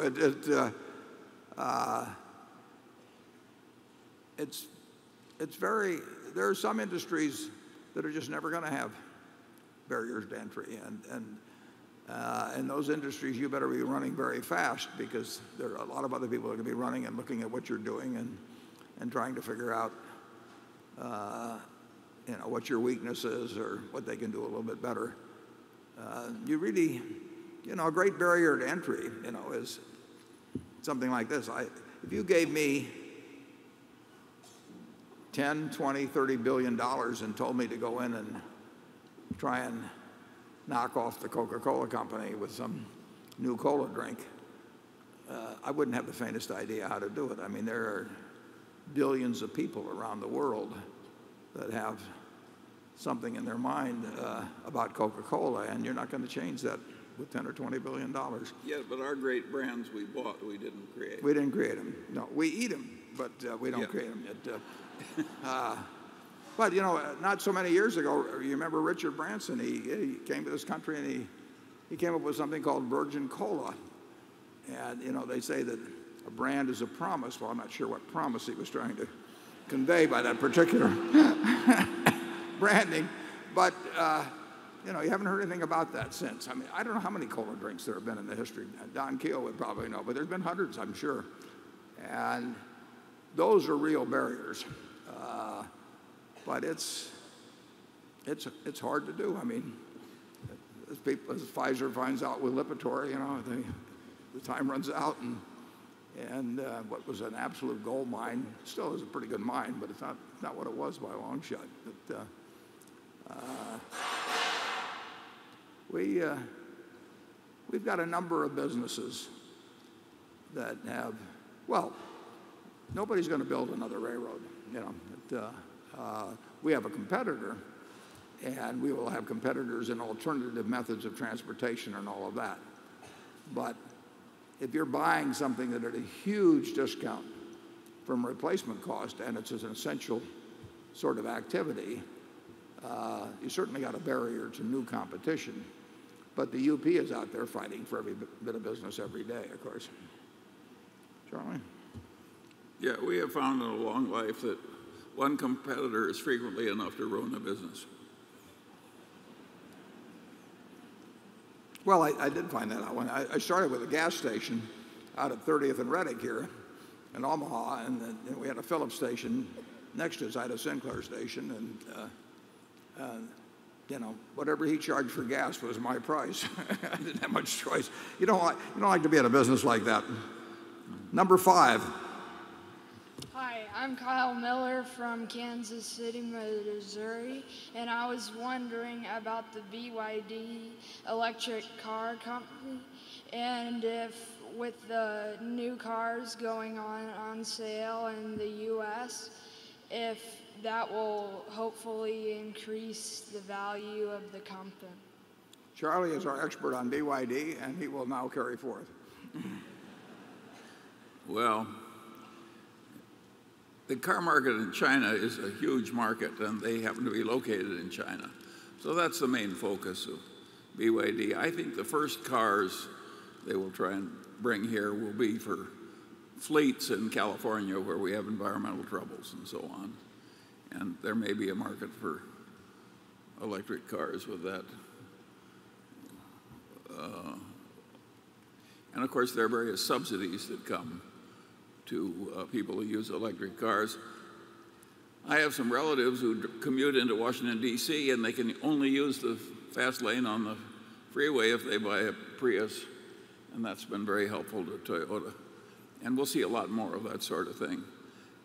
Generally speaking, I think BYD is an interesting company. If you stop to think about it, here's one of 8 children of a peasant that becomes a famous engineering school professor. And before he's reached 50, he's won the equivalent of China's Nobel Prize. And he has created a company which has 180-some thousand employees, a landholding about the size of Macau, and 100-some million square feet of buildings. It's a very interesting startup company.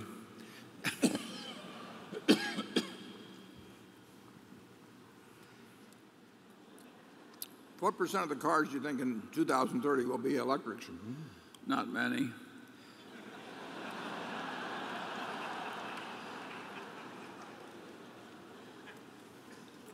I shouldn't I have think asked. society, it's like the wind power that's being subsidized in Iowa. We should subsidize electric car in various ways, as they do in Washington, D.C., by letting them use the fast lane on the freeway in order to get the technology going so that we can wean ourselves from oil more quickly. So I think there will be more subsidies and there will be more electric cars, but I'm not expecting a sudden revolution. Yeah. I drove the latest version of BYD's electric car. I was driven around the block Tuesday, and I was flabbergasted at how much improved that car was. It's simply amazing how fast people in China are learning to do what took us a long time to learn.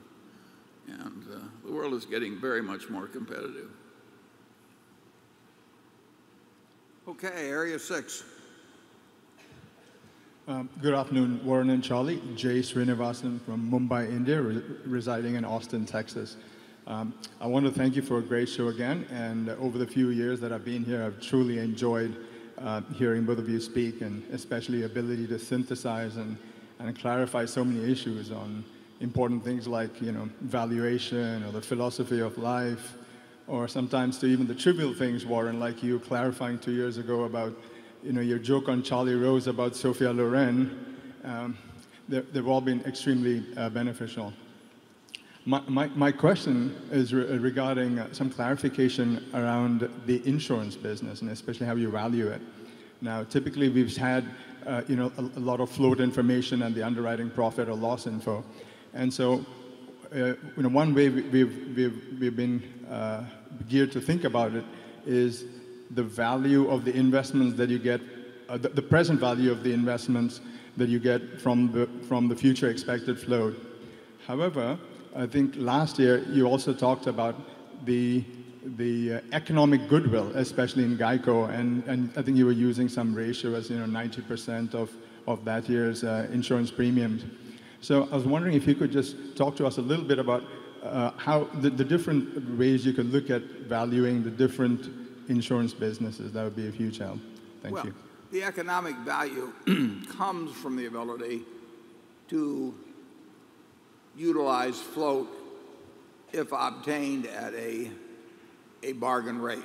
Now, if interest rates were 7 or 8% and float even cost you 2% to obtain, it still would be very valuable. But the economic, at GEICO, for example, I think it's quite reasonable to expect a fairly substantial underwriting profit on average for as far as the eye can see, and growth for as far as the eye can see. And then coupled with that is a growing float, because the float grows with the premium volume. Well, that's the most, that is a very attractive combination of factors that comes about because GEICO is a low-cost producer.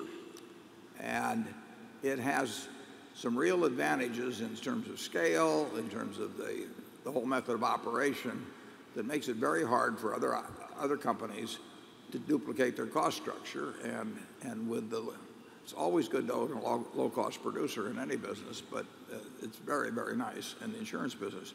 Now, Ajit's business does not come the same way at all. I mean, at GEICO we have, we have well over 10 million policies, and that's a statistical type business. And so we have, hundreds of thousands of drivers in New York, and we have them by age and profession and all kinds of things. So it's a very statistical type business, and that coupled with the low costs, it's very, very likely to produce a good result over time. And Ajit's business, he has to be smart on each deal, because something comes along and somebody wants to buy coverage for events causing a loss of more than $10 billion in Japan in the next year. That is not, you can't look it up in any book, and you can't do enough transactions just like that one to even know whether your calculation was right on that specific deal. Now, if you make 100 calculations on 100 of these type deals, you'll soon find out whether you got the right person making those calculations or not. But the economic goodwill with the Ajit's operation is based much more on the skill to price individual transactions and the ability to find the people even that want those transactions, whereas at GEICO it's based, basically on a machine. But it's enormously important how that machine is run, and Tony Nicely has absolutely knocked the ball out of the park in terms of managing it. In the years prior to when he took over, it was, it had gone along at 2% of the market and really hardly gone any place. And Tony has quintupled virtually our share of the market while at the same time producing great underwriting results. So he took a machine that had a lot of potential, and then he exceeded even the potential that I thought it had. So you get the value in different ways. It does relate in the end to a combination of growing and large float and extremely low cost float. And in our case, the cost of float has been negative. So people are actually paying us to hold $70 billion of their money. And that's a lot of fun. And I think that the chances of that continuing are really quite high, although I don't think the chances of the $70 billion growing at a fast clip are high at all. I think that we'll be lucky to hold on to the $70 billion, but I think the chances of the fact of us being able to get that at less than zero cost is good, and I think that will even be true if interest rates go up to 4 or 5 or 6 or 7%. I think we may very well be able to do it, and that's a huge asset under circumstances like that. Charlie? Yeah, and we're currently in a low return environment from conventional investment afloat, but that won't last forever.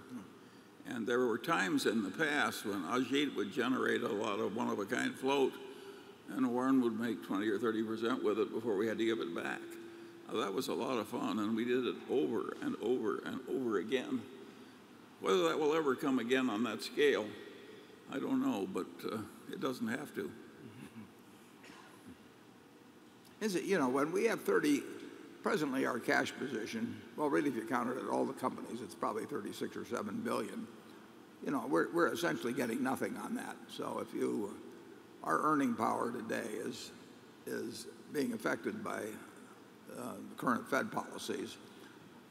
And that is not going to be a normal rate for over the longer term. So in that sense, our normal earning power is being depressed by Mr. Bernanke, but probably for very good reason. 7. Ole Larsen, Salt Lake City.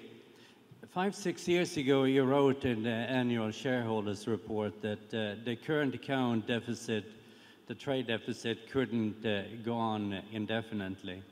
Of course, a very large part of that is crude oil import. Now, some people in the energy markets are sort of talking about United States becoming independent in the energy market. Could you shed some light on how this might affect the trade deficit? Thank you. Yeah, it'll be a huge plus, obviously, if our total energy production increases substantially and what we have to import costs us less. I mean, it is a big factor in the current account deficit.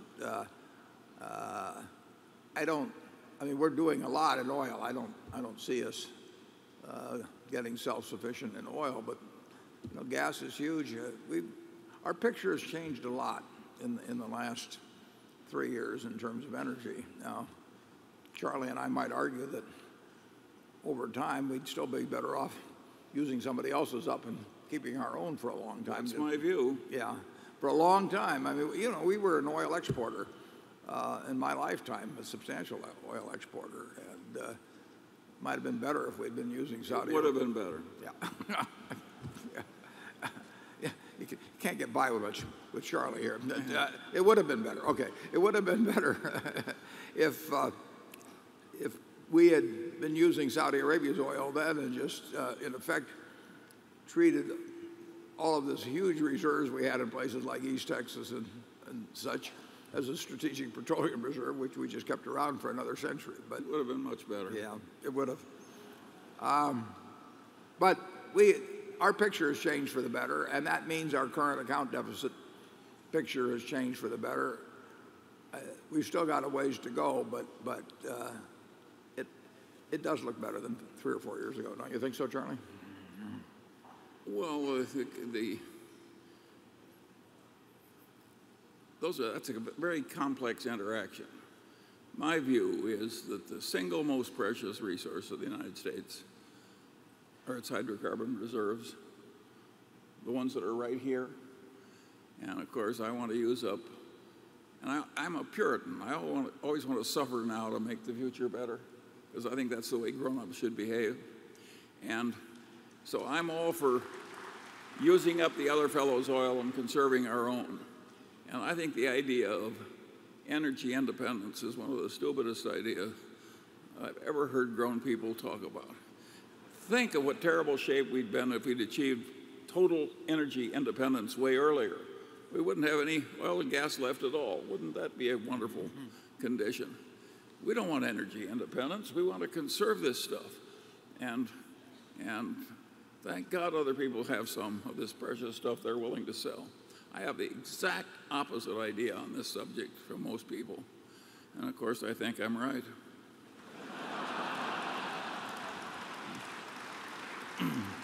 This is Charlie's version of saving up sex for your old age. No, we're going to use the oil.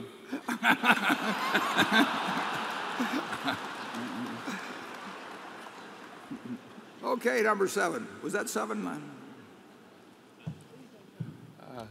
Jim Powers, Newton, Massachusetts. A few minutes ago, you were talking about per capita GDP, and if it went up 1% a year, each generation would be 25% better off than the previous one. In Boston right now, we have a big controversy where the executive officer of Liberty Mutual Insurance Company has been making over $50 million a year in compensation plus other perks. And that amount of money in an hour or two is more than 95% of the employees of that company make in the course of a year. The newspapers have been commenting on the concentration of the profits of that mutual insurance company not going to the insurance-y policyholders who own the company because it's a mutual insurance company, and the lack of compensation going to the average employee. What good does it do the average American for the economy to improve 1% of GDP per year if they don't enjoy some of that themselves? But we certainly agree. Without commenting on any specific individuals, but obviously, if we start out with $48,000 per capita GDP, and we do increase by 20% or so each generation, you would certainly hope that that would not keep bubbling to the people at the top as it has during the past generation. I mean, in the past 20 years, we have not seen the progress that the country overall has made distributed in any kind of way except very, very much at the top. And the tax code has encouraged that. The tax code is, the tax code which was taking those people making the $45 million incomes in 1992 was taking 27 or 28% from them. When they got up to 270 million now is taking a figure that's more like 18%. So we've got a tax code that has become more and more pro the ultra rich, and coupled with what you've seen in compensation and what the CEO makes in relation to the average worker and all that, we've gone a long way in making sure that what we were promised in the way of trickle-down benefits has not been achieved. Now, it's also true that most of the great mutual insurance companies, and there are a lot of them in the United States, do not have that kind of compensation abuse in them. That's true, for example. That's quite State rare. Farm or something like that does not have that. No, most of them don't. And that's a very egregious example. But Boston has always led in egregious examples. No, it's the corporate world. It got there early, and it mastered the art. The corporate world there's been a lot more egregious behavior in the corporate world than the mutual world. Well, that's why it's so anomalous, really. Yeah. No wonder it's drawing some attention. The rich like it that way. You have to understand that.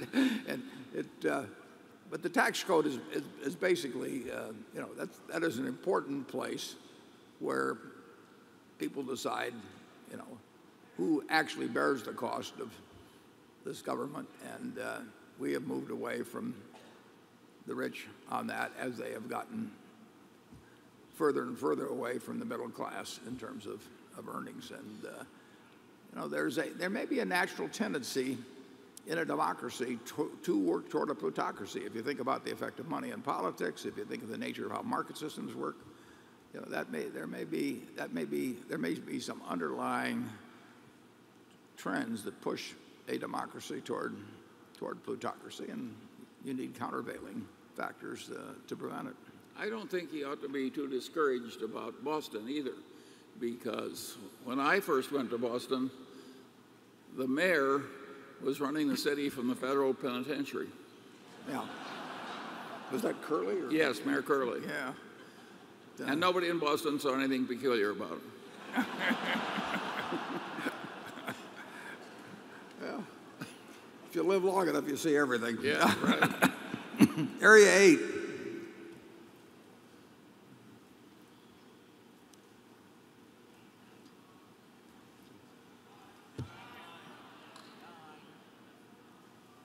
Nine, he says. Oh, 9? Okay, Yeah. 9. But my name is Brian Chilton, also from the Boston, Massachusetts area. I'm surprised you admit it now, Charles. I was tempted. Warren, a lot of today's questions referenced risk. It seems to me one of the biggest risks facing us is the pure sovereign debt levels, both here in the U.S. and in many countries in Europe. The liquidity injections by the Fed, and more recently the ECB, have given us some breathing room. But how do these large debts get balanced, and do they concern you? Well,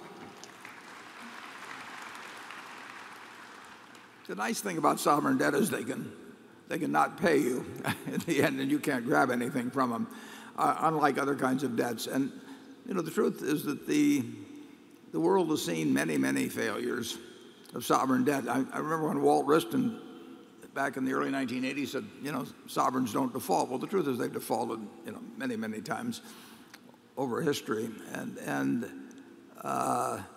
what happens then is you get a big reallocation of wealth. Now, the wealth doesn't go away. I mean, you don't lose the farms, you lose the plants, you don't lose the people with their skills and all of that sort of thing. There may be some marginal losses, but I don't know how it plays out in Europe. We have seen the ECB here recently give the $1 trillion to banks which are loaded with sovereign debt, which really is questionable in many cases. And I wouldn't be surprised in some cases if they haven't used some of the borrowing to even buy more of it. So it's like giving a guy with a margin account with some perhaps bad assets in it even more money to play with to further leverage themselves up and make an even bigger bet. When they did that at MF or whatever it was, Global, that it had a bad ending, and it might have a bad ending over there. I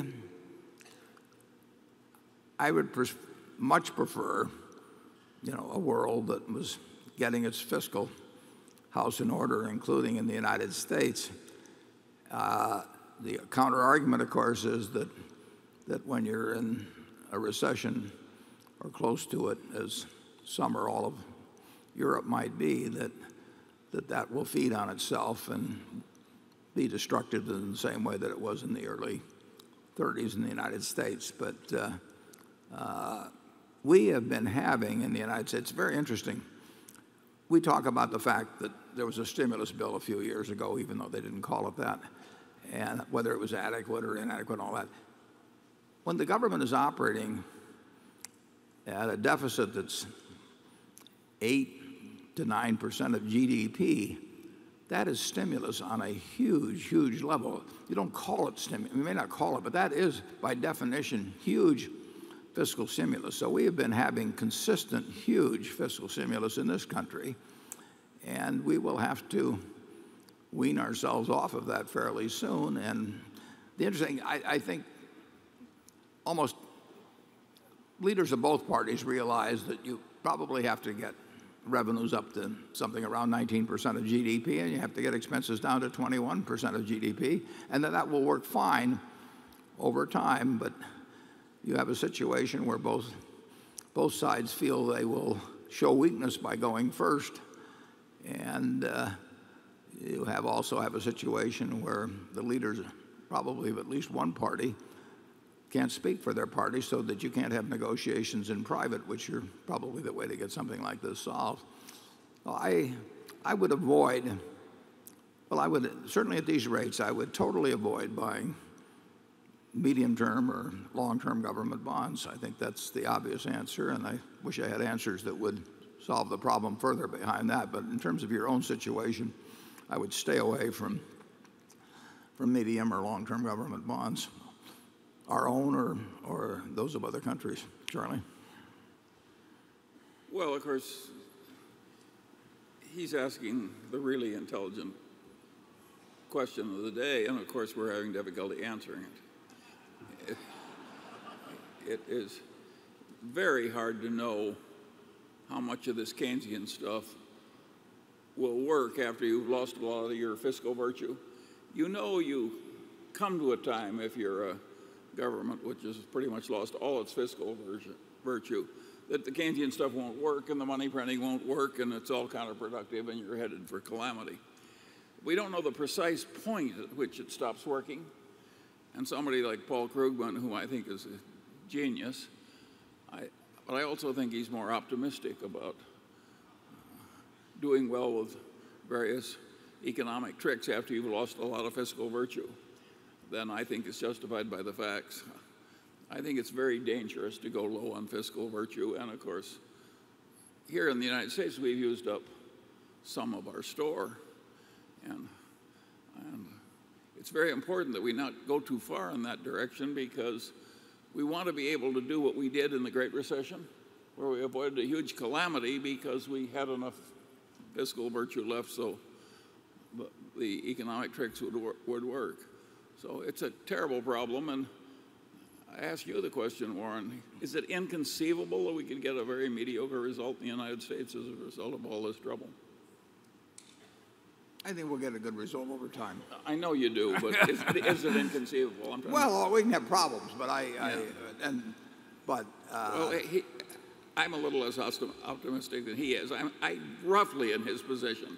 But I think there's some slight chance that we can get a pretty mediocre result. Let's say I came to you right now with a budget that made sense in general in what it achieved, that had a 19% revenue built into it and 21% of expenditures. Would you want to adopt that now?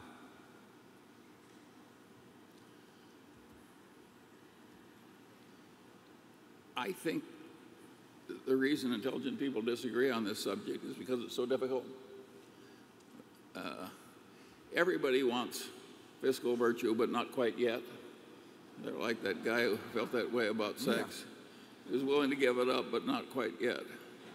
And St. Augustine. St. Augustine, yes. He's a hero to many of us. I think these are very, very hard questions.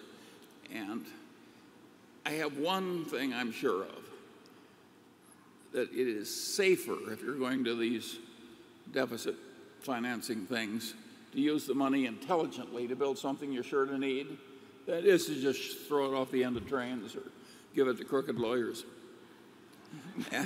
And so I think we all have an interest in making sure that whatever tricks we play are intelligently used, because it will protect our reputation and reality in having this fiscal virtue. So I'll let you design the 21% that gets expended. Oh, if I were doing it, I would expend it sensibly on infrastructure that I knew we were going to need, and I would have a massive program, and I would have the whole damn country pay more cheerfully, like we were so many Romans in the Punic Wars. In one of the Punic Wars, the Romans paid off 2/3 of the war debt before the war was over. That's our campaign slogan, folks. Punic Wars again. But the answer is, I think we do need more sacrifice. I think we need more patriotism. We need more sensible ways of spending money. And we need more civilized politics.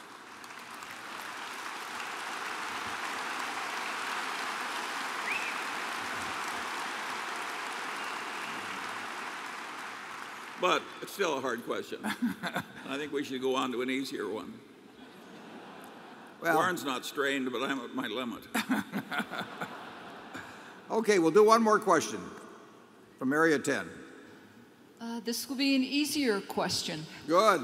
Thank you so much both being here today. And I hope when you're both in your 90s and your 100s, you'll still be here doing these meetings. Thank you. And I'm Candy Lewis from Denver, Colorado. And my question has to do with taxes.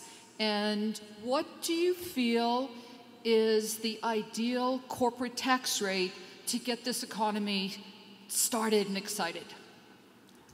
Yeah, the last year, the actual taxes paid were about 13% of profits, as I remember.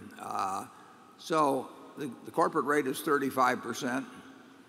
And last year you were allowed to write off 100% of most kinds of fixed asset purchases. I don't think the corporate profits are not the problem, or corporate balance sheets or corporate liquidity is not the problem in the economy moving. I mean, there is money available, huge amounts of money available in the corporate world, including at Berkshire, to push forward on opportunities. You know, we're spending money where we see opportunity, and we spent lots of money in the railroad business. We spent lots of money in the energy business, and we built plants elsewhere and did other things. But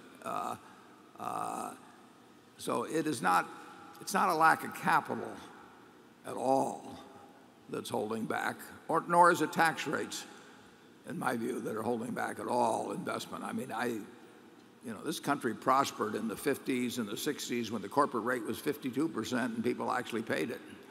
And it was when it was cut to 48%, we all rejoiced. And our GDP per capita grew. So it is not a factor holding back. I will tell you, I mean, corporate tax rates last year were 1.2% of GDP. Medical costs were 17 and a fraction percent of GDP. And there we have at least a 7 percentage point disadvantage against the rest of the world, which is a big multiple of all the corporate taxes paid. So if you ask me about the tapeworm of American industry, it's basically our medical costs. We've got a huge cost disadvantage against the rest of the world. Now that's unbelievably tough to address, but that is where, as Willie Sutton would say, that's where the money is. And you can fiddle around with corporate tax rates. I don't think that will have any big effect on the economy. You may achieve greater fairness within the corporate tax code. I wouldn't argue about that at all. And incidentally, the Treasury, I think both parties agree that they would like to see a lower overall corporate tax rate, but one that applies more equally across corporations. So that, but getting from here to there is going to be very, very difficult, because it's fine when you talk about it in the terms I just used, but once you put specific proposals out, everyone whose tax rate is going to go up, and some of them have to go up if others are going to go down. Everyone whose tax rate is going to go up will fight with an intensity against that bill that far outstrips the intensity with which those on the other side fight. It's a real complex problem that way. But corporate tax rates are not our country's problems, in my view. Charlie? Well, I used to say when I was younger that I expected to live to see a value-added tax. Now I'm not so sure. But I think it's going to come eventually, and probably should. It equalizes the import-export effect of the taxes, and I think it's quite logical to tax consumption. I think we get in a lot of trouble when we give people the money and then come around later and try and take it back. Human nature really resists that, and I think it's much better if you're going to rely on taxes to have taxes that are sort of taken out right off the top, and they don't vary so much from year to year. I come from a state where the state income taxes based on capital gains go way up and then they collapse. And of course, the politicians spend like crazy when they go up, and there's agony when they collapse. It's a crazy way to have a tax system. So we have a lot of problems, and I don't think a 52% tax rate. We may have gotten by with it when we sort of led the world, but I'm not so sure it would be such a good idea right now to have our taxes 52% and the rest of the world taxing corporate profits at 15% or something.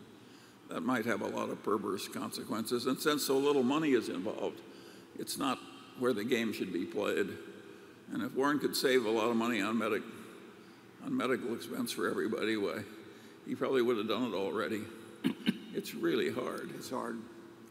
So we'll end with a hard one, and I thank you all for coming. We're going to reconvene in about 10 minutes to conduct the business of the meeting, and thank you. We'll now go to the business meeting. We follow a script here, at least to quite a degree, and the meeting will now come to order. I'm Warren Buffett, Chairman of the Board of Directors of the company. I welcome you to this 2012 annual meeting of shareholders. This morning I introduced the Berkshire Hathaway directors that are present. Also with us today are partners in the firm of Deloitte & Touche, our auditors. They are available to respond to appropriate questions you might have concerning their firm's audit of the accounts of Berkshire.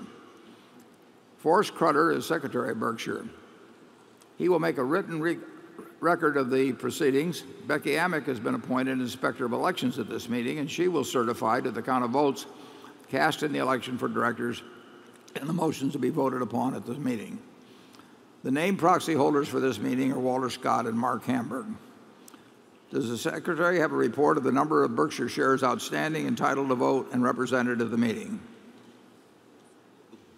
As indicated in the proxy statement that accompanied the notice of this meeting that was sent to all shareholders of record on March 7, 2012, being the record date for this meeting, there were 934,158 shares of Class A common stock outstanding, with each share entitled to one vote on motions considered at the meeting, and 1,075,302,988 shares of Class B common stock outstanding, with each share entitled to 1/10,000th of one vote on motions considered at the meeting. Of that number, 640,153 Class A shares and 664,293,280 Class B shares are represented at this meeting by proxies returned through Thursday evening, May 3rd.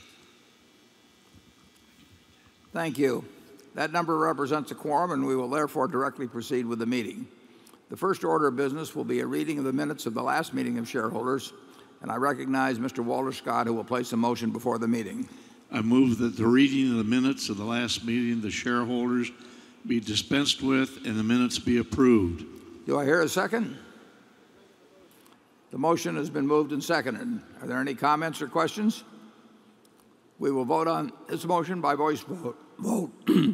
All those in favor say aye. Opposed? The motion's carried. The next item of business is to elect directors. If a shareholder is present who wishes to withdraw a proxy previously sent in and vote in person on the election of directors, you may do so. Also, if any shareholder that is present does not turn in a proxy and desires a ballot in order to vote in person, you may do so. If you wish to do this, please identify yourself to one of the meeting officials in the aisles who will furnish a ballot to you. I recognize Mr. Walter Scott to place a motion before the meeting with respect to election of directors. I move that Warren Buffett, Charles Munger, Howard Buffett, Stephen Burke, Susan Decker, William Gates, David Gottesman, Charlotte Guyman, Don Keogh, Thomas Murphy, Ron Olson, and Walter Scott be elected as directors. Is there a second?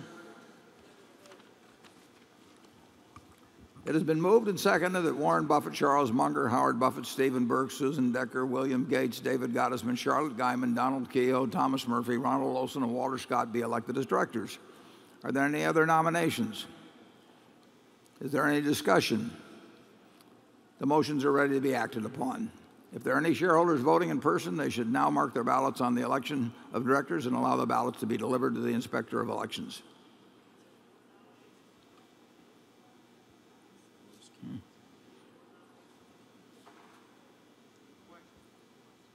Ms. Amick, when you're ready, you may give your report. My report is ready. The ballot of the proxy holders in response to proxies that were received through last Thursday evening cast not less than 697,021 votes for each nominee. That number far exceeds a majority of the number of the total votes of all Class A and Class B shares outstanding. The certification required by Delaware law of the precise count of the votes will be given to the Secretary to be placed with the minutes of this meeting. Thank you, Ms. Amick.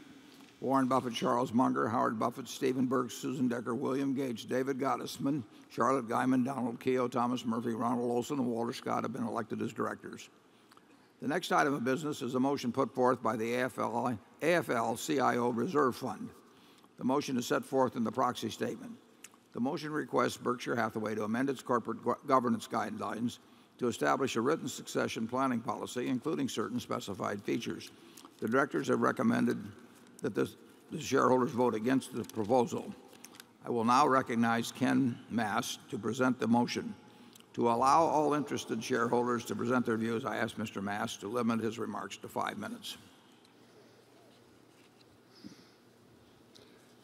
Mr. Buffett, Mr. Buffett, members of the Board of Directors, my name is Ken Mass. I represent the AFL-CIO, a federation of 56 unions representing more than 12 million members. I'm here today to introduce the AFL-CIO shareholders proposal for succession planning. Our proposal urges the Board of Directors to adopt and disclose a policy on CEO succession planning. Planning for the succession of the CEO is one of the most important responsibilities of the Board of Directors.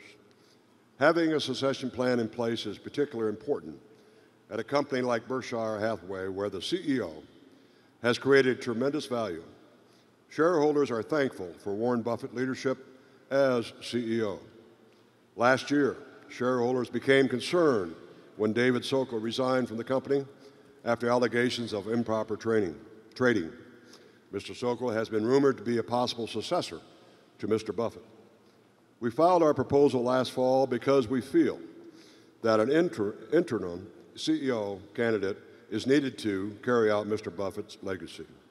Internal candidate can help maintain Berkshire Hathaway's strong culture. In Mr. Buffett's letter to shareholders earlier this year, he disclosed that the Board of Directors had identified his successor, as well as 2 superb backup candidates. We were relieved to hear this news. We are not asking the company to disclose the name of Mr. Buffett's successor.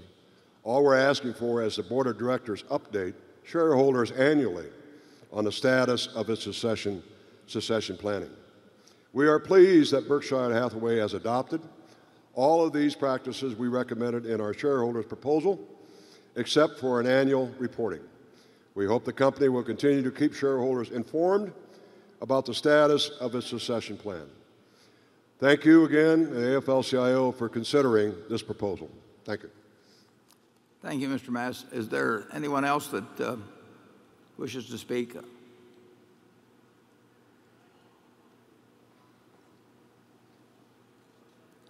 Okay, if there's no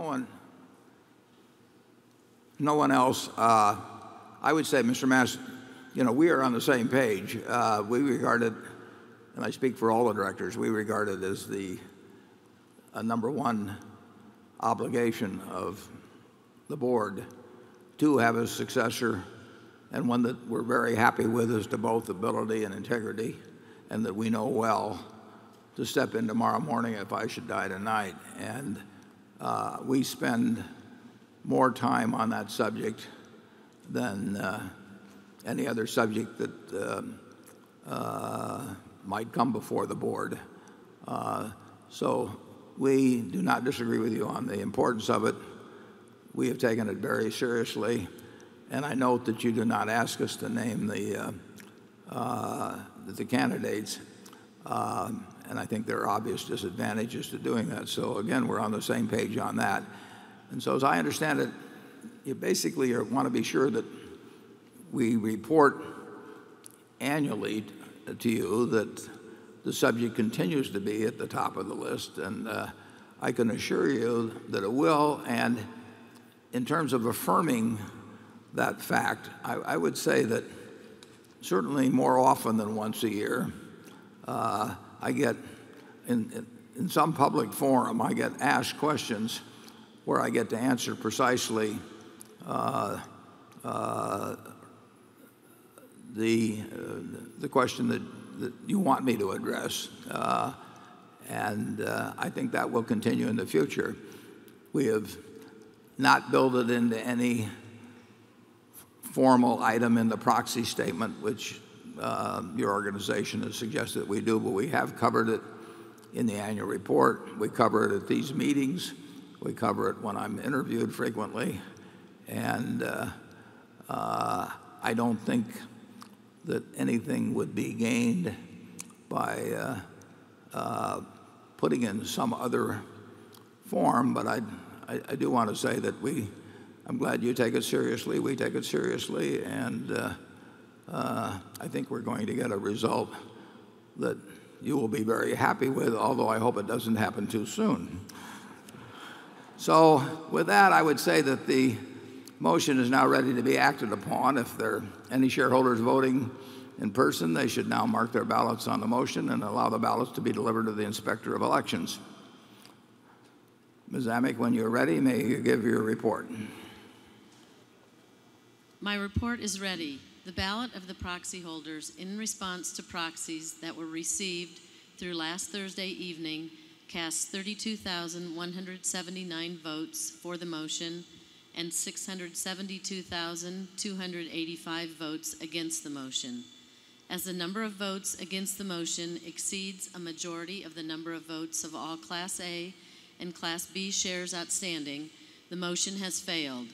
The certification required by Delaware law of the precise count of the votes will be given to the Secretary to be placed with the minutes of this meeting. Yes, the vote was about 95%, 5%, and thank you, Ms. Amick. The proposal fails. Does anyone have any further business to come before this meeting before we adjourn?